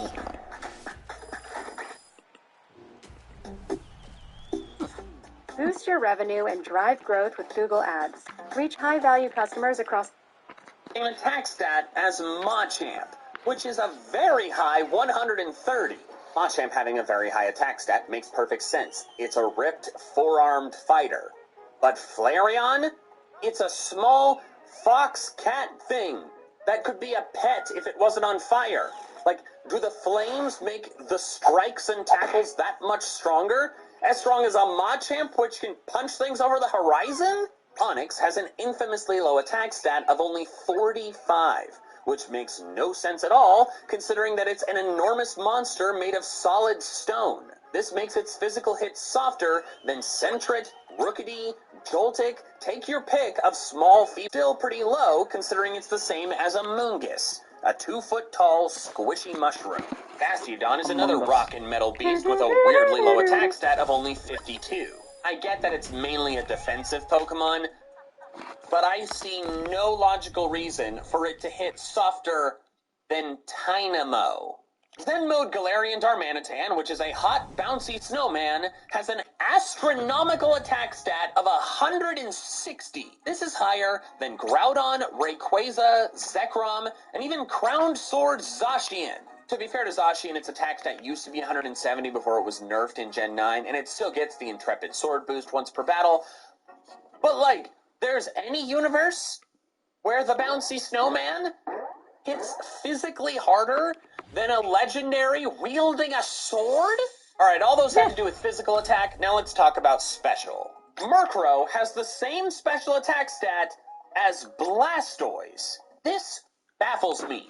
One is a small bird. The other has literal cannons coming out of it. Blast is in its name. How do they blast equally? Dolliv has higher special attack than Uxie and Cresselia. I understand that these legendaries are more bulk-focused, but still, they're Psychic-type legendary Pokemon. Psychic is like the special type, so it's crazy that there are any Psychic legendaries that hit softer than an Olive Doll. Speaking of Psychic, they're bulk-focused. Other has Snowman hits physically harder than a legendary wielding a sword? Alright, all those had to do with physical attack. Now let's talk about special. Murkrow has the same special attack stat as Blastoise. This baffles me. One is a small bird. The other has literal cannons coming out of it. Blast is in its name. How do they blast equally? Dolliv has higher special attack than Uxie and Cresselia. I understand that these legendaries are more bulk-focused, but still, they're Psychic-type legendary Pokemon. Psychic is like the special type, so it's crazy that there are any Psychic legendaries that hit softer than an Olive Doll. Speaking of Psychic types, Claydol has a lower special attack stat than Unknown and Wormadam Plant Cloak. Again, Claydol is more bulk-focused, but it's still weird that a fully evolved Psychic type does less special damage than this goofy plant bagworm and one of the most infamously useless Pokemon ever made. Abra is a Psychic type that does have higher special attack, but it's crazy high. It's 105, which is higher than Greninja's 103. I know it's a Psychic type, the special type, I just said that, but it spends all its time fleeing and sleeping. Yet somehow it has more offensive power than Greninja, one of the strongest starters ever made? Noivern, a Pokemon well known for blasting powerful sound waves and being one of the Pokemon to introduce the move Boom Burst, has a lower special attack than Roselia, which is, I don't know, just a small flower thing. Haunter has a special attack stat of 115. This is surprising not only because that's a really high stat, the third highest special attack of any Pokemon that was never fully evolved, only behind Kadabra and Duosion, but also because it's higher than Sylveon's 110. This is crazy to me because when I think of Sylveon, I think of brutally strong special fairy attacks, like Pixelate Hyper Voice. Pixelate does boost the power of Sylveon's normal into fairy moves, but like if Sylveon just used like Moonblast, that's not as strong as a not fully evolved Pokemon. And that is just shocking to me. Finally, for offense, Azumarill has higher special attack than physical attack. This was surprising to me since I associate Azumarill with huge power doubling its attack, then maxing it by using Belly Drum. I've used an Azumarill just like that for raids in Scarlet and Violet, and I had no idea that without those modifications, its special attack hits harder. It's just weird to me. That wraps up offense, and next I'll be talking about speed. But before I do, I would like to ask you a quick favor, and that is to subscribe to this channel. It's getting very close to 2 million subs. It'd be really exciting to get there, and I can't get there without you. So, pretty please? Now for the first weird speed stat, Vikavolt is slower than Grubbin. This has upset me for so long, since I love Vikavolt, and it would be a lot better if it wasn't so idiotically slow. Its base speed is only 43, 3 points less than its pre-evolution Grubbin, which is preposterous, considering the dex says it zips around and performs acrobatic flying maneuvers. Escavalier is another bug type with illogically low speed. It has an incredibly poor base 20 speed, slower than a pile of sludge, or a Pokemon with slow in its name. I could excuse this if the dex did not explicitly state they fly around at high speed. Clearly not. Escavalier is one of the slowest Pokemon in the game. Rhyhorn is only a bit faster than Escavalier, having 25 speed, which is quite odd considering Rhyhorn racing is a thing in the Kalos region. Is the stat ridiculous? Or are the races really boring? Number 6 Smelly rockets out of the starting block. There we go. Leaving the other two competitors in the dust. Varoom zips. You're fine. Keep moving. What the hell? Easy. Sir, we have legendary heroes. No. All right, come on. I want to see you move forward on that. Use your slips. And 10 legendary heroes. And a legendary hero Lucky. Surrounds Scarlet and Violet and is difficult to avoid if it decides to attack you. This makes sense since it's a flying engine, and yet its speed stat is only 47. That's slower than Weedle. Veluza similarly attacks with great speed, yet its speed is only 70, which is slower than Feet for Legs Shroodle. I should mention part of Veluza's lore is that it sheds its own flesh to boost its power and speed, hence its usage of Fillet Away. Its signature move attack, special attack, and speed by 2 stages each. Yet when a battle with Veluza starts, it's perfectly healthy, so either it's not shedding the flesh, and therefore moves crazy fast despite its speed stat, or it is, and is recovering before it attacks you, which would be nonsense, because it doesn't recover that health that it loses in battle. Twiglet has a higher speed stat than Revavroom, which, unlike Varoom, does not have ludicrously low speed. Revavroom's is 90, which is slower than I'd expect, but still decent. Meanwhile, the little Eel's is 95. Wiglet's relative Dugtrio is also weirdly fast, having a speed of 120. This is tied with Arceus. Arceus. You know, the literal god that teleports around the battlefield in Legends Arceus. Speaking of Legends Arceus, Weirdeer and Hisui and Braviary are used to zip the player around Hisui. Yet they both have base speed stats of 65. That is slower than Cottony. Buffalant is a big bison known for powerful charges, yet it is slower than Venipede. How does a bison move slower than a Tenebug? Celesteela, an Ultra Beast that people saw flying across the sky at high speed, only has 61 base speed. This is slower than Alcremie. The rocket ship loses to a pile of cream that doesn't have legs. My mortal enemy Miltank has a base speed stat of 100, which is a smidge faster than Genesect. Miltank is a stupid fat cow with sausage nipples. Meanwhile, Genesect can transform into a flying spaceship.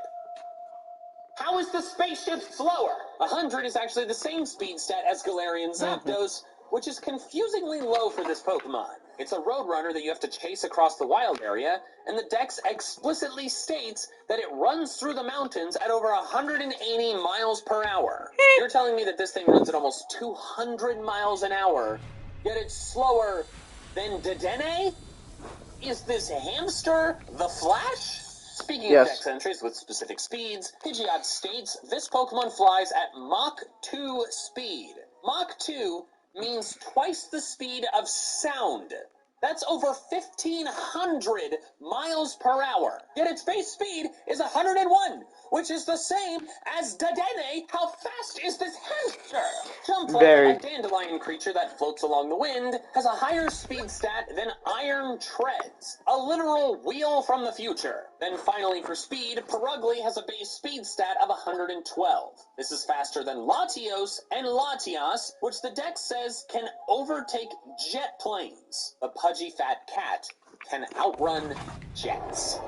Next up is bulk, and this one's a little trickier to cover. That's because a lot of Pokemon may seem frail due to low defense and special defense, but then end up having really high HP, making it bulkier than its defensive stats alone convey. And of course, the inverse can also be true. Additionally, HP and special defense are harder to visualize because they're like life force and magic resistance, and like, what does that look like? To simplify things, almost all of these entries will focus on physical defense, since how well something should be able to take a punch or a slash is much easier to visualize than HP or special defense. All evolutions have one stat that's a huge 130, but most of them make sense. Jolteon is really fast, Espeon has high special attack, Umbreon withstands magic and energy. But as we've already covered, Flareon hits weirdly hard physically, then Leafeon, a cat made of leaves, somehow withstands physical strikes better than a Pokemon hiding within solid stone. What? It's leaves. It's made of leaves. Lucario has a confusingly high defense stat of 120, higher than solid metal Bronzong. While rock types are known for having high defense, Lucario doesn't make as much sense here, since the dex says the shell on its back is just skin that has cooled and hardened. It breaks easily with a slight touch. The only thing I can think of that maybe justifies the high defense is that its magma body is squishy, so like a punch it just like squishes and burns. But I still think it's weird it has such a high defense stat when such a large portion of its body shatters easily. Untail and Gorbis, two random eels, have higher defense than Made of Metal Celesteela, which I do not understand.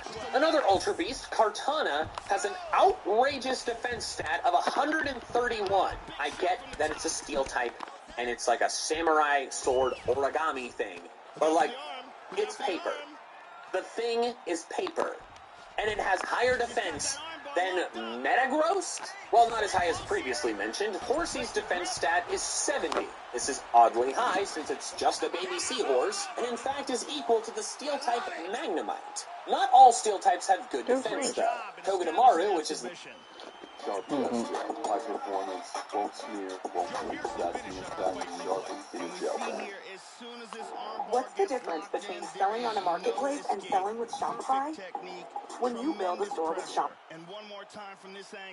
Literally a metal ball of spikes, only has a defense stat of 63, which is lower than Chikorita. Lunatone's is also oddly poor considering that it's made of rock. Its defense is only 65, which is lower than Skinny Monkey Ambipom. Nincada, shockingly, has double the defense of its evolution Ninjask. While it's not unheard of for an evolution to get less bulky than its pre-evolution to focus more on speed or power, for example Porygon 2 into Porygon Z, Nincada's 90 base defense, having down to only 45 for Ninjask, is such a huge change that I needed to mention it. Finally, for bulk, the only special defense entry, Mantike, a literal baby, has the same special defense stat as Cresselia, a Pokemon infamous for its ability to withstand hits. I should note that Cresselia was nerfed this generation, its special defense used to be higher, and of course its overall bulk is still better than Mantike, but still, a tiny baby having any defensive stat that's better than Cresselia is wild to me. And now for the final category, surprising base stat totals. Scyther has the same base stat total as both of its evolutions, Scizor and Kleavor, being the only instance of a Pokemon keeping the same total upon evolving. Nincada technically gets weaker when it becomes Shedinja, but really Nincada just becomes Ninjask and then Shedinja is created. So does Nincada really evolve into Shedinja? Spiritomb, a Pokemon well known for being incredibly difficult to obtain, does not have the power level one would expect from such an elusive Pokemon.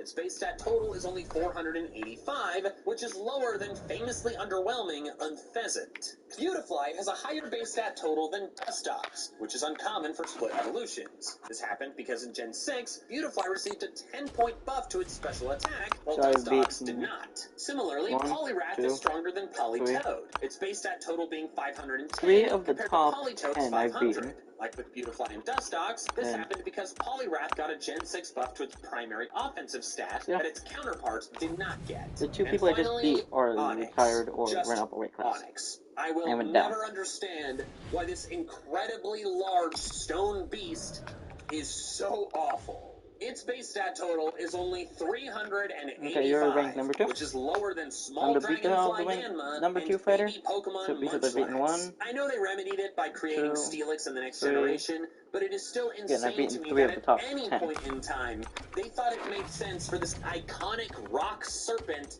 to be so darn weak. Thanks so much for watching, with an extra special thanks to my patrons over on Patreon for helping support my channel independent of fluctuating YouTube ad rates. If you want to help support me in the same way, the link's in the description. Shut your mouth.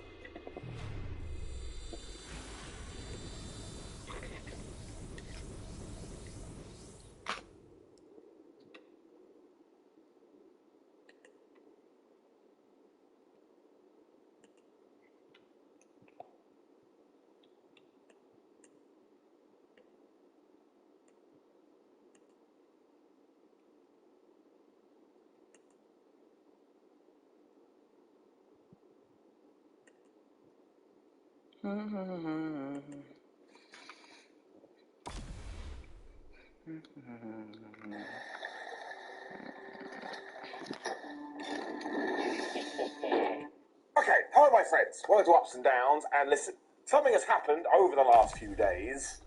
We are going to do something a little bit different. So basically, we here at What Culture received an email that I am going to read out to you. But first, let me introduce you to... Coming up next, it's a strawweight championship fight between Assassin and Crusher. That's right. It's me, Auntie Simon, like one of those agony aunts you get in the paper. So, it's from Liz. Start the music. Let's go. Could somebody talk to Simon Miller about the volume of his ups and downs? My husband has no interest in wrestling, and every time I put it on YouTube, it is so loud that while I am frantically putting the volume of my TV down, my husband is yelling at me to get the volume down. Simon is the only host on your site with this problem. The noise bothers me, and it's not helping my marriage. All I'm going to say is that husband too, Liz, am I able to turn down? No, I'm not, because I'm a crazy person that shouts when talking about pro wrestling. So what I'm going to do is I'm just going to shout out this: I love you, person I don't know. Hopefully you feel warm and fuzzy in your tum-tum. Right, that was weird. Rules in the books. Let's upload out. How cool is this too? Because the very first person we did see on this Monday night show was Jey Uso, which means we have done all this work with the bloodline. No matter what you think about it today, we have turned this dude into a proper star, and I think that's fabulous. The crowd was also going nuts for him as he did make his way through the audience. This is when I saw a sign, I'm going to be that guy. Here comes Arrogant Alan. I think we should all make this a thing. That's right. Everybody, Simon Sexton's the wrestling shows. We really going to piss some people off. Can you imagine all of the bunch of ups and downers celebrating in every show? I should have said Assassin. Crusher. Ready?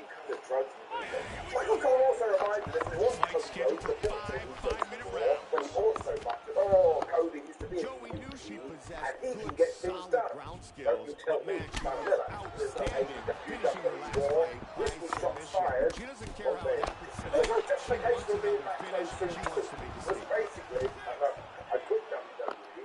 I Great feel like I front just kick come to to the war face. and get away from my crazy family. So Now that she's cracked got me up. over I mean, on he didn't say this, but he kind of inferred it. So that's no idea about the structure of the company. She gets her back. But what must have been Dreamtime too? Sami Zayn trying to playing lock music. up a submission He was the guy who interrupted. She got free of the And you choke. know the deal with this pairing. They have the greatest chemistry ever. He also set the scene because he was like, listen, Jay, I'm just back here to tell you, there's a lot of people in that locker room that don't like you. Because for essentially 3 years, you run rampant through WWE. She's trying for a Kimura here. He also mentioned that Kevin Owens wasn't here tonight. I'm just going to make this up respectfully. This is C-Plot. I think we're going to get to WrestleMania 40. And not only will be Jay versus Jimmy Uso, there will also be Sami Zayn versus Kevin Owens. Sami Zayn was different to the people he had mentioned though, because he was so happy Jay Uso had broken the race of the bloodline. He's standing on his own 2 feet. He's talented. So, Zayn then wanted to shake his hand, and Jay was like, no, I'm not going to do that, when he did a little bit of a chuckle and said, that wasn't very Usi of me, and these 2 hugged, stared off into the distance, started to cry. There was also an excellent tease after this as well, because Drew McIntyre's here, and he walked out, and he looked at Jey Uso like he was about to steal his kill. And he would do this too, like I know it was Solo Sikoa that Crusher with a front kick to the body. all the Usos were involved, so McIntyre probably wants to kill this guy. So I do like it when WWE remembers, and I really like the fact that Jey Uso is being treated like this. As I told you a few years ago, you would never believe me. So this is top-tier sports entertainment work. I think all this video was Shinsuke Nakamura when he was all like, well, maybe I did underestimate Seth Rollins a little bit. I was like, yeah, Shinsuke. He was the last man standing, and he had to beat Seth right in the back. One day, he shall be the world heavyweight champion. Let's go, do something. This may continue because Ricochet was tagged out of this. Basically saying, listen man, I know I lost to SummerSlam, but I deserve an opportunity. When Seth Rollins walked in, he was basically doing a bit of a dance. He was freaked out about this too, because he was like, why are you here? Seth, he's got a bad back. It really makes me chuckle. He's had this injury for like 4 years, but now we're talking about it, nobody can take it anymore. I think he too was also like, you need to delegate, like they were working in finance or something. I'm okay, I'm all good, I'm able to walk, which I can do, I'm comfortable. Because look, he's fine, his back is good, his teeth are white, his hair is wet.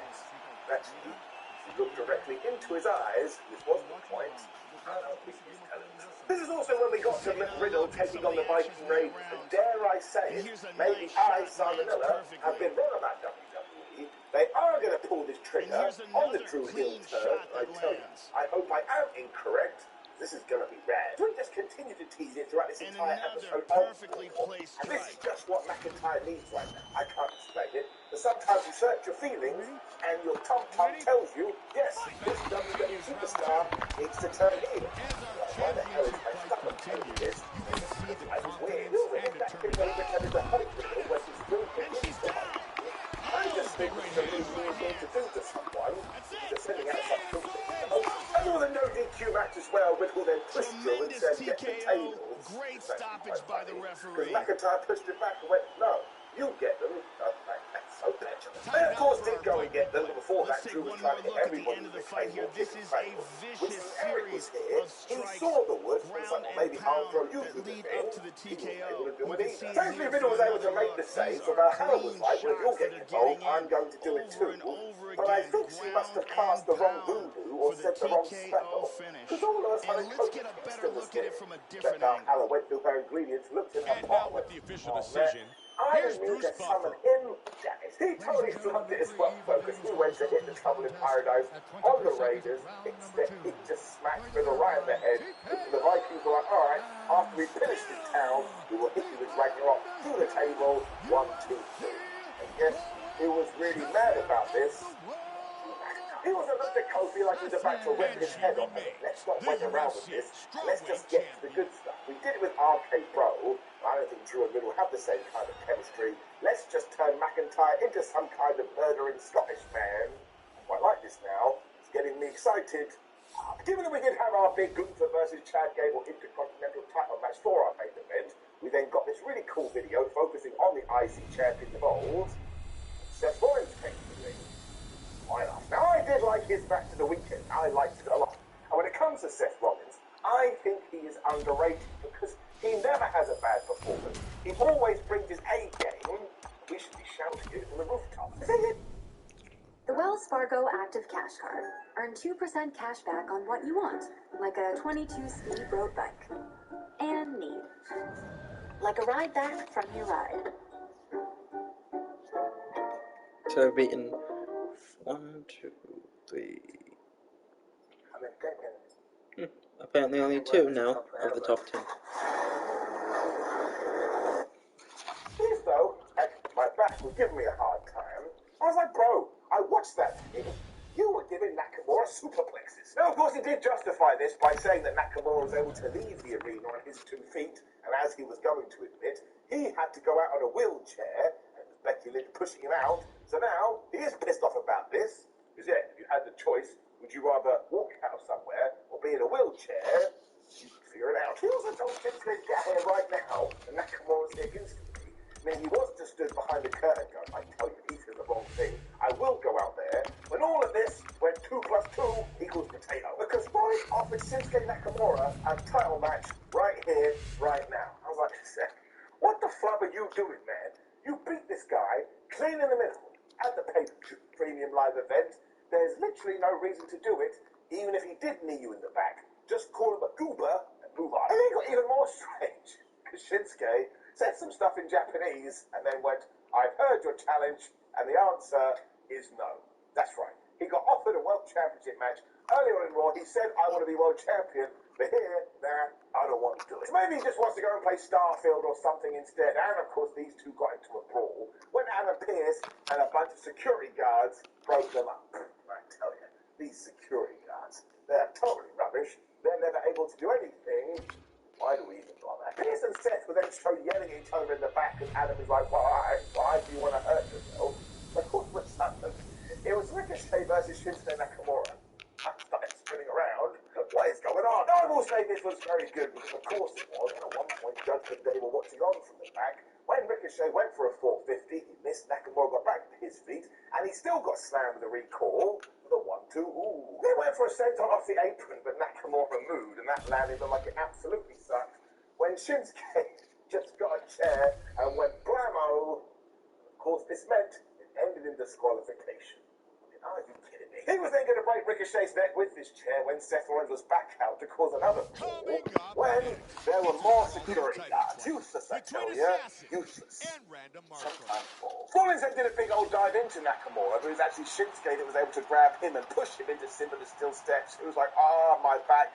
And Ricochet was back, and he chased Shinsuke off with a steel chair. So all of this was totally nuts, and it was kind of hard to buy into, because if this was the plan, and if this was what WWE wanted to do, why the heck did we have such a clean finish at Payback? And I like the fact it was so clean. It was just too tight to have a wrestling match. But now you're kind of like, things that were out of ideas. So look, I'm being a massive nerd here. There's nothing bad about this. These two are very good professional wrestlers. Sometimes this is just what happens. You can't enjoy every single angle of wrestling TV. There are hundreds and hundreds of episodes. Unfortunately today, I gotta give it a down. If you like it, more power to you. Rick versus Shin. I regret saying that was very good though. Don't want to forget about that. So in terms of the match before the ending, we also then come back to Judgment Day, and this was so damn good. We have Rick returned to Damien Priest and just said, not tonight, mate. Because of course, she's in control. She has surveyed the situation. The champion is making her way to the cage right now. We were then interviewing Zoe Stark, who was all like, listen, I do respect your strategy. You're not allowed to put your hands on me. When of all the people, in walks Shayna Baszler. And they did have this very passive-aggressive conversation. When it turned out they were going to wrestle later, instantly I was like, man, I don't think I'm going to like how that's going to go. This is when it was time for the Judgment Day to have their proper in-ring segment. And it was Dominic Mysterio who started here. And even though he was trying to say, look at us, we have all the championships, we have all the gold, we are brilliant, everybody booed this guy. It's just fun. I tell you this, I like it. It is such a good idea, though, because when you do have a stable, and they are littered with titles that just look so damn dominant. Which when Finn Balor got the microphone and said, I would also like to thank myself, because now I am a tag team champion, it means I've done the Grand Slam. Which is true, I tell you, man. This Finn, he is totally awesome. Ripley then put a rubber stamp on it because he was all like, look, we're a family again. Although I tell you what has pissed me off, we had so much success over the weekend. What is everybody talking about? Stinking Jey Uso. It doesn't actually matter though, because as far as she's concerned, the bloodline has fallen, whereas the Day of Judgment are in control. When Damo was going to do something, here came J.D. McDonough. Now, I have no idea what this guy's up to in his spare time, but he went up to David and said, listen, I don't think you should hold that briefcase anymore, because I've made you a spangly new one. Now, of course, it's purple, and he just got a sticker and stuck it on there, and it says, Senor. This is what he does, I guess. He sits at home, and he makes briefcases. Now, Prince was very happy about this, his face lit up like a Christmas tree. When Sami Zayn interrupted, he was like, did you not think I was going to come out here? You screwed us over at the pay-per-view premium live event. I want revenge. She also called them championship-stealing turds. The Dominic was the biggest turd of them all. This is why Sam is so good. That is one of the worst insults I've heard in ages. But when he delivers it, I laugh. Shane then challenged the Cold Dog. This is when J.D. McDonough got involved with him. And he was all like, well, actually, I think I helped screw you too. So if you won a match, why don't we go at it later instead? This thing got booked. This was really good though, mostly because the Judgment Day have established themselves as a force. And again, Here's my prediction. Somehow they will screw over Damian Priest. Somehow Kevin Owens will screw over Sami Zayn. I know where it's coming from. Just going crazy. Then another IC title video as we cut to Gunther, who's all like, Chad Gable, who do you think you are? I like to think he meant this literally. He doesn't actually know. He's going to ensure he wins later though, because his legacy will be established, because he will become the longest reigning IC champion in history. Totally. They just had more crazy stuff. We saw them throw off Big immediately out of his office. When Chelsea Green walked in there, they were like looking for the single moment, so she won't be cleared for a while. So once again, these damn women tag team titles, they are cursed. Chelsea then started saying what an absolute moron Raquel was. So of course she heard this, meaning even though she left the office, she must have had her ear to the door. She came back in, and yes, surprise, surprise, we're also going to do this match later. So it really was a little bit of an odd Raw, although it was very entertaining, which continued under both those lines, because then it was Shayna Baszler versus Zoe Stark. And I audibly said out loud, well, who the hell is going to win this? Because really, when you do break it down, Stark absolutely needs a victory after what happened at Payback, but so does Shayna. I mean, she went missing for a few weeks, but before that, she essentially retired Ronda Rousey at SummerSlam. Shayna did start by working over Zoe's arm too, and Stark was able to come back by pushing Baszler into Anna and out the table, and she also hit a dive. Want to know why she hit a dive? It was the sponsor. 2023 wrestling. Stark then hit a German suplex, and she wanted to follow this up with a Z360. But Shayna must have leveled out her meters by this point, because she then just reapplied the Kirifuda clutch. And even though Zoe fought for quite a long ass time, eventually she tapped out. I did like the fact we. She gets double underhooks here. She's got the over-under here. She completes the throw. Oh, I'm sorry if it is weird, but. Good collection. We allowed Stark to fight so much of this because she came across like a warrior, but I'm not sure this helped anyone, especially because afterwards they looked at each other. I was like, I'm sure Zoe is going to pick her one, but she didn't. And they fist bumped, and they both just walked off. But really, that was that. I'll tell you what the biggest problem was. Roll it. Good morning, my friends. Welcome to another episode of Heel and Face, and for the first time ever, we have two people on the board. We have Shayna Baszler, we have Zoe Stark. Let's spin those wheels. That's right. The answer is, we don't actually know. So as ever, what the hell do I know? And I really do like both these guys, which could be the problem. Maybe I want too much. But in terms of the match, I'm giving it an up. But doing this in the first place, and giving an L to Zoe Stark, I'm giving it a down. Now you're shouting, Siren, you're such a wrestling geek. Yes, I am. Sometimes that's the problem. But then come back to Finn Balor on the Judgment Day, and man, I was on the floor. Because this was like going up to your partner and trying to pick the best moment. If you really want to go away for the weekend with your friends, you're waiting for the best time to ask. Because Finn realised that everybody else was in a good mood. He was like, oh, hi. Maybe it's time for J.D. McDonagh to be in the group. What do you all think? He shot this down because he thought McDonagh needs to prove himself more, so I guess making your bespoke briefcase isn't enough. When they asked Dominic, he was like, yeah, I don't know. Maybe you guys should decide. He is the best character. Ripley was happy to wait and see what JD was going to do against Sammy. And after Damian Priest and Finn Balor had left, she grabbed the condom and said, listen, you know what you've got to do. Make sure you get it done. So I thought this was really smart because it was a cliffhanger, meaning you had to keep watching. Ripley is so damn intimidating, she came across like Skeletor.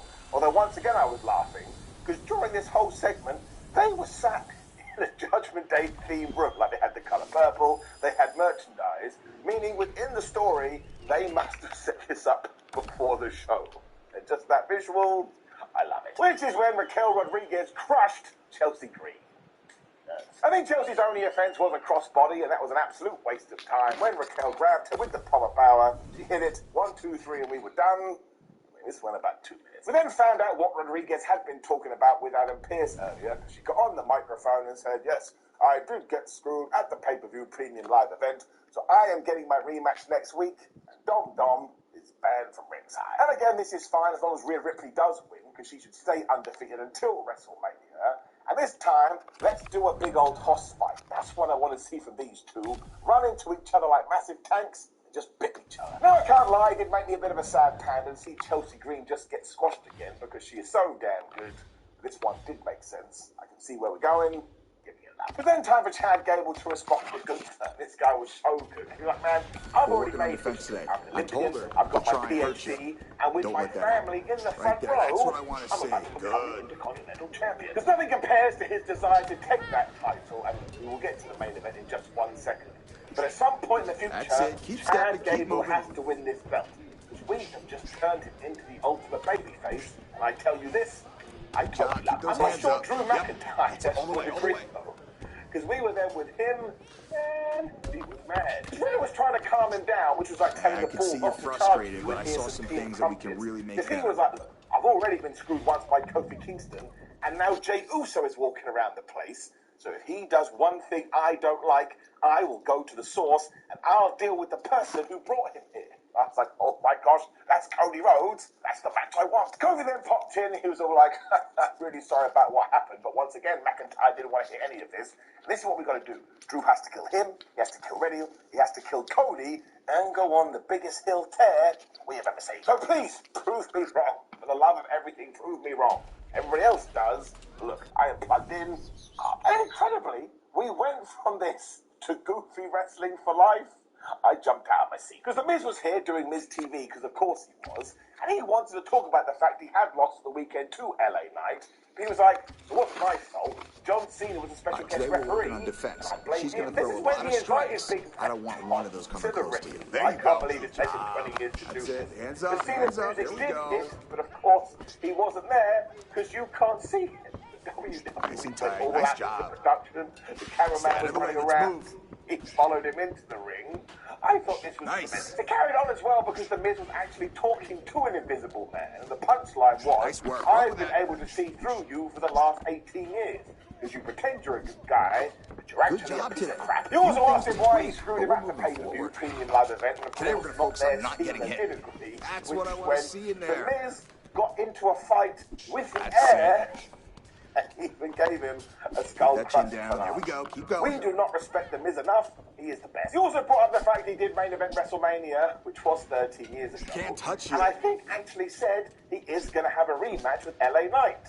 Look, as long as La wins that one, I don't really mind. But at the end of the day, you know me, I'm still the same old G, and I just get a kick out of the silly stuff. Because, especially Good Raw, job in there. 3 She's hours tough long, as they it come, can't just be and you serious, stood up to serious, because I want to smash my own head in. And I just thought this was a tremendous segment. It made me feel warm and fuzzy in my tum-tum. Goofy Wrestling for Life, giving it up. Speaking of what... This demon is once an angel rejected by God. Don't care. O como el diablo anda suelto. Applesauce. The Nun 2, clasificada R. This is AG1. Foundational nutrition to support whole body, brain, and gut Look me health. in the eyes. Just one of these, or one of these. Shaken up in this. Vitamins, minerals, pre and probiotics, adaptogens, functional mushrooms, uncompromising quality, simplest possible routine. Since 2010. Start at drinkag1.com.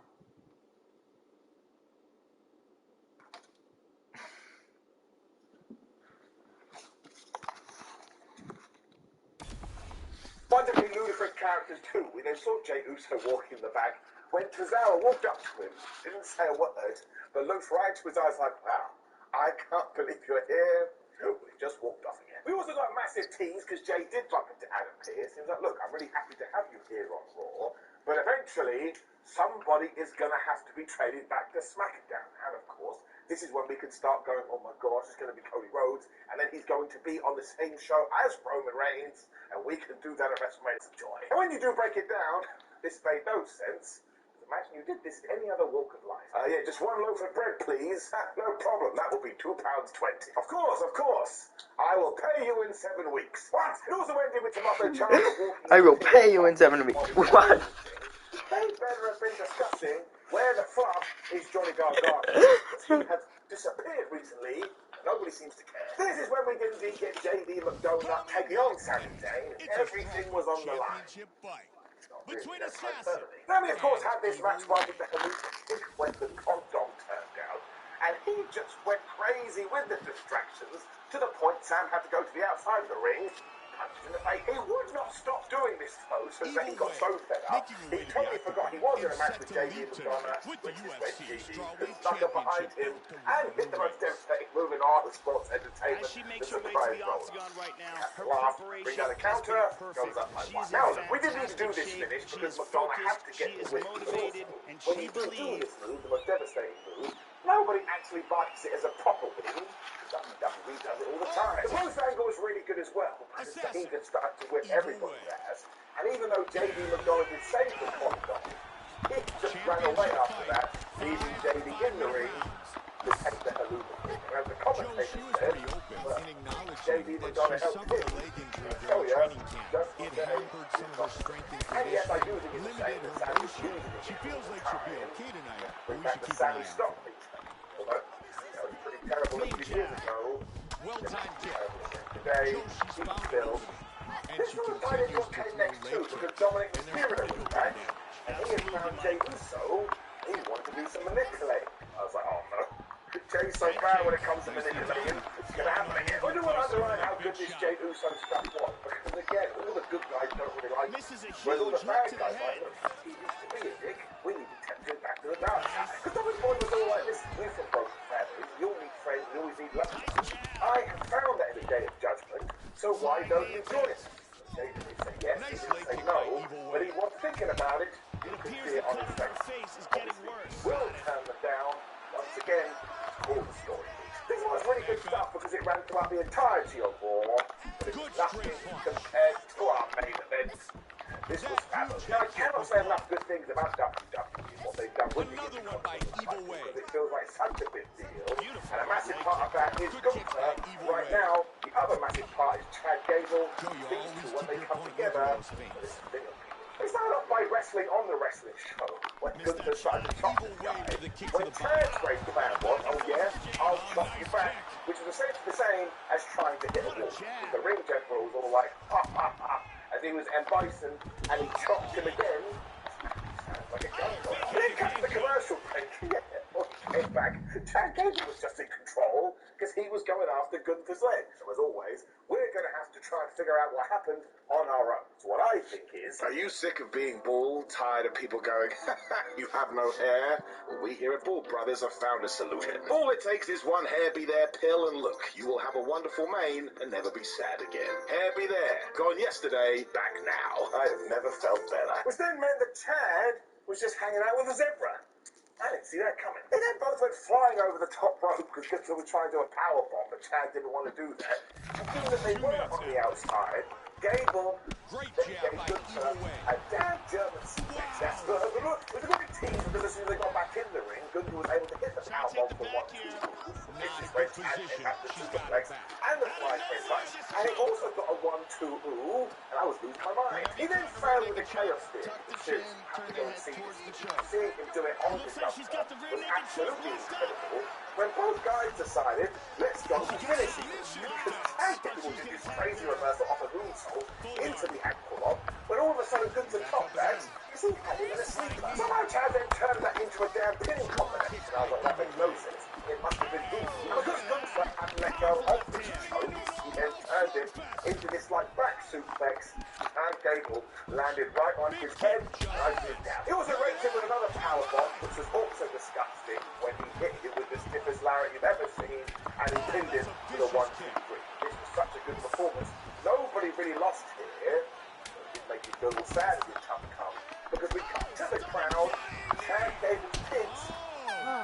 This is so well done though that we can easily justify a round 3, and Chad Gable should win the Intercontinental Championship, which is doubly good. And here we see some beautiful submission. He will beat the Honky Man's record, and he should do. He's had a terrific run. He deserves it. Raw then ended with Gunther standing tall as Chad's in the ring. Like, well, thanks. I've had a terrible, terrible day. We're on to something with this Gable man. Do not drop the ball. Which brought us to the end of Raw, and look, while I found a few downs in there, I admit today that was me being a little bit of a sensitive Sally. This was a terrific episode. I'm giving it a down. Now, of course, please do go into the comments and let me know what you thought about WWE's Monday Night Show. Click this video here, which is up and down the page back. You can see what I thought about that pay-per-view preview. Like the video, share the video, subscribe. WhatCoach.com. Follow us on social media.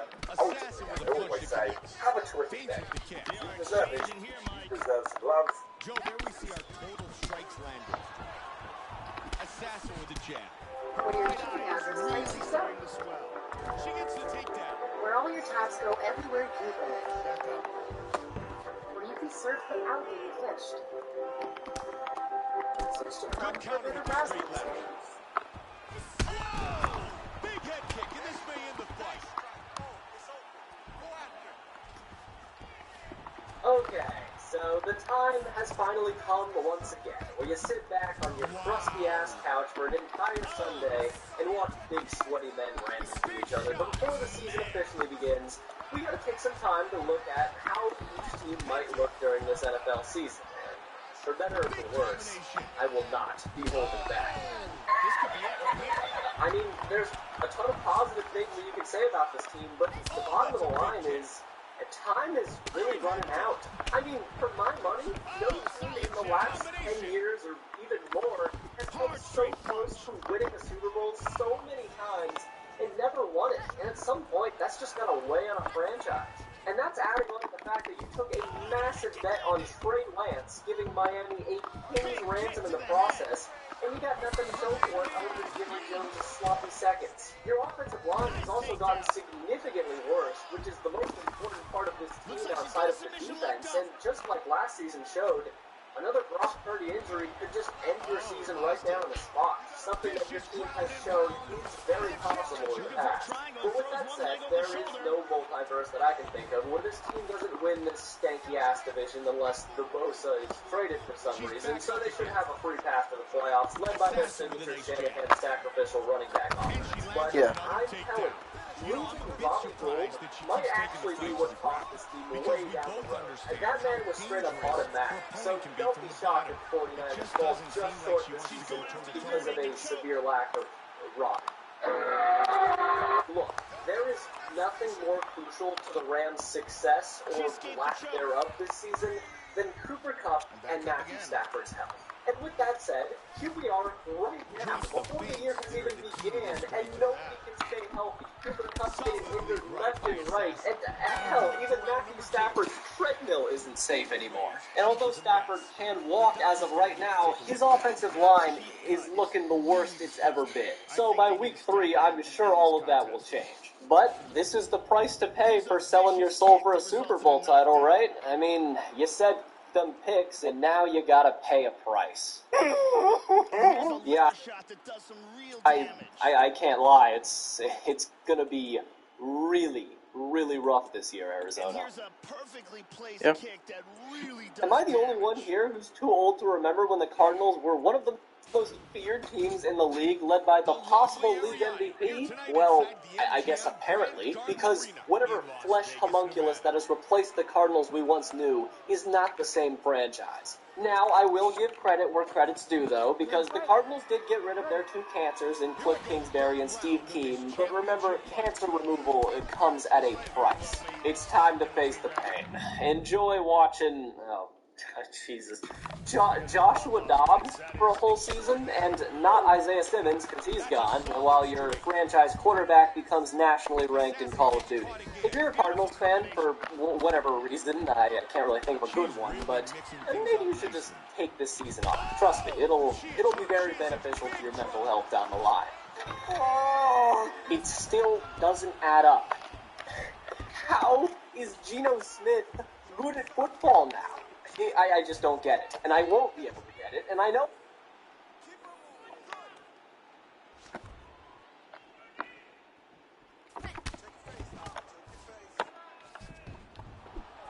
There's that head kick.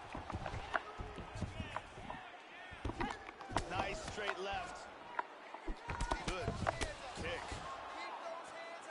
Joe, I wouldn't be surprised if she looks for another takedown. Flying for the knee.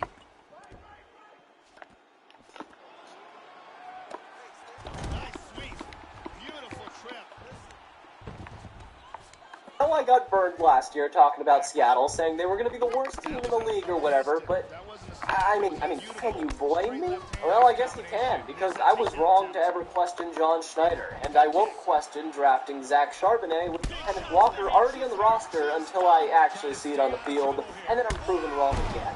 Seattle's just going to be another good team who gets a win here or there, but they're probably not going to go any further than their wild card ceiling. And what we're witnessing right now is the perfect rebuild. So take notes, Arizona. See what they're doing there? Because remember, you don't have to tank when you're rebuilding. You just got to get good coaches and a good GM that doesn't rack up DUIs and a solid culture. So just enjoy how...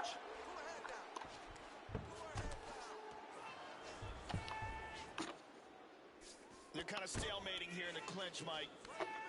Oh, beautiful right hook. I saw the cut when it was first open, Joe, but it's really swelling up quickly.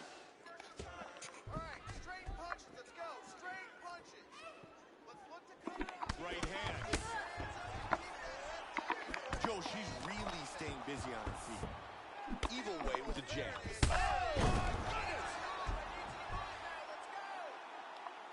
Having a fun year, Seattle, but Geno Smith can't be good again, right? This might be my steamiest take yet, but for the New Orleans Saints, I see two very clear paths here, and they're going to choose one of them. One path, I think they go like 13-4 or something, and Derek Carr's great, and they throw the ball about 50 times a game. But that other path, the Saints could very easily just crash and burn in the worst way possible, and we could see some Taysom Hill QB1 again. For both scenarios, all the pieces are in place, and although the defense is aging through ancient conjuring, Demario Davis and Cam Jordan are still good, and everything depends on the biggest question mark with this team outside of Derek Carr, and that is head coach Dennis Allen. Is he going to be able to help unleash Derek Carr and Chris Olave, Michael Thomas, and the rest of a very talented offense, or is his inability to coach for his life going to hold this team back for another season? Look, as a Raiders fan, I'm just looking out for you, Saints. There are very few men who have hurt me more than Dennis Allen has, so I just don't want more fan bases to go through the same pain that we had to endure. You already know what's up, Panthers fans. Sit down, strap up, show me your war face, and let the tank run its course. And you know, when I say tank, I mean that in sort of like a Seattle Seahawks way. This team could win 7 or 8 games, but the only thing that matters is that their crown jewel, Bryce Young's development. And even if that goes wrong, at the very least, it can't get worse than last year. I mean, remember, Baker Mayfield was your quarterback, and P.J. Walker, and the neckbeard.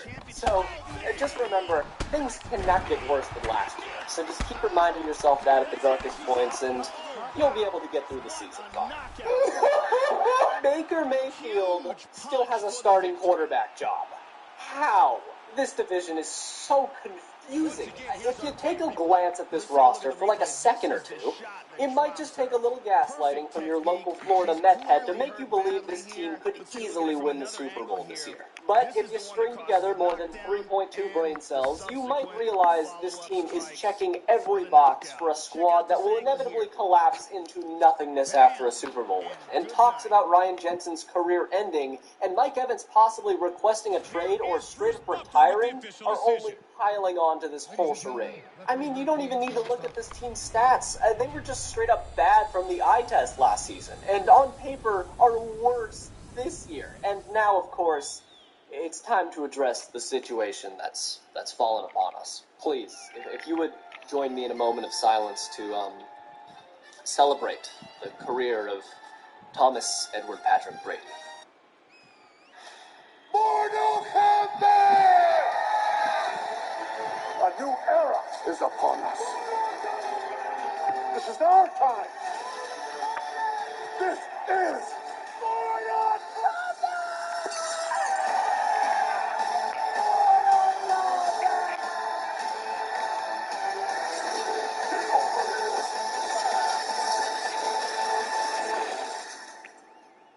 Rated M for mature.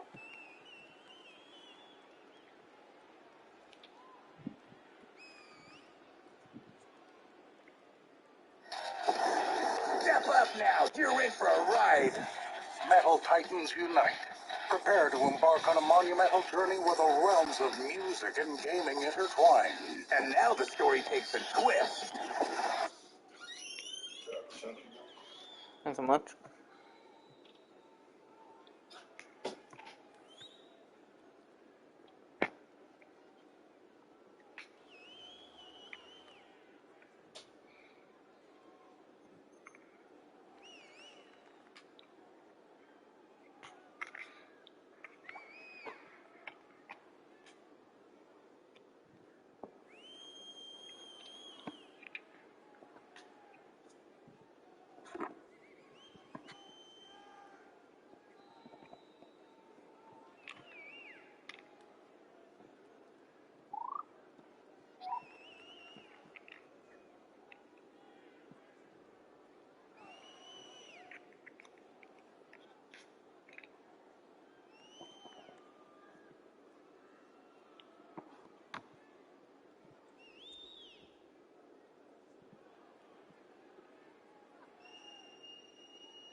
Yeah, we just finally signed Nick Bosa.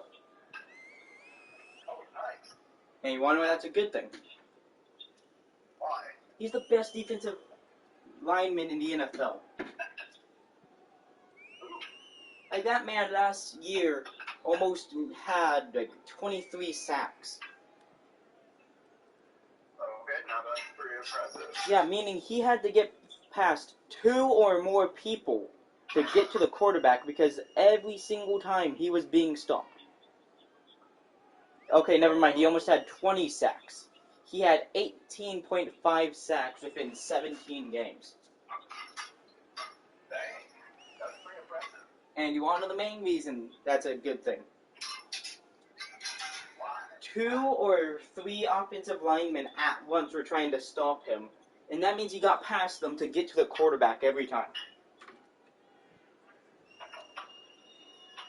Alright. And now, the 49ers are going to have him, Javon Hargrave, Eric Armstead, and Drake Jackson all rushing the quarterback. And with Javon Hargrave, you can't stop him without 2 or more people blocking him. So, who do you block? Nick Bosa, the best defensive lineman in the NFL? Or do you block the second best defensive lineman in the NFL?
sharp things on the end of chains, but they all kind of suck, as they use floppy chains, and the axe edge barely hits. But I made my one using a motorbike chain, and that way it can't twist from side to side, which means the edge of the axe always hits first. I also made it retractable, and then it pops out with springs, which you put in the end. And this flail axe may seem useless, but it's really not. Let's say you're chopping wood, and you can't reach the log you want to hit. All you do is just pop out the chain, and now you can hit it.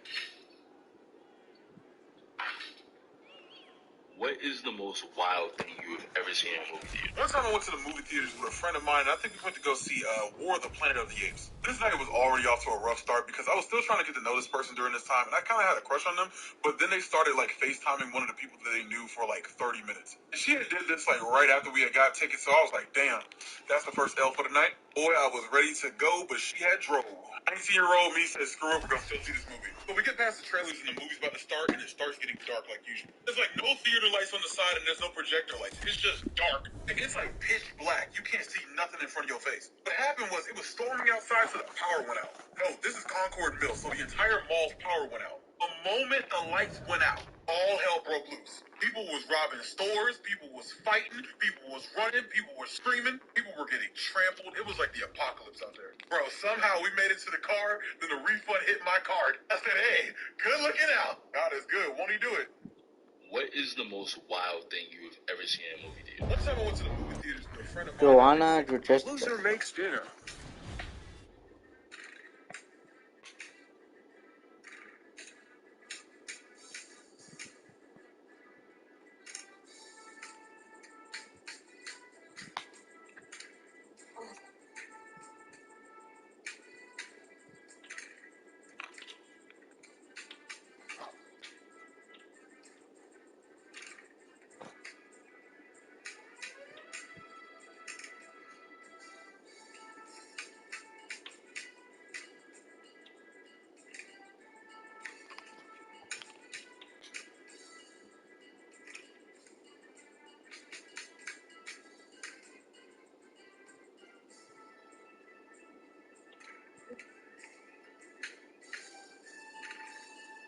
Yeah, like I was kind of.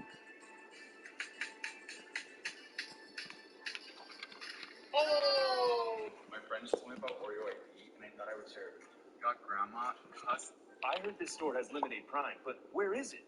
There it is. Oh wait, no, that's just SpongeBob. I was about to leave, but then I saw it. It actually exists. They were hiding it by the register. We got the Prime home, and I was about to put it in the fridge, but then I thought, what if somebody steals it? So I ran it upstairs and put it in a super secret location. It should be totally safe here. A few hours later, it was ready. The Prime was finally gonna be. What the? There's only one possible explanation for this. Pikachu! I asked him what he was doing, and he said he was making a video to celebrate Yellow Prime. Let's see what he made. We got Prime, boys. We got Prime. We got Prime, boys. We got Prime. Pikachu says like and subscribe if he nailed it. When your younger sibling is late for school.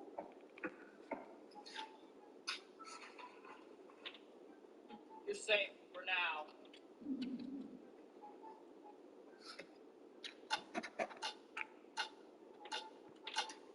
Shoot, I'm late for school! Mom, why didn't you wake me up?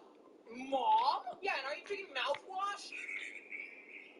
Good morning, sweetheart. It's time for school. No, Mom, I don't want to go to school. I want to stay home and play Minecraft. Okay, I'll let the school know you won't be in until your graduation. When your younger sibling is... Hi, Mom. This is Bryce. Oh, hello. Can Bryce come in for a minute?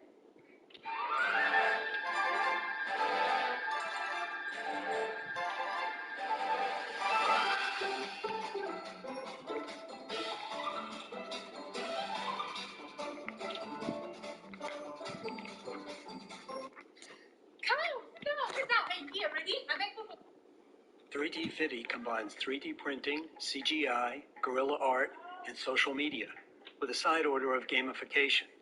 Each model is printed using recycled PLA plastic and planted in a public space, held in place using a good fit or a magnet. Then the item is featured with a map in short videos on social platforms. Whoever scans the QR code first can claim it and take it away. That's why 3D Fitty is an inspiration to placemakers. Because 3D Fitty combines three... I want to fight him. Devontae Devontae, you do realize that's Archie Sonic, right? Archie, what? I'm usually the one wanting to fight, but I'm telling you, this ain't the fight you want. Just like I got busted versions of me, Sonic does too. This ain't his little puss-ass game and anime counterpart, bruh. This version of him, a whole different breed. In this Ultra form he got right now, he's Hemi the Hedgehog. I still want to fight him, bruh. It don't matter what form you and I got, you not beating this version of him, bruh. Hell, I can't even beat his Archie super form in any of the forms I got. I'm gonna fight him. Devontae, you wanna die? The way Power Rings and Chaos Emeralds work in the Archieverse is different from the games and shows. Put him up. Bro, his feats are crazier than anything I've ever done. You know what? Do what you want. Yeah!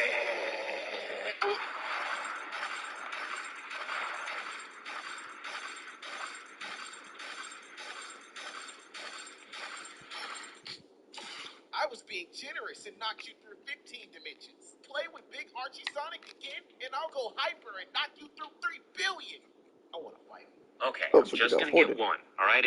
Starting with a comfortability check, we can see that cheap has more surface area. This correlates with our slippage test, where expensive moves around more. Moving on to a wine glass break test, and we can see that expensive breaks and cheap doesn't. Again, confirming this, where cheap feels a lot less painful when struck by a hammer. And finally, we can see cheap transfers less energy, so cheap wins. Very cool. Well, folks, it's about that time. You guys tagged me in this one today, and this says, who's the best fake it till you make it character or the one true finesser? Now, a lot of people will give this to Hercule for whatever reason, but I don't believe he's a true finesser. I just think he has clout. Back in the day, Hercule was the world's martial arts champion for a reason, because he was that dude. Of course, everybody's going to listen to the dude that they've been growing up with for the longest time possible. Now, obviously, the people of the world ain't just going to come out their pockets and try to help some random guy beat some random person they ain't never heard of. It's a world-renowned celebrity and hero. Of course, everybody's going to help. Sure, Reagan is good at finessing normal idiot clientele. How could I call this man a true finesser if the first time he's ever got on live TV, he got immediately exposed within the first 30 minutes? Reagan's whole reputation literally was saved by mob having mercy on his friend. Buggy Ben had clout. He's just been too prideful to use it. Buggy could have easily been up there in infamy with Shanks. But King has the entire world fooled thinking he's the world's strongest man. Boy, he got the world so wrapped around his finger, they think his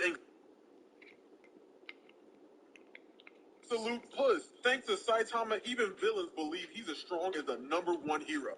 Well, folks, it's about that time. You guys tagged me in this one. I'm beginning to feel like... Lights out! I'm hungry. What's all that noise?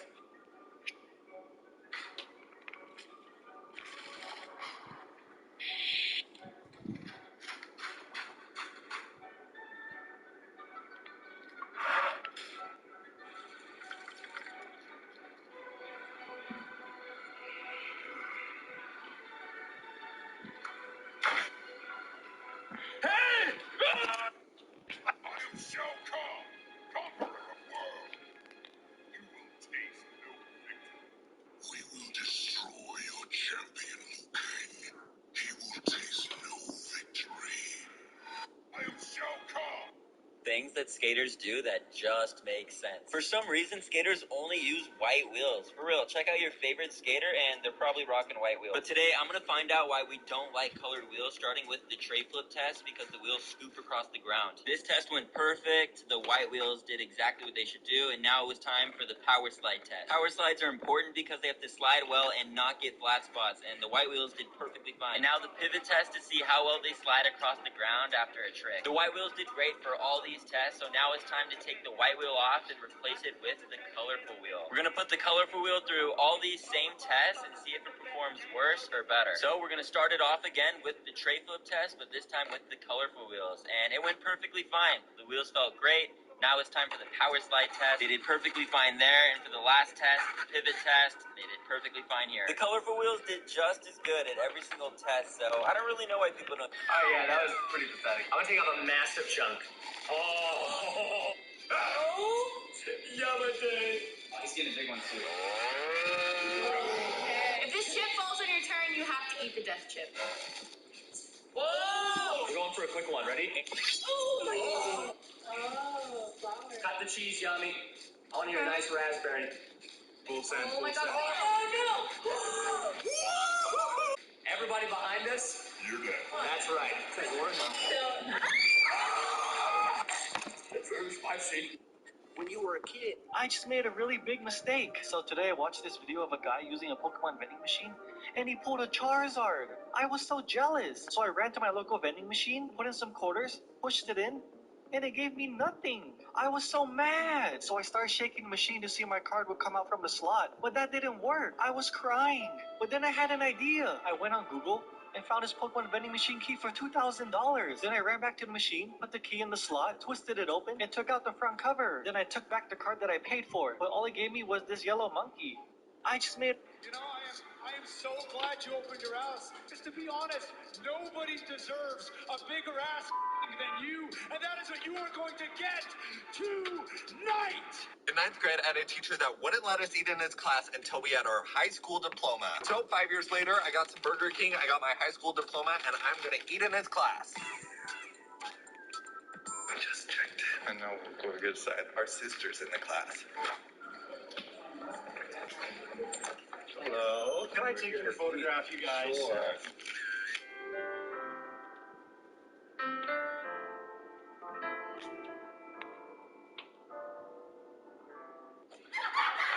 Did you ever wonder if Luffy has caught any bodies? While Luffy does not intentionally eliminate his foes, there are a few instances throughout the One Piece narrative where his actions resulted in certain characters getting clapped without coming back. And while Luffy might not directly have blood on his hands, it doesn't mean his hands are clean either. Enies lobby is actually a good example. While Luffy and his crew were causing mayhem in their attempt to save Robin, Bondum accidentally initiated the Buster Call, and countless world government agents and employees remained on the island when it was destroyed. But in this example, it could be argued that while Luffy's actions resulted in the Buster Call, he should not be blamed since it was Bondum who initiated it. But Impel Down is a different story. On level 4 of Impel Down, aka the Blazing Hell, there's a pool of boiling blood that serves as a horrific punishment for prisoners. And in Luffy's attempt to save Ace and move through this level, he actually knocks several guards into this boiling pool. And given the nature of such an act, it'd be hard to imagine that these guards survived. And that's actually why This is my day one versus YouTube is banning me for feeding the homeless. Not because Jeff Bezos hates carbs, but because I didn't toast the bread of all reasons. Hot take here, but I think sandwiches are better untoasted most of the time, especially if they're cold. YouTube's also banning me for being stepbros with Senyai grubs. Being ambiguously Asian used to be good for the algorithm, but I guess the meta's changing. Good thing we're both slightly white, too. Oh well, dude, see you over on Toonami and Nick Jr. YouTube...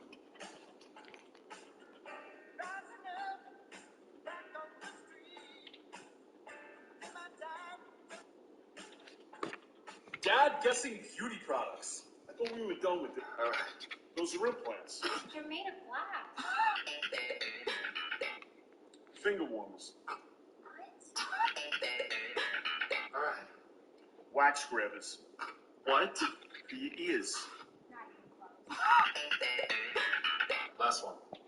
Joe, that's inappropriate. It's for your calluses. Ew. Hey, what's up, guys? Wait, why you wanted this time? I snuck on. Do your parents still disconnect the internet? Because I swear, if it happens in game, just one quick game. Let's go. Yo, let's go. We're gonna play Rank. Wait, why am I whispering? My parents don't care about me. Rank Trio doesn't exist, but because everyone watching likes and subscribes, it does. I wonder. This was $50 off AliExpress, and it's a fake Z Flip. Let's check it out. The box actually looks kind of similar. So this has 4 IMEIs because apparently one isn't enough. Let's see what's inside. Okay. We have some holes here for breathing, the infamous blue camera on a fake phone, and what appears to be a fake display. Let's see what this thing actually looks like. What the hell? Why are they advertising a 2.6-inch screen? It's not big. Let's turn this on and see how it functions. Did you actually believe that this is the smallest bazooka gum container? Well, there's actually an even smaller one. And just like we opened the big one and found a cluster of bubble gum, I bet we're all curious to see what's inside this tiny one. Alright, moment of truth. Oh my god, I actually thought this one will be empty, but there's an even smaller cluster of bubblegum inside. Problem is, I can't get it out because the opening is too small. But remember when I showed you a different way to open the bigger container by using a pair of pliers? Well, using this method, I was able to pull it out, probably because that's exactly the same way they got it in, and if you look closely, you'll see that both bubblegum clusters are absolutely identical.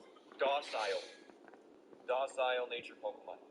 Apparently it increases defense and decreases defense. Is that why there's neutral natures? Because they increase and decrease the same stat? Yo. I mean, I knew there were 5, it's just I didn't realize why there were 5. Docile.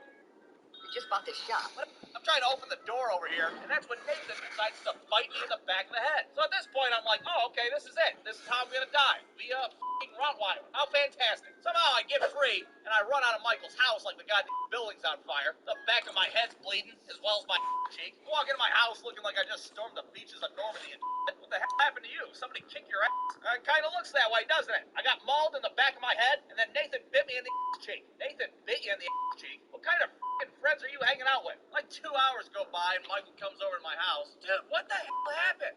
Well, your dog attacked me because he thought I was trying to solve him. That's what the hell happened, Michael. I'm trying to open the door. All my friends out.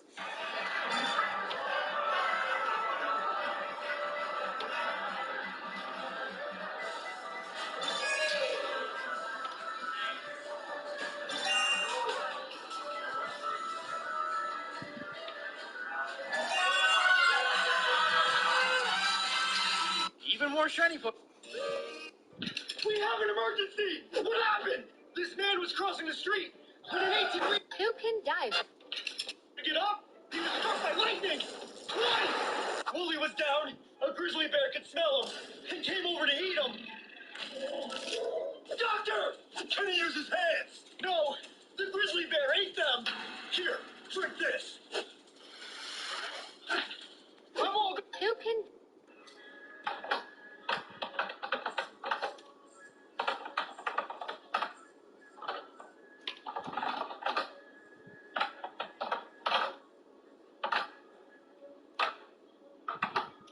I can't believe I just did this. So, today I went to Walmart and I bought their whole supply of Prime. Everything costing me $2,300. My goal is to destroy Prime every single day until Logan Paul tells me to stop. And on day 13, he finally did. Destroying Prime until Logan Paul comments stop. He's just destroying it. But also, Gatorade commented. They said, don't stop. Well, Gatorade said, keep it up. Fuck that bitch.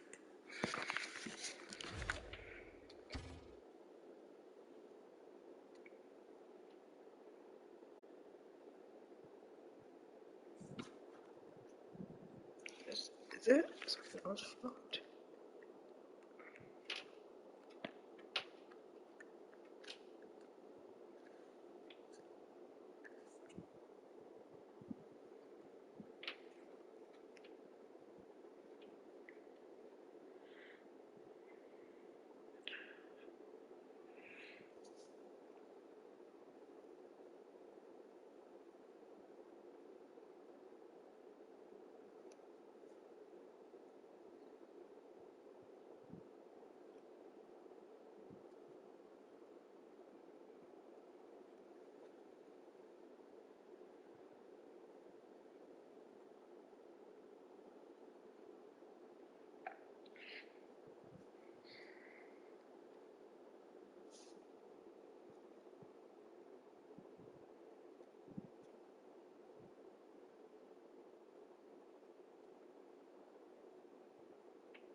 Okay, it seems like my nose is open, so I'm doing this. Students' grades have significantly declined since they started dating.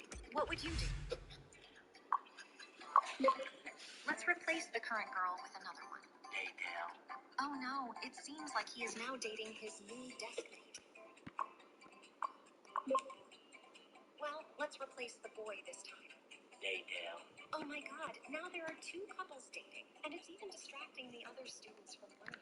They all started dating. Call of Duty Easter eggs. And it almost got a man fired from his job. In the campaign mission Little Resistance, if you jump through these puddles in a specific order, statues emerge out of the ground and your grades will recommend the using campaign. Well, one of the devs who goes by the name of Jesse Snyder has slipped this Easter egg into the game without telling the supervisors. And when players started finding out about it upon launch, Treyarch was so keen in it that they literally all but fired Ben for that. But thankfully they didn't, and we even saw a similar Easter egg with the Thunder Gun and BO1's campaign. This is hands down one of the most...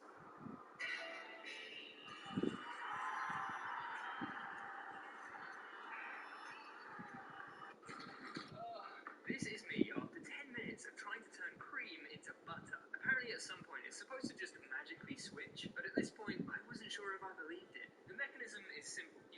spin this thing in some cream until butterfat splits from buttermilk. I reckon I've just got to push through.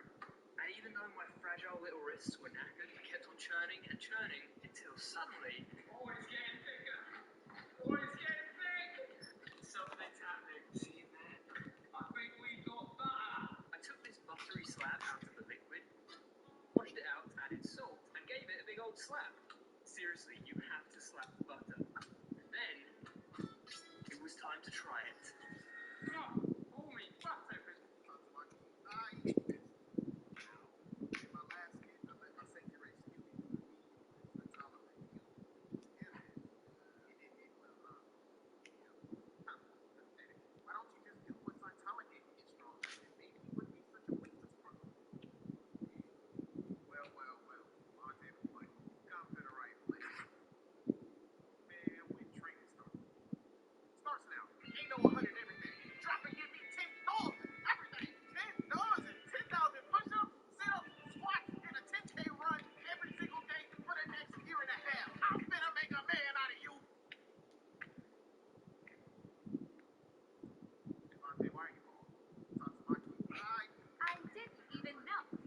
Cheapest expensive shop bags. We're starting with the speed sucking test, and as you can see, the expensive takes the win here pretty quickly. Now for the liquids test, you can see the expensive gets a strong start here, but can't seem to get the whole tip inside of the cup, and the cheap comes in for the win. Finally, for the blowing test, you can see the expensive by a landslide takes this victory. Hey, can I get my shoes back? Yep, just need the skates back. Right, 1 sec. No rush. Oh. You need any? No, I got it. Okay. Oh, all right. Oh Lord. Ignore that. Smells like flowers. Yeah, I ate some earlier. What? Nice. Well done. Oh, you good? You were stressing so much you farted. That was more than a fart. What? Just give me my shoes so I can go handle this. Can I get my shoes back? Wait, no, wait. Wait, no, wait. Fuck!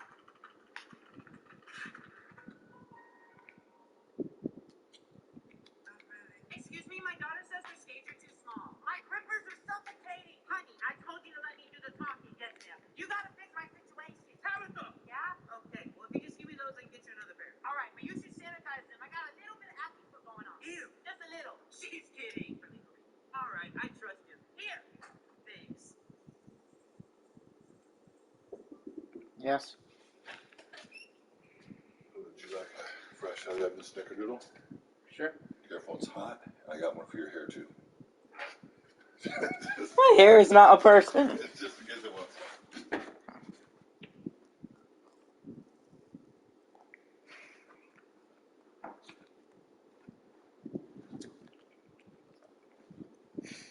Here. Thanks.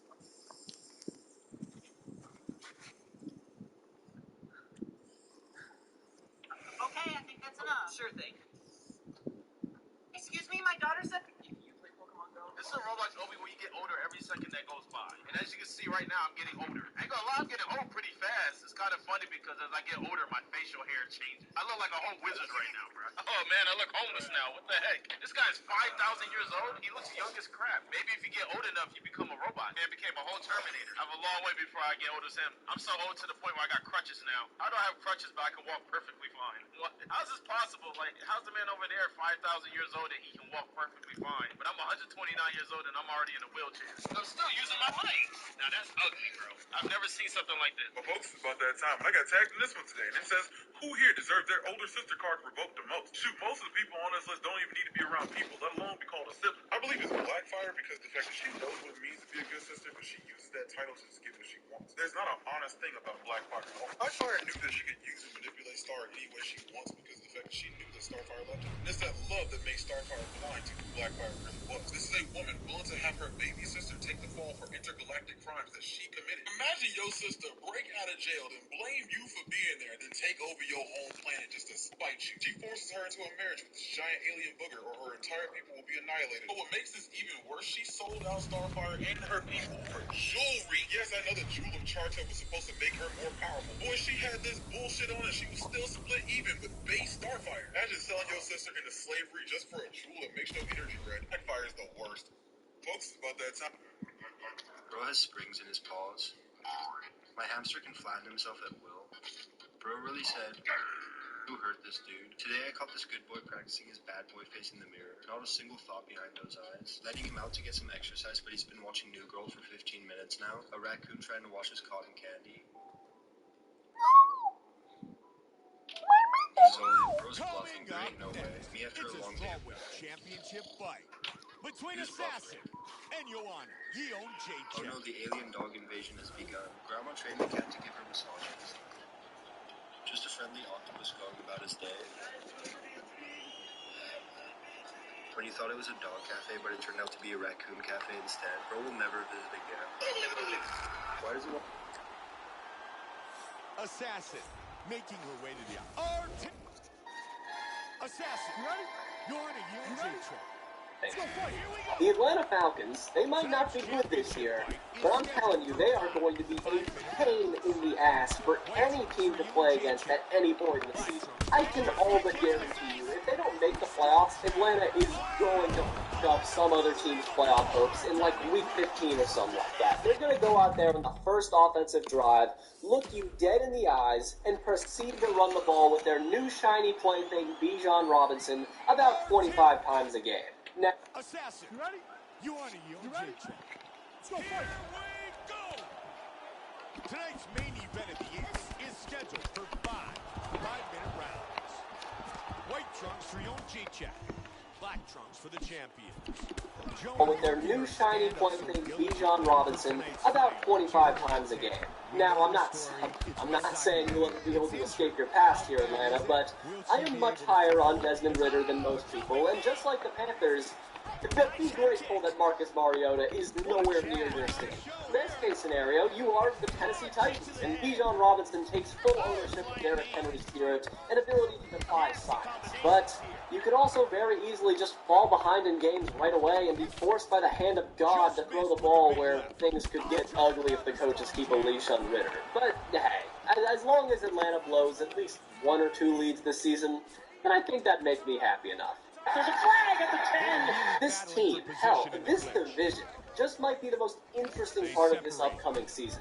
I fully expect the NFC East to be a bloodbath of guts and limbs, and even with that, I still would be mildly surprised if the Eagles didn't come out on top. I don't know what it is, but it seems like this team is just going to be fueled by rage this year. With guys like Jason Kelsey and Brandon Graham running it back, and Hurts, A.J. Brown, and others getting a taste of Super Bowl experience, no team will be hungrier than the Eagles this season, which is why they will win the Super Bowl when it's all said and done. Yes. I mean, what if they just... Would your hair like another one? My hair? Oh, yeah.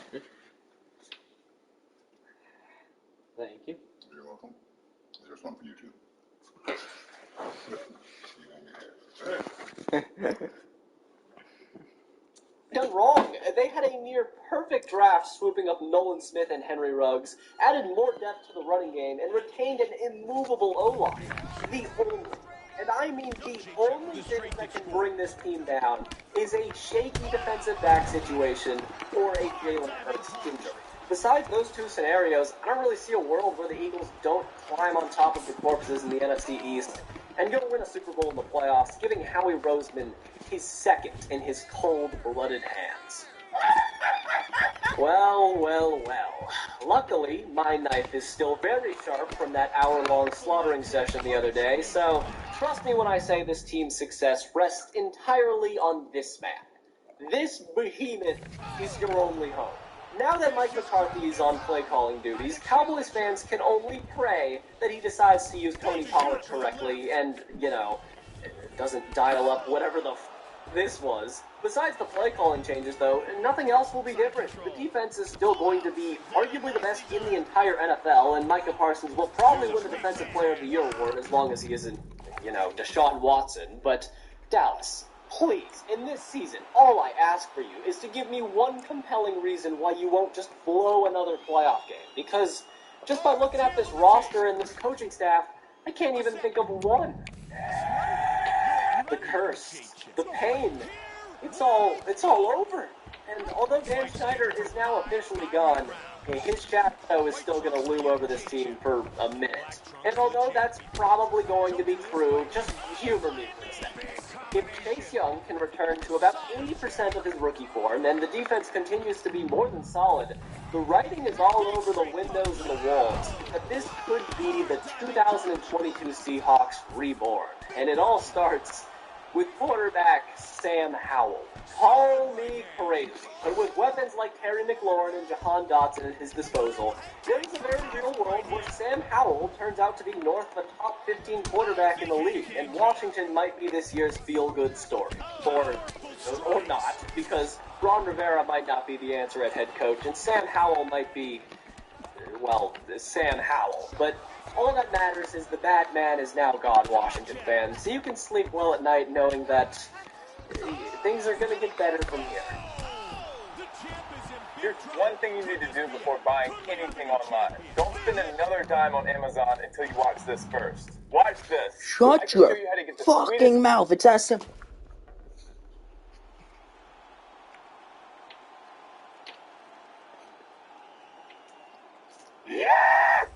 So, is Brian Dable like the real deal, or are the Giants just going to go right back to being the Giants that we've all known over the last 10 years or so? And to be honest, I'm not really sure, but one thing I can say is... Yo, J-check. Assassin. You ready? You ready? J-check. Let's go fight. Here we go! Fight scheduled for 5 5-minute rounds. White trunks for Young J-check. Black trunks for the champion. Ioana Jędrzejczyk is one of the most dynamic strikers. Oh my! Looking to finish this fight early. Is that they're going to run Saquon Barkley straight into and through the ground this season. Now that they got his contract situation semi-sorted out, and little is going to change within their offensive system. It's just the Giants don't really have much talent. They can work harder than other teams and be tougher and all that, and insert more David Goggins quotes here, but come on, their division is loaded.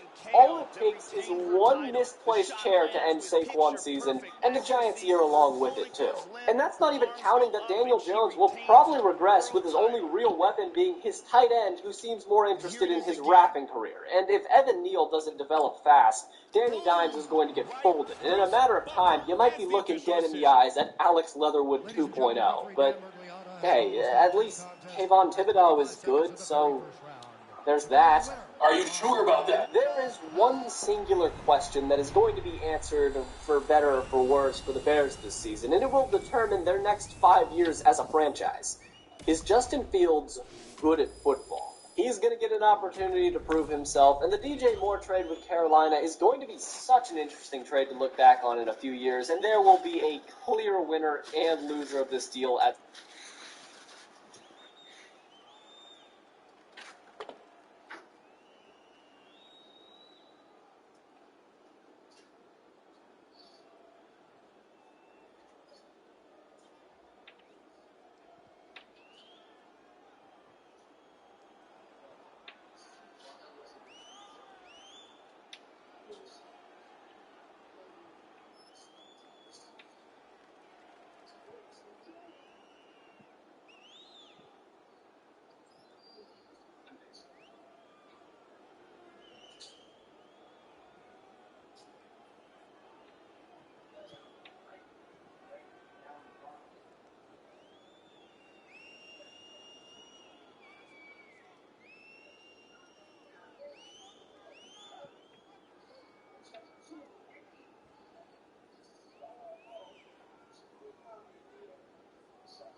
just realized you're in here.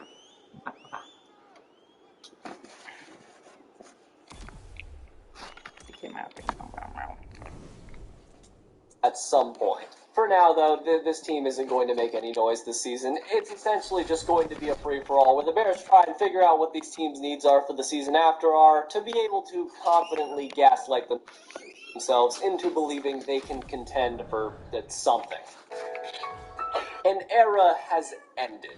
Aaron Rodgers has continued the cycle of Packers quarterbacks who leave Green Bay and go harass cheerleaders in New York and hand the baton off to the next youngling. And you know, with Jordan Love at quarterback being one of the biggest question marks in the league, the Packers honestly have at the same time the highest floor and lowest ceiling out of any team in the league. If Jordan Love is good, the O-line can improve with David Bakhtiari getting Frankenstein back to life, then the Packers have all the talent in the world to win the division and make a little bit of noise in the playoffs. But this team could so easily just suck at the exact same time. For the first time, Matt LaFleur might just seem naked out there without Aaron Rodgers controlling the field. But an even scarier thought is, it didn't even go well last year with Rodgers. So I guess if there's any old DNA from a prime Aaron Rodgers left behind in his locker room or maybe his wooden hobbit hole, the Packers got to inject that into Jordan Love's stat, or else the train might go off the track pretty quickly in Green Bay.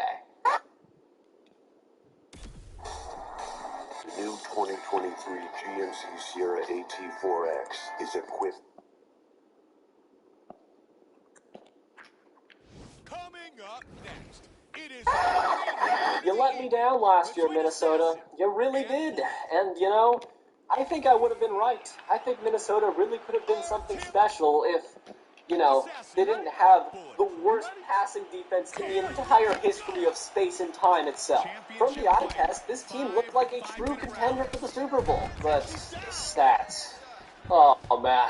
The stats showed that the 2022 Vikings were probably the worst 13-win team since 1978 and subsequently got pantsed in front of the globe in the wild card round because they were frauds all along. Besides that, though, the Vikings might really regret down the line giving the man who looks most like a Viking a gargantuan contract, but as long as Justin Jefferson isn't on crutches, this team is going to be good.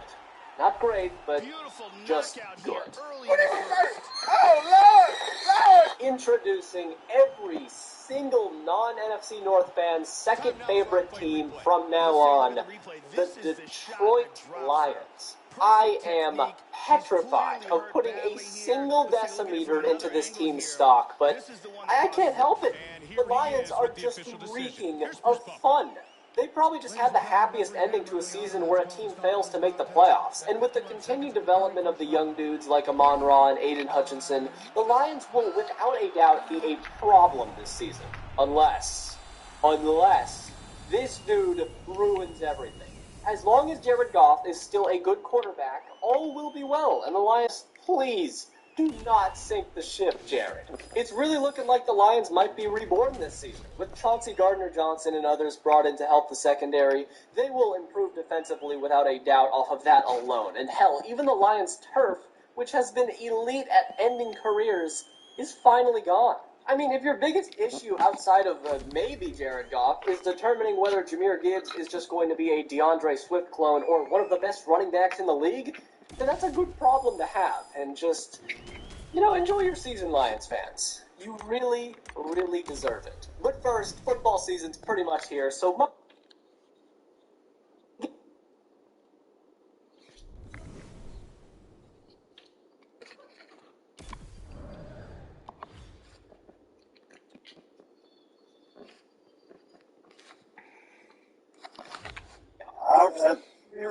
I don't like you, Russell Wilson. I really don't. You made me look like a fool in front of billions of Tub Frog viewers last season. But don't worry, this year I'm a changed man because I'm doubling down.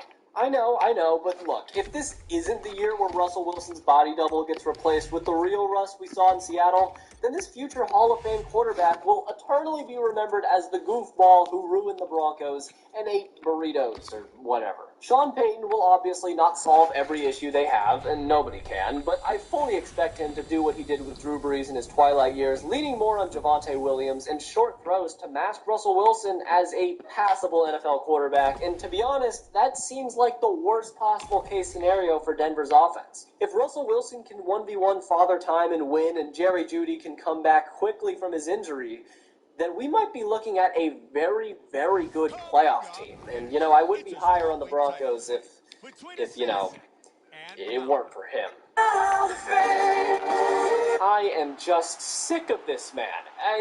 He can't keep getting away with this. It doesn't matter if you take away a Hall of Fame receiver from him. Hell, you can even take away this man's leg, and he's still not even phased. Patrick Mahomes is the best football player on the title for the next 5 years unless he's assassinated. There's not much to it. As long as Travis Kelce can walk and run his own routes and Mahomes and Andy Reid can keep siphoning up magic out of nothing, the Chiefs are easily going to be a contender for another Super Bowl. And with a third Super Bowl appearance in the Mahomes era so far, this team is only growing stronger and stronger, and history has shown iron just keeps sharpening iron. Sometimes. I know, as deserved as the Mahomes beat writing is, for the most part, with Chris Jones' holdout and the possible wear and tear of consecutive Super Bowls on this Chiefs core, there is a world where the Chiefs fall off their pedestal of immortality. And I think I know just the team to knock them down a peg. I'm pretty much breaking every non-written rule about the NFL this season. I'm believing in Washington, the Lions, and now, God forbid, I think the Los Angeles Chargers are going to be very good this season. Look, this past season was definitely a huge disappointment, but the major problem the Chargers had has been addressed, with Joe Lombardi getting the old guillotine and being replaced with Cowboys offensive coordinator Kellen Moore, who should be able to realize that he has one of the most talented quarterbacks in the NFL and will let Justin Herbert do his thing. Simply put, just like damn near every single Charger.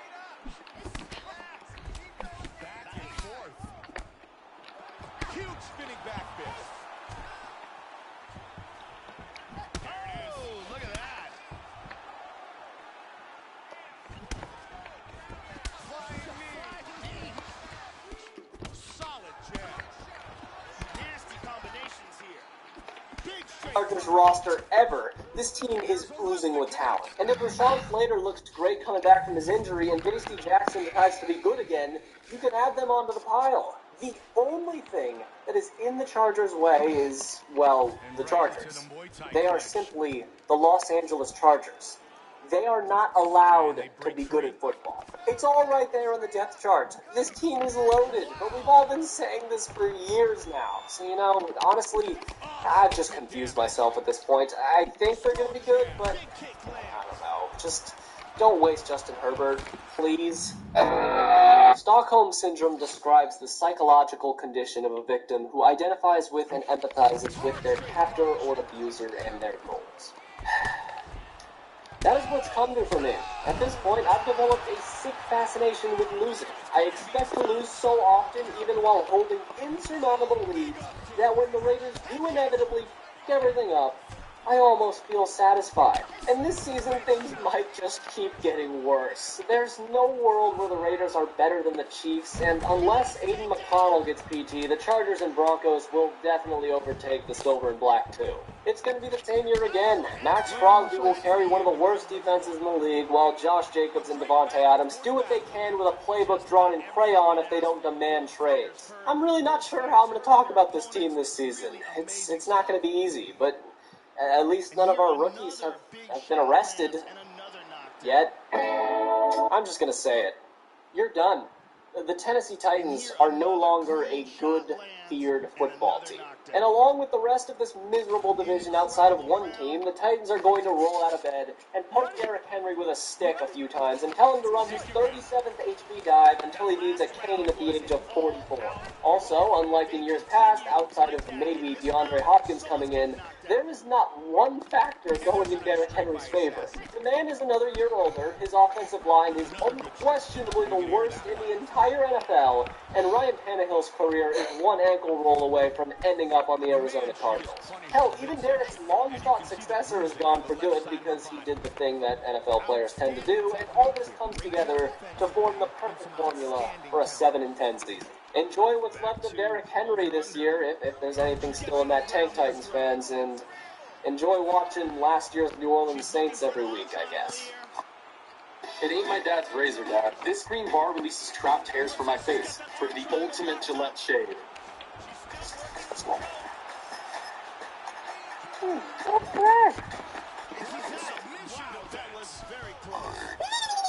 The Houston Texans are set up to impress a lot of people. Other than the Arizona Cardinals, pretty much everyone expects Houston to contend for another #1 pick, but this roster has potential, and best of all, under their new head coach, DeMeco Ryans, the foundation of a culture has begun to form.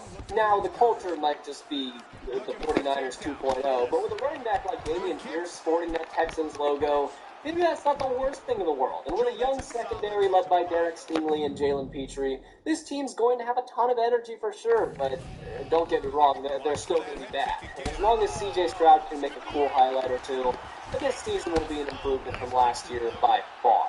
Uh-oh. Well, at least you listened. You blew it up.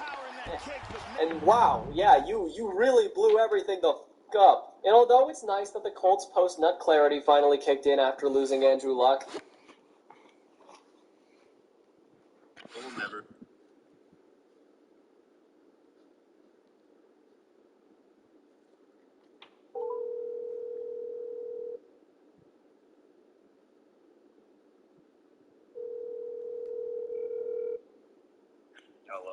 Hello. Hello. As you can tell by the text I sent you, we signed Bosa.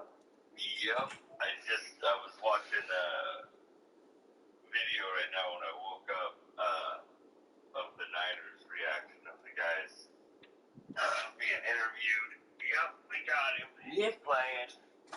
So, we're about to destroy the Steelers' quarterback. Because again, you have to double team Javon Hargrave, you have to pretty much double or triple team Bosa. So what you gonna do? Yeah, and you gotta put double teams on Armstead every once in a while to keep him from getting through. So it's like, there's a lot of problems to solve. Then, there was a thing I saw that popped up, like, I think it was yesterday, or earlier today. You want to know what it said? What? The Colts offered a trade with the Jaguars. You want to know what that trade was? What? Jonathan Taylor for Trevor Lawrence and a pick. And what? Yeah, and the first thing that happened was Jags went, no, go after yourself. We ain't giving you Trevor Lawrence. Give me a break. Like, that's a stupid. That would be stupid. Oh, okay. Let us give you our superstar, young, all-world, 5-star quarterback for a running back. Yeah. No. Like, who would do that? Nobody. Yeah. And then I'm watching a guy who's a Raiders fan. Uh-huh. And literally the first thing he said, and he's talking about like how every team could do this season. When he got to the Raiders, he went ahead and explained what Stockholm syndrome is, and he's like, whenever I'm watching a Raiders game, at this point, no matter how big of a lead we have, I feel uneasy until I know we lost. Yeah. Because the second we lose, it gives me some clarity, because I've gotten used to that. And then, another thing he said was like the Broncos could actually be good this year because of Sean Payton. Yeah, they could be better. They will be better. I'm sure of it because he's gonna kind of put them in a position they gotta win. Yep. But and then again, when the guy was talking about the Niners, he's like, yeah, the Niners, they're probably gonna make the playoffs again. But the one thing they have to worry about is their offensive line. Their offensive line is worse than it was last year, and that's a bad thing because last year it was shown that one bad thing happens to Purdy, then they can't win. How is it worse than last year? I think it could be because we don't have McGlinchey anymore. Yeah, but McKivitz is a better pass blocker. True. You know what it is people don't know who Colton McKivitz is, and so they automatically assume, oh, well, they don't have McClincy, they took a step back. It's like, yeah, but we know the team. Yeah, we know the team. Step back. We did. Then, we're going to be just fine. It was so funny how you went, so they need to make sure that Bird isn't hurt, because if that happens, they'll still probably make the playoffs, but they won't make the Super Bowl. Well, yeah. I mean, that's 99% of teams in the NFL lose their starting quarterback. They're not winning the Super Bowl. True. And this year, I don't know, like the Kansas City Chiefs, because you can take away anything from Mahomes, and if he ain't dead, he'll still make it on the field. Yeah, I mean that's the other thing. What do you say about the Kansas City Chiefs? They got to keep their quarterback upright, because if Mahomes goes down, they go down with him. Yeah, they immediately drop off the map. Yep, and then but another thing the guy brought up was the fact that Chris Jones is holding out when he was talking about the Chiefs. Yeah. And you found out, like, with him holding out, that could cause them more damage. It should. No, it hurts them not having Chris Jones, believe it or not, way worse than it would have hurt us to not have Nick Bosa. Yeah. Because we still have superstars all over the place. Yeah, we still got studs running everything. Yeah, and they have Chris Jones. Yep. Like that's pretty much it. So yeah, they need to figure that whole thing out, because it's just. You know the Buccaneers? This is former wide receiver Mike Williams. Uh-huh. Yeah, he passed away recently. Mike Williams? Yeah, the wide receiver they picked up back in like 2010. That retired in 2014. Oh, I was thinking Mike Evans. Oh, did he? Yeah, he was like 36. Yeah, he was that old. What happened? We don't know yet.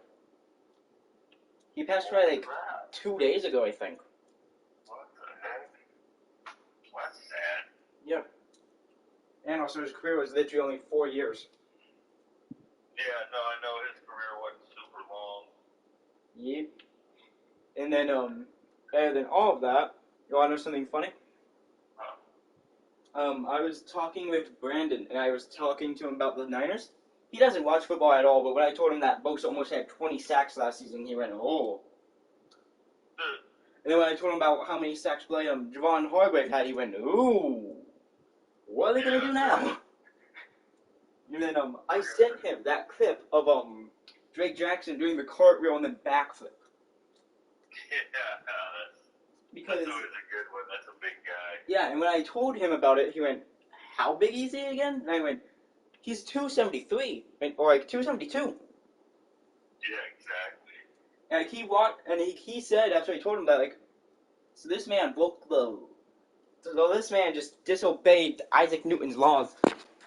Yeah, he just broke physics. Yeah. Like, you should not be that big and able to do that stuff. Seriously. And I'm currently playing UFC2, mainly because tomorrow we get the reveal trailer for UFC 5. I know, I can't wait. That's going to be so good. And pretty much, you know how I often play as Alex Mendez a lot of the time? When it comes down to like the next UFC game coming out, this time I decided to put his sister in the game. Sister? Yep. And she is currently like 30-something, and she's had like, I don't remember how many fights, but the difference between her and Mendez is, not her and Mendez, her and Alex is because he's more of he's just a pure-blooded kickboxer. She's a... Dang. So literally, while on The Ultimate Fighter, she went, like her first fight, she submitted the person, and then her next 2 fights, she knocked them out. And then the last fight on The Ultimate Fighter, she just grabbed the person, threw them, and tapped them. Dang. And she's only had 2 fights go to decision. And one of them was one fight, like she was 2 fights away from a title fight, if I remember correctly. and her opponent just would not go down, and she could not tap her. Dang. And the fight was 28-29. 29-28, 30-27, and then 29-28. And I was like, yeah, she won. Oh yeah. Like the second I heard that 30-27, I was like, yeah, that's a win. It's like the other person didn't win every round. Yeah, they got beat badly. And then her title fight won. Pretty much, she beat her opponent badly. They made it, but when they made it to decision, it was like I was like, yeah, that's like a 50-47. Like that fight is not close. Yeah. The other person did not win a single round, and the scorecards were like 49-48, 48-47, 49-48. Wait, no, 48-47, 48-47, and 49-48. Nice. And it's like, how did the other one at least... Like, I could see her opponent at least winning round 2. Right. Or round 4 at least. But how did she win 2 rounds? Makes you wonder. Yep. Wonder what their AI is reading. Yep, but also this is UFC2, so this is older. Yeah, I know, that's for sure. My opponent just stepped in and I kicked her leg out from under her. It's like, fall. Huh. You go down. It's just hilarious how some of these fights have been going. Like, literally, my last fight was against Joanna Jajece. However you say her last name. Yeah, you're young. Yeah, Joanna. Yeah. Yeah, Joanna, Korean Zombie. Yeah. That's an easier way to say her name. Korean Zombie. But pretty much I went up against her, and the fight was over in like 36 seconds. Damn. Like, I hit her with a spinning kick, she started stumbling, and I just walked her down with hooks. Damn. That's fast for that fighter. Yep, but also in the game, she's like 39 now. Oh, yeah, I guess. And also, if I'm correct, in the game, my character is 33 now. 34, maybe. Oh, okay. So you're a few years in. Yep. Given the fact she joined the UFC at 22. Yep. Decade plus. Yep. And within that decade plus, she made a title fight at the age of like 23, 24. Dang. And that was after her just knocking everyone out in her path, and if she couldn't knock them out, she just grabbed them, threw them, and tapped them. Yeah. So she's pretty much just been shutting everyone down, except that one decision. Because, like, if I'm correct, the fight before, like, the fight after that decision was against Thug Rose. Oh, yeah. And she knocked out Thug Rose. Damn. No, she didn't knock her out, she submitted her. Double damn. And then she got the title fight, which wasn't against Joanna, because Joanna had lost the belt in my game. It was against someone else. And she beat that other person badly. Like, she made her look like they did not deserve to be in there, given the fact the fight was only like 35 seconds, 34 seconds. Damn. And when you're the champion, you get beat that badly, they should not be giving you a title shot ever again. Yeah. Because no kidding. If the fight just started and you're already on the ground unconscious, you know you've lost. Yeah. And that's exactly what happened. Ridiculous. Yep. But then just to follow all of that up, like her second or third defense was against the former champ, and she did the exact same thing to her. But not as fast. Still. She just dragged out the fight and then stopped her easily. Nice. All my opponent's showing is that she is tough. Just able to take a beating, basically. Yeah, this is round 4. And I've tired myself out beating the hell out of her. Like, she just started stumbling and then got hit with a flying knee and walked it off. Nice. So, literally when the person that has finished most people in her path easily is like, yeah, you're gonna be tough. You know you're tough. Yeah, right. I mean, hey. And then, sometimes. Oh yeah, one of the title fights play, I added the, slide sidekick to my arsenal. And one where I said when I hit someone with that, before I knocked them out, I went, God damn, I didn't know it was Shawn Michaels. Oh yeah, huh? That's the Shawn Michaels kick, huh? Yep. I hit them with Sweet Chin Music. Sweet Chin Music, that's the one. And the funniest thing is, while I was streaming and I hit them with that, I don't know, I just started singing his song and then I knocked the person out. Singing Shawn Michaels' song. Yep. Look, we were going into round 5, and the only reason I'm exhausted is because I've been beating the hell out of her this entire fight. Dang. That's pretty nice, though, and the only reason you're tired is because you've been kicking somebody's ass. Yeah, like, the funniest thing is, if this was real life, the fight would have been called because, sure, she's getting takedowns off, but the second we just stay standing, it's just, you need to outstrike her. Sure, she's outstriked me so far in total strikes, but also, I've walked her more, and I've dropped her more. Uh-oh. Well, hopefully you're winning. I'm pretty sure if someone's knocked down the other person at least once every round, and wobbled them 15 times in every round, I'm pretty sure they've won. Yeah, no, that's true. It should be pretty cut and dry. Yeah, if this fight goes to round 5, she's... well, the fight is in round 5, but this fight goes to decision to 50-48, like 50-47. Yeah. Like, this is not a close fight. That's all I gotta say. Yeah. Some of these rounds, you could give an argument for them being 10-7 by how bad she's getting beat. Damn. 10-7. Yeah. Yeah, that's rough. Yep. That's rough. Like, I've landed 146 strikes, so she's landed 151, but she's hurt me 0 times. Yeah, see, that'll help. And wobbled her. Even though I wobbled her, I'm exhausted, so I'm not able to capitalize on that as much. Spinning back kick. Oop, crane kick. Oh, shot in. Stop the takedown. This is not a close bout, apparently. How is she outstriking you?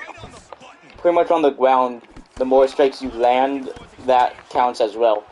And pretty much every time you touch the ground, I'm like, no, let's get back up. And so she's just throwing strikes from the bottom where I'm trying to stand back up. Oh, okay.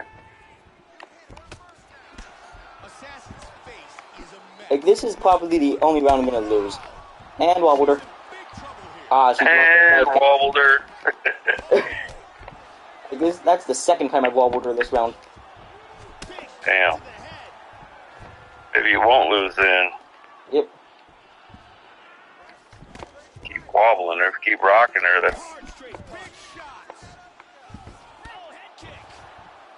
This is not that close of a fight. Even though both women are bleeding, one of them has been bleeding since the first round, the other one just started bleeding in the last round. So I don't think that's very close. Wouldn't think so. Because again, they often go out via damage as well. Yep. Guess we'll see what they come up with. And new champion by 5 points somehow. Hopefully not that.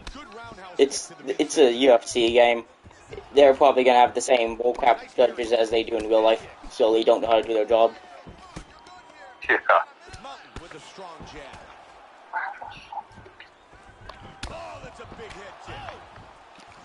What? Oh, I knocked her out with 36 seconds left in the round. Oh shit! So it doesn't even matter if it goes the distance. I actually hit her with a left hook and she went flying. Wait, no, it was a right hook. And I don't think a right hook's meant to make you test your vertical. Wow, so all the way into the fifth, and then you knocked her out. Yep. That's huge. What? How is that not fight of the night?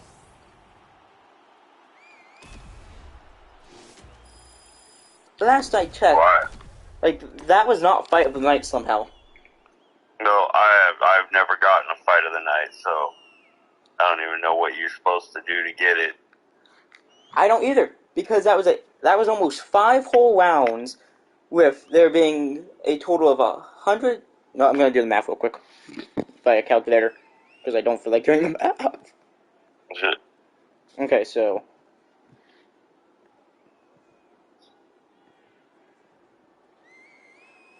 we have a total of 722 strikes completely thrown between both women.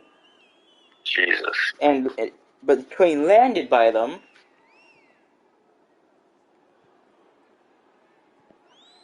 355 landed between both. Does it tell you what fight of the night was? Yeah, it was a bloody 3-round fight. Huh. That ended in the 3rd round by knockout. It's weird. It's like, how is that fight of the night? I don't know. That's weird. Literally, the fight like I said, I don't know what could have been fight of the year. I've put on incredible back and forth wars that end up super close at the end and everything, and I've never gotten a fight of the night. I don't know what to do to get fight of the night. Me either. I've destroyed champions, I've had close fights, I've done all of it, and nothing's ever fight of the night. I have had knockout of the night twice, submission of the night twice, 0 fight of the nights.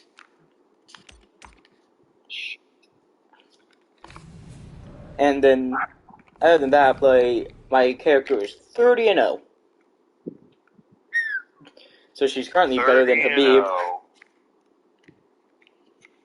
That's huge. Yep. 30-0. And she's about to fight a Greco-Roman wrestler. Uh-oh. Whose specialty is the ground. Let me look and see how many finishes on the ground I have again. 7. Yeah. And let's see how many takedowns I've stopped. I've avoided 66% of the total takedowns attempted on me. Wow.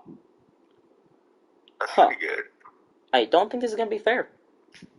No? Like, sure, you never know. She might be able to grab me, hold me down on the ground for 5 rounds. But also, she's a 64 when it comes down to stand-up. So, like, if the fight's on the feet for a little too long, she's getting knocked out. Yeah, 64 stand-up that's kind of rough. Yep. And if I'm correct, she's the like 6th ranked fighter and 8th ranked fighter, maybe 9th. Yeah. Like, I'm gonna look real quick. She is the 8th ranked fighter. She's not even really that highly ranked. Yeah, like, I've beaten everyone so badly in my path that they're like, listen, here's the 8th ranked fighter. Right. Yeah, no, I find that weird when they start to do that. It's like you've beaten everybody so bad, they're like, alright, well, here's like 12. Yeah, but it's also like, who are they gonna pull up against you? Yeah, no, that's true. You only fight if there's fights to be fought. Yep. Or if you need money.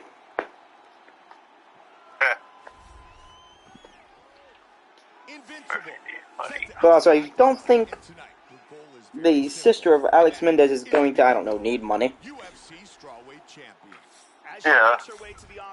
Like, last I checked, Mendez went through everyone in his path. And by light heavyweight, went up to heavyweight and destroyed everyone there. Yep. Like, when the guy can say he dominated, like, John Jones, you know he's at least got a bit of money. He's doing so. Yep. The funniest thing is, Hello. Oh, wait, I'll be back.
I've returned. I had to grab my food. What you got? Chicken. But, like, the funniest thing is, out of half the people Mendez destroyed, the only person he didn't beat as badly as he did everyone else was Gustafsson. Huh. But also, this this game came out, like, during Gustafsson almost beating the hell out of, Jones. No, that's true. He had that run. Yeah. So, makes sense. Yeah. And the fight's done. Yep, I stopped the takedown. She wanted to stand immediately back up. The second she did that, I walked her and then hit her for a spinning back kick and knocked her out cold. Oh, it was the heel straight to the temple. Like the side of the head. Well, you knew she wouldn't be able to stand. Yeah. So that makes sense. Yep, and I was at least hoping she would try grappling, given the fact she's a wrestler, and she shot for one takedown. It was stopped, and she gave up on it. Yeah. It's like, what is that plan? Not a good one. Mm-hmm.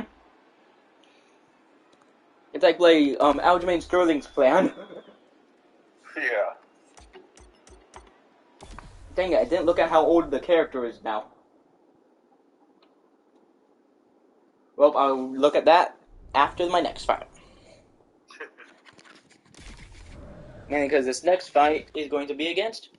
Actually, wait, looking at the top 15, there are multiple people I haven't beat yet, mainly because I haven't fought them yet. And then there's one... Like, yeah, everyone in the top 15 I have not fought yet, except one person there. Oh, wow. And that's funny how they're, like, quickly stockpile it with new people. She's beating them too badly. Huh. Like, literally, Thug Rose was in the top 15 for a while. Then she left. Mainly because the number one person beat her too badly. Yeah. The person I'm about to fight is a jiu-jitsu specialist. Whose game plan better be grappling because she's also a 64 stand-up. Oh, it's not good. Yep. Like, when the judo person has gotten so good at stand-up, it's like, you either wrestle or you die. Yeah. But then they want you to wrestle them. Yeah. So it's like, what do you do? Well, try to get better at some stuff, I guess.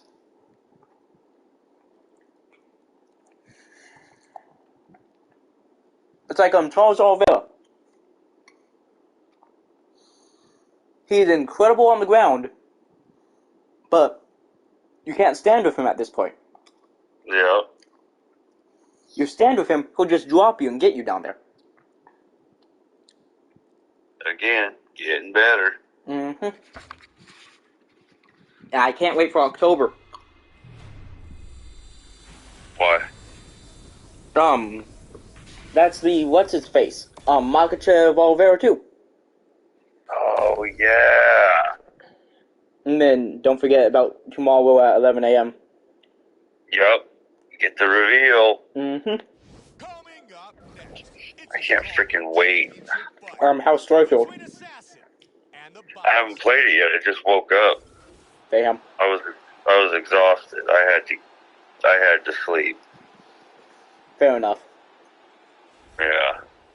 It will happen though. Yep. I know for a fact you'll love that game. Oh, I'm sure of it. I'm sure of it. Because I was playing, excited because a for it. little bit of it I played, I was like, this is the best game ever. It's fun. It's gonna be fun. It's big and it's deep and it's Like, got a lot of Starfield could stuff be going Game of the on. Year this year. It could pull some of that off. It's either going to be Starfield or Spider-Man. Hopefully Spider-Man.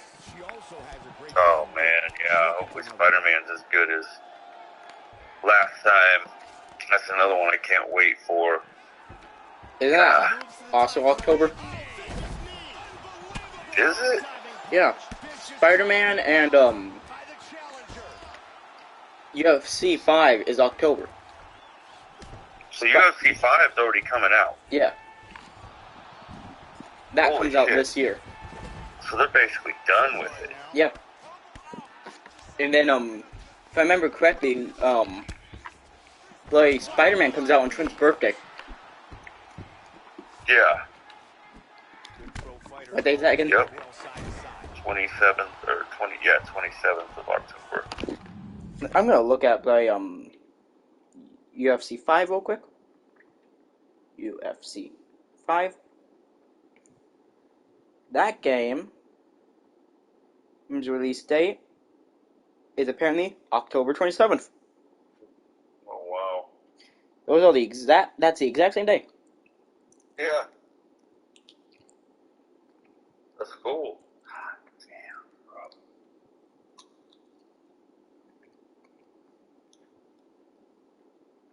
That's cool.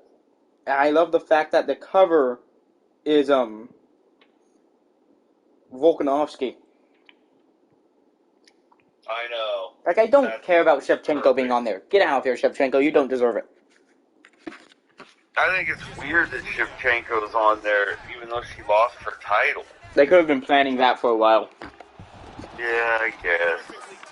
Well, they could have done a popularity poll, which I know for a fact Volk won that popularity poll. Like, he is by far one of the most popular fighters in the UFC today. Yeah. By far. The jiu-jitsu person went for a flying armbar, and they're about to get it. Well, joke's on the game. We start. They beat you? Yes. That quick, see? And then you just restarted. No wonder your character's undefeated. Yeah. That, and also, I did not realize this game still had flying moves. So that's when I saw that was earlier on in the career. Huh. Not sure what that's got to do with resetting every time you lose. Well, last I checked, it's easier to reset than just go ahead and have a loss just because the person flew in the air and doing an armbar. Okay, whatever. Am I wrong? It's easier to hit a single button than just take a loss? I guess. Like, in real life, there ain't no reset button. But in the game, there is. Diminishes the whole, like, literally every single thing you said about the character. Like, dude, unstoppable, unbeatable, this, that, the other. Oh, got beat, reset. Wait, what? Like, yeah, this is what I do. Yeah, that's it. That, and also, this is like the third time I've had to do that. So. Oh, Jesus Christ.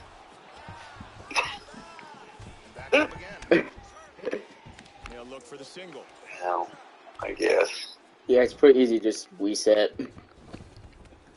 Why have a reset button if you ain't gonna use it? I guess.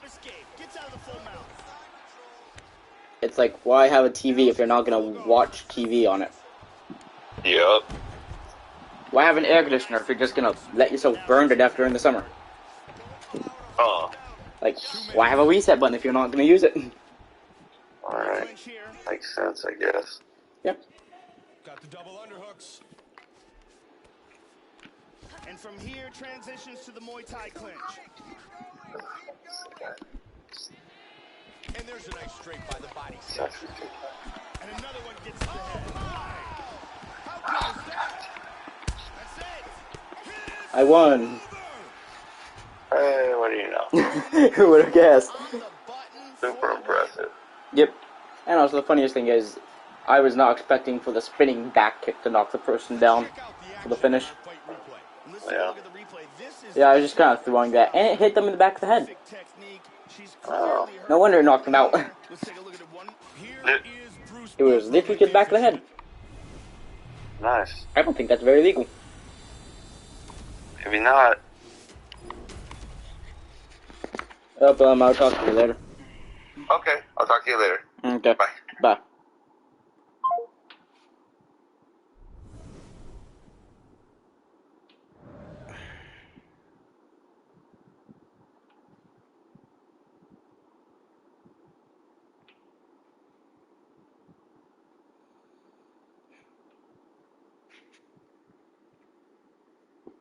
The San Francisco 49ers are in some trouble. And no, it's not because they're going to trade Nick Bosa. As a matter of fact, they just signed him to a 5-year, $170 million contract, which makes him the highest paid edge rusher in the NFL. That's why they're in some trouble. This team has the highest paid edge rusher in the NFL, running back in the NFL, fullback in the NFL, the third highest paid tight end in the NFL, and the third highest paid left tackle in the NFL, and the third highest paid linebacker in the NFL, the sixth highest paid defensive tackle in the NFL, and the seventh highest paid wide receiver in the NFL. Meanwhile, their quarterback Brock Purdy makes the least out of all NFL starters at $934,000. And this is problematic because they're going to start paying back next year. The 49ers cap hits in 2024 are going to be insane because in 2024 they're going to have to pay their tab the same way the Buccaneers and the Rams are doing so this year. Or they could kick the can further down the road and restructure some contracts. Either way, San Francisco 49ers are in some trouble. And no, it's not because they're going to trade Nick Bosa. Everything I ate while flying to America for the first time since I was deported. I arrived at the airport at 4 a.m. and proceeded to devour a hash brown and filet-o-fish because saturated fats and artificial cheese are my substances of choice. After having an eggy thing with some fruit and dirt on a 6-hour flight to Japan, I landed and absolutely relished the bidets and general bathroom ambiance. Then I boarded for the 9-hour leg to San Francisco, where I wondered what it would be like to punch the parent of the screaming baby 2 rows in front of me. But then I ate some anemic-looking yet quite tasty mystery fish on rice. And the thoughts of violence left my head for like 20 minutes. Upon landing, I stuffed my face with a vegan cookie because I'm better than you, jalapeno chips, and on the 4-hour leg to Chicago, some Gardettos, which are the best snacks known to man and woman. On the final leg to Cincinnati, I starved. I had Szechuan food at midnight once I landed. Everything I ate while flying to America for the first time since I... What's his deal? Oh, that's George. Hello, George. He's one of us? A kind of bit of a cannibal in it. What? Oh my god, shut up. He isn't really a cannibal, Miles. He just eats spiders. Well, when you consume over 10,000 of them in a day, one is bound to be radioactive eventually. What's his deal? Oh, that's George. Hello, George. He's one of us? Just bought this shop. What about turning it into an izakaya? I'm going to choose the best furniture. Ever since we launched the Kraken last year, you guys have been asking us, is it possible to make it even faster? Well, today, April 1st, 2023, I am proud to announce our newest product, the Kraken Magnum. A lot of you suggested that a wider tube would make the flow faster. But after hundreds of hours of research and development, we discovered that length actually matters more than girth. So we went ahead and made the tube 3 inches longer. But don't just take my word for it. Let's see the Kraken Magnum in action.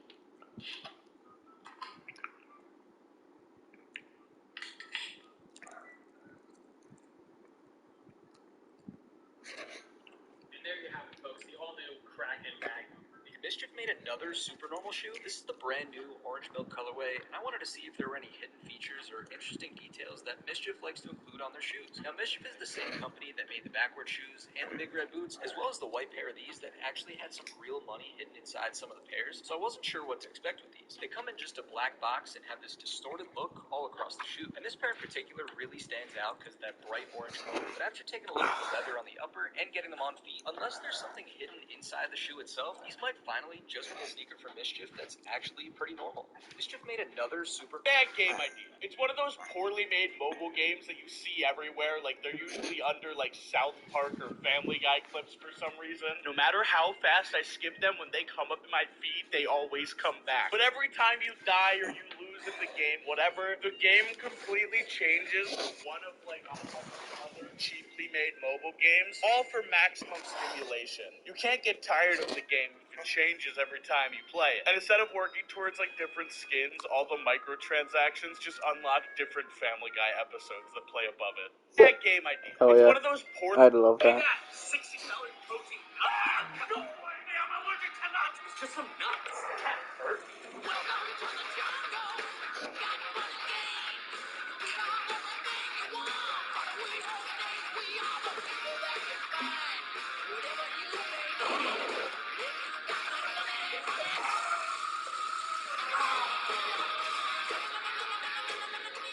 Is he gone? It's just a nut. It's not gonna kill you.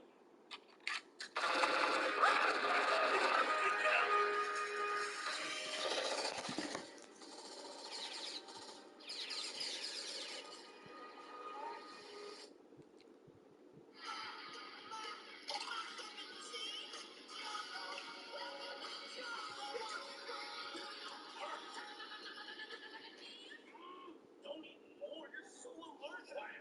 Just not the food. Hey, guys, $60 protein.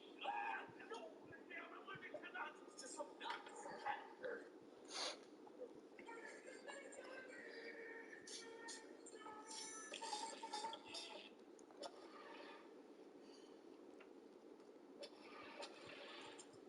Oh no, you clumsy idiot! Grab the treasure and let's get out of here! Come on, let's go! So is treasure still my treasure? I mean, it's crazy when you know that. Not that I need the treasure. Fist bump surprise. Wow. Oh, it was together.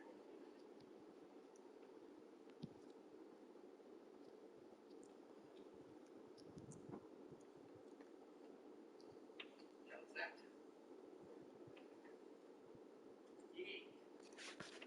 Yeah.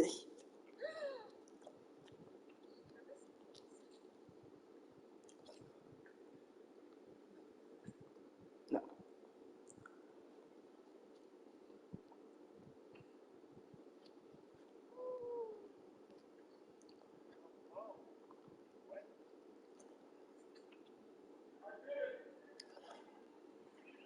How quickly she grabbed that and dropped it still?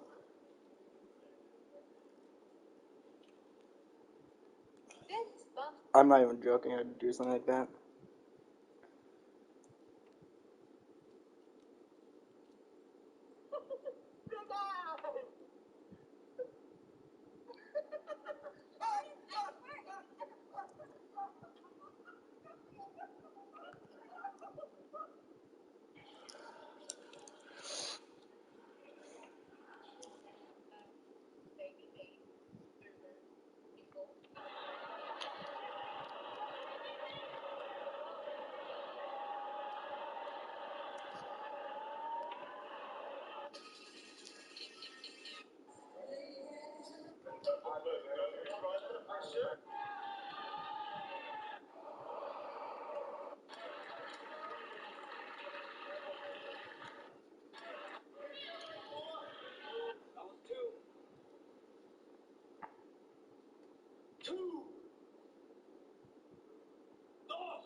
confidence, there's this much strain on just the third date. By date 4, he was tearing his muscles apart. I'm good, buddy. Actually, outside of a fight, that no shot about it.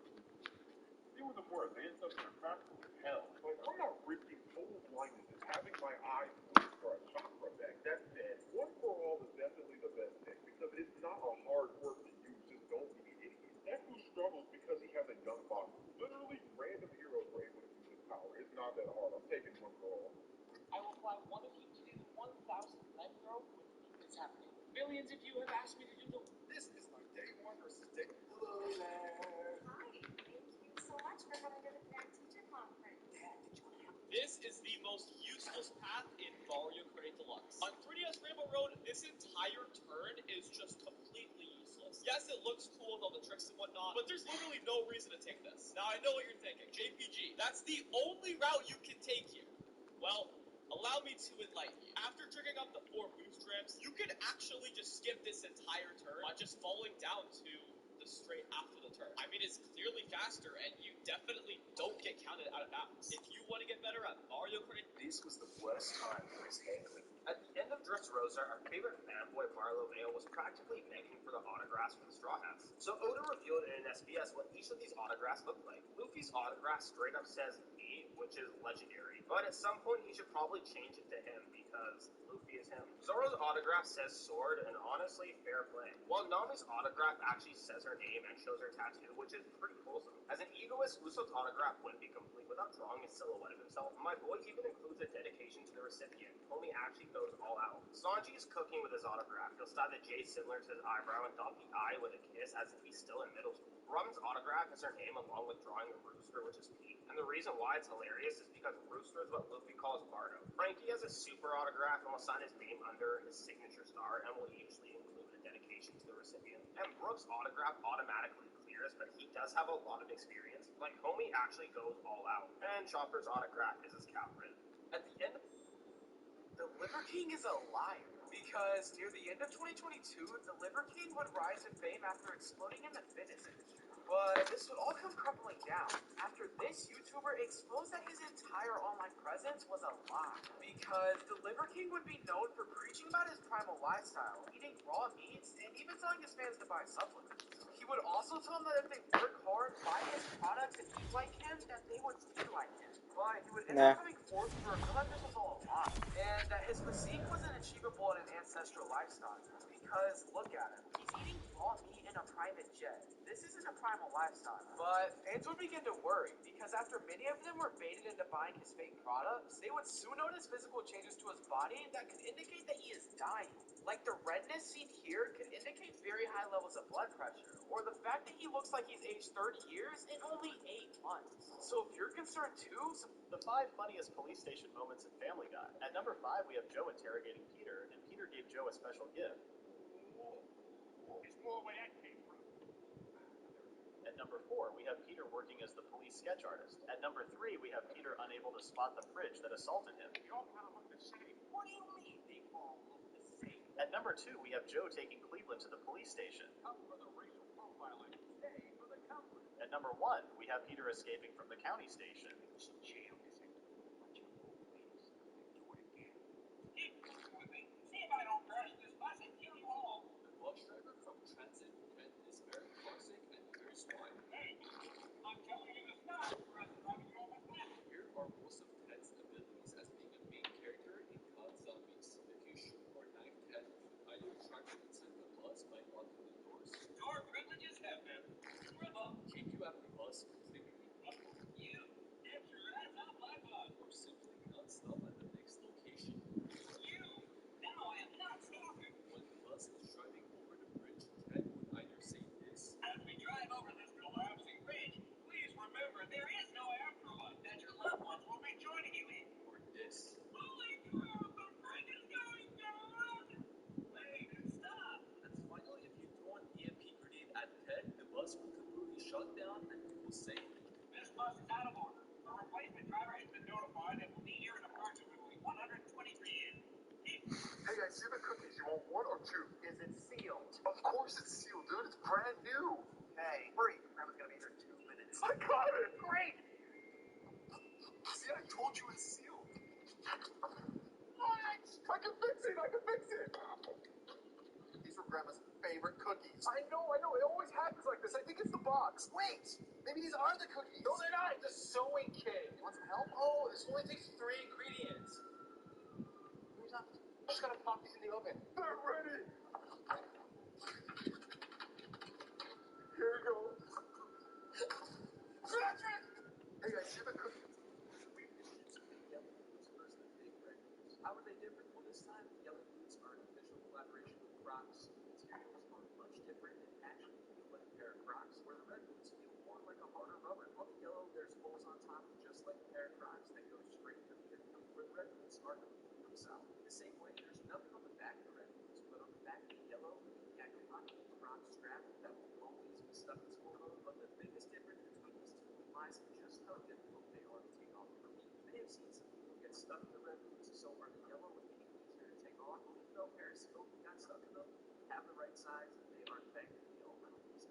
Did you ever wonder who's the fastest Straw Hat? Well, Oda actually revealed this in an SBS. If the Straw Hats ran a 50-meter dash, Frankie would come in 9th because he's the heaviest, followed by Robin in 8th and Nami in 7th. But that makes sense since Oda didn't really style Nami or Robin to be aerodynamic. Usopp would have placed 6th, but considering his whole personality is running from conflict, I thought he would have placed higher. Zoro would have placed 5th, which is shocking, but Oda said he would rank lower in longer distances because he'd probably get lost. Chopper would place 4th, but that's mainly because of walk point. Luffy would have ranked 3rd, but I swear if you hung Bean at the end of the stick in front of him, this dude would probably break the sound barrier. Sanji would have placed 2nd, but with some proper motivation from Robin or Nami, he'd be 1st every day of the week. And Brook would place 1st because his body is insanely light. And that makes sense because he's so light he can actually run on water. Did you ever previously, a customer noticed that the diamond on his ring was cracked, so he asked me to test it to see if it is real or fake, since diamonds don't break, right? Well, it turned out to be real, and a piece was chipped off. Diamonds do in fact chip if struck hard enough at the right angles. The most vulnerable diamonds, like ones with the surface, or with a thin girdle, which I suspect is the case here. Previously, a customer... So a couple days ago, I got my first face tattoo. I FaceTimed my mom to show her. Man. I then went home to show the fam, and this happened. Anthony, get the stuff out of the house, please. What the did you do? Anthony, it's real. I put it in my name. It's real. I just ruined it. You ruined everything. What do you think? Your body is stop teaching it with I think he's strong enough to do it to himself. I do think it may have scarred Nani, though. What, you don't like it?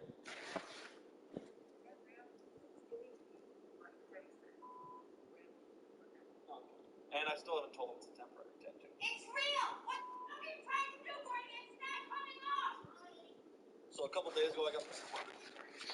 I've now done 9 outrageous car projects. Well, folks, it's about that time, and Mac wants to know, what is the most heartwarming scene I've seen in the show? The most heartwarming scene possible is Deku's conversation with All Might Games. All of Deku's life, he has basically been told that he is a failure just for being born. He is ordinary in a world of everyone being spectacular. Hard enough to have a sunny disposition and a good outlook on life, especially when you don't have superpowers in a world that requires them. Any dream you have beyond being ordinary is scoffed at and laughed at because you are a loser in this society's eyes. All you can hear every day is how dare you try to be more Championship fight between Assassin and Pistol. If you attempt to try to be more, we will crush you every aspect we can. Doctors have told you that you will never be great. Your mom just says she's sorry and she wishes things could be different. The only thing Deku ever wanted to hear was the fact that you matter in this place. If you have a chance, if you could, give it.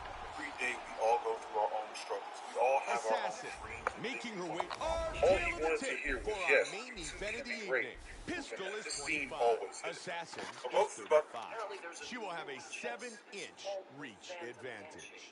Bruce Buffer. Ladies and gentlemen, this is the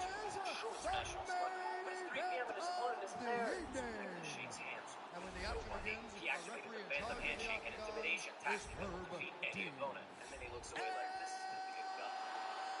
Apparently there's a new move in chat. Nerd, I choose you! Assassin. You ready to fight? Doc, I choose you! Watch the arm. Nerd, use annoying questions. Don't we have some homework due today? My GPA! Oh no, my jock is too busy pounding poetry studying. Say goodbye to that D1 scholarship. Jock, use emasculate. Think best. My motor skills are underdeveloped. Nerd, use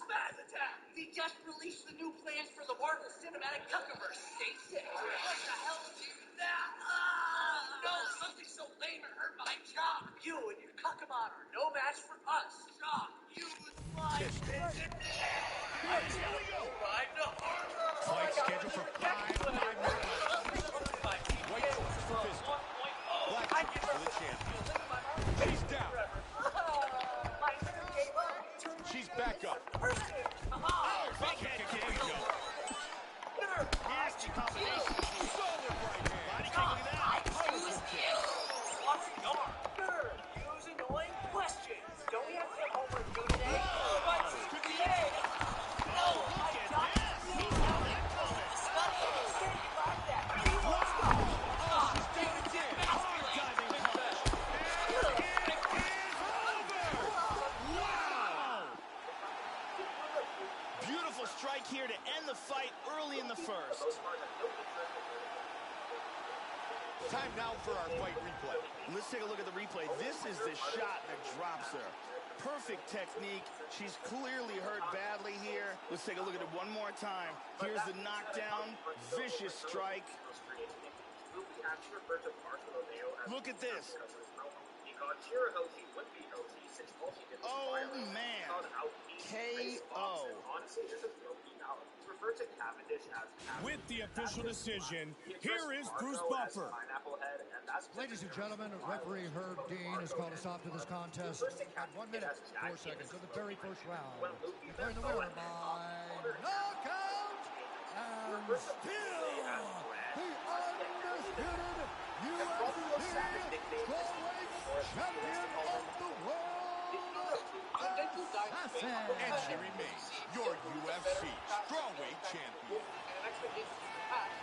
Was underwater or was able to obviously breathe, and as a result, died. And that was until the armed forces found him out and he was able to breathe again. So Deadpool not breathing in space will be able to do anything, because if he died from not being able to breathe, the moment he gets oxygen again, in his system, he'll just come back to life. And if you're wondering if explosions won't do anything, he can just heal back from a drop of blood.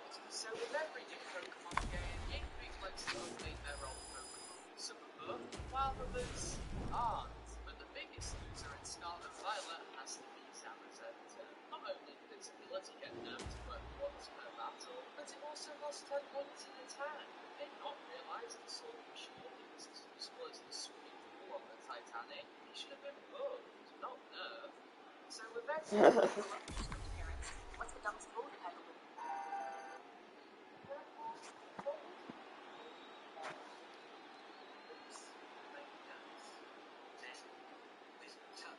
Some drive these cars think he's Mr. Musk, but she don't need a Tesla because she only drives trucks. Compared to Nicki's bars, every other bar sucks. He still can raise money because he loves Starbucks. Speaking of stars, look, it's Patrick Starr's home. These are Swedish fish, these are the fish and foam. This is a yo-yo made out of Rubik's Cubes. It's fully turnable and is technically solvable. My friend Hafu made it and challenged me to use it. There's just one problem. I can't solve a one-layered Rubik's Cube, so I gave it to my cubing friend Soup Timmy to figure it out.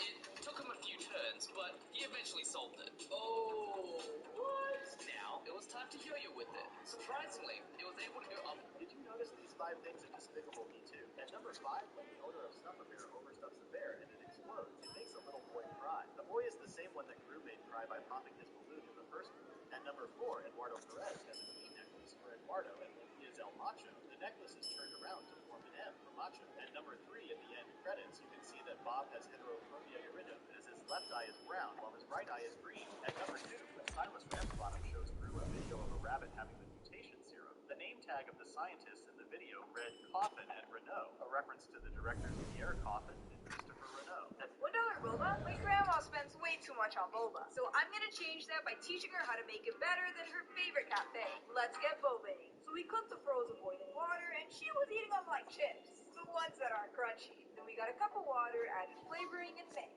Then she grabbed her favorite cup and added caramel, boba, milk, and flavoring. But is it better than her favorite cafe? Let's find out. So she closed her eyes to compare which one's better, her favorite cafe or her giant boba. Look what you guys did. Our company is going bankrupt because of this discount. Buy 3 soaps and get... So this nice Mormon family, they teach kids. I'm in the must room here.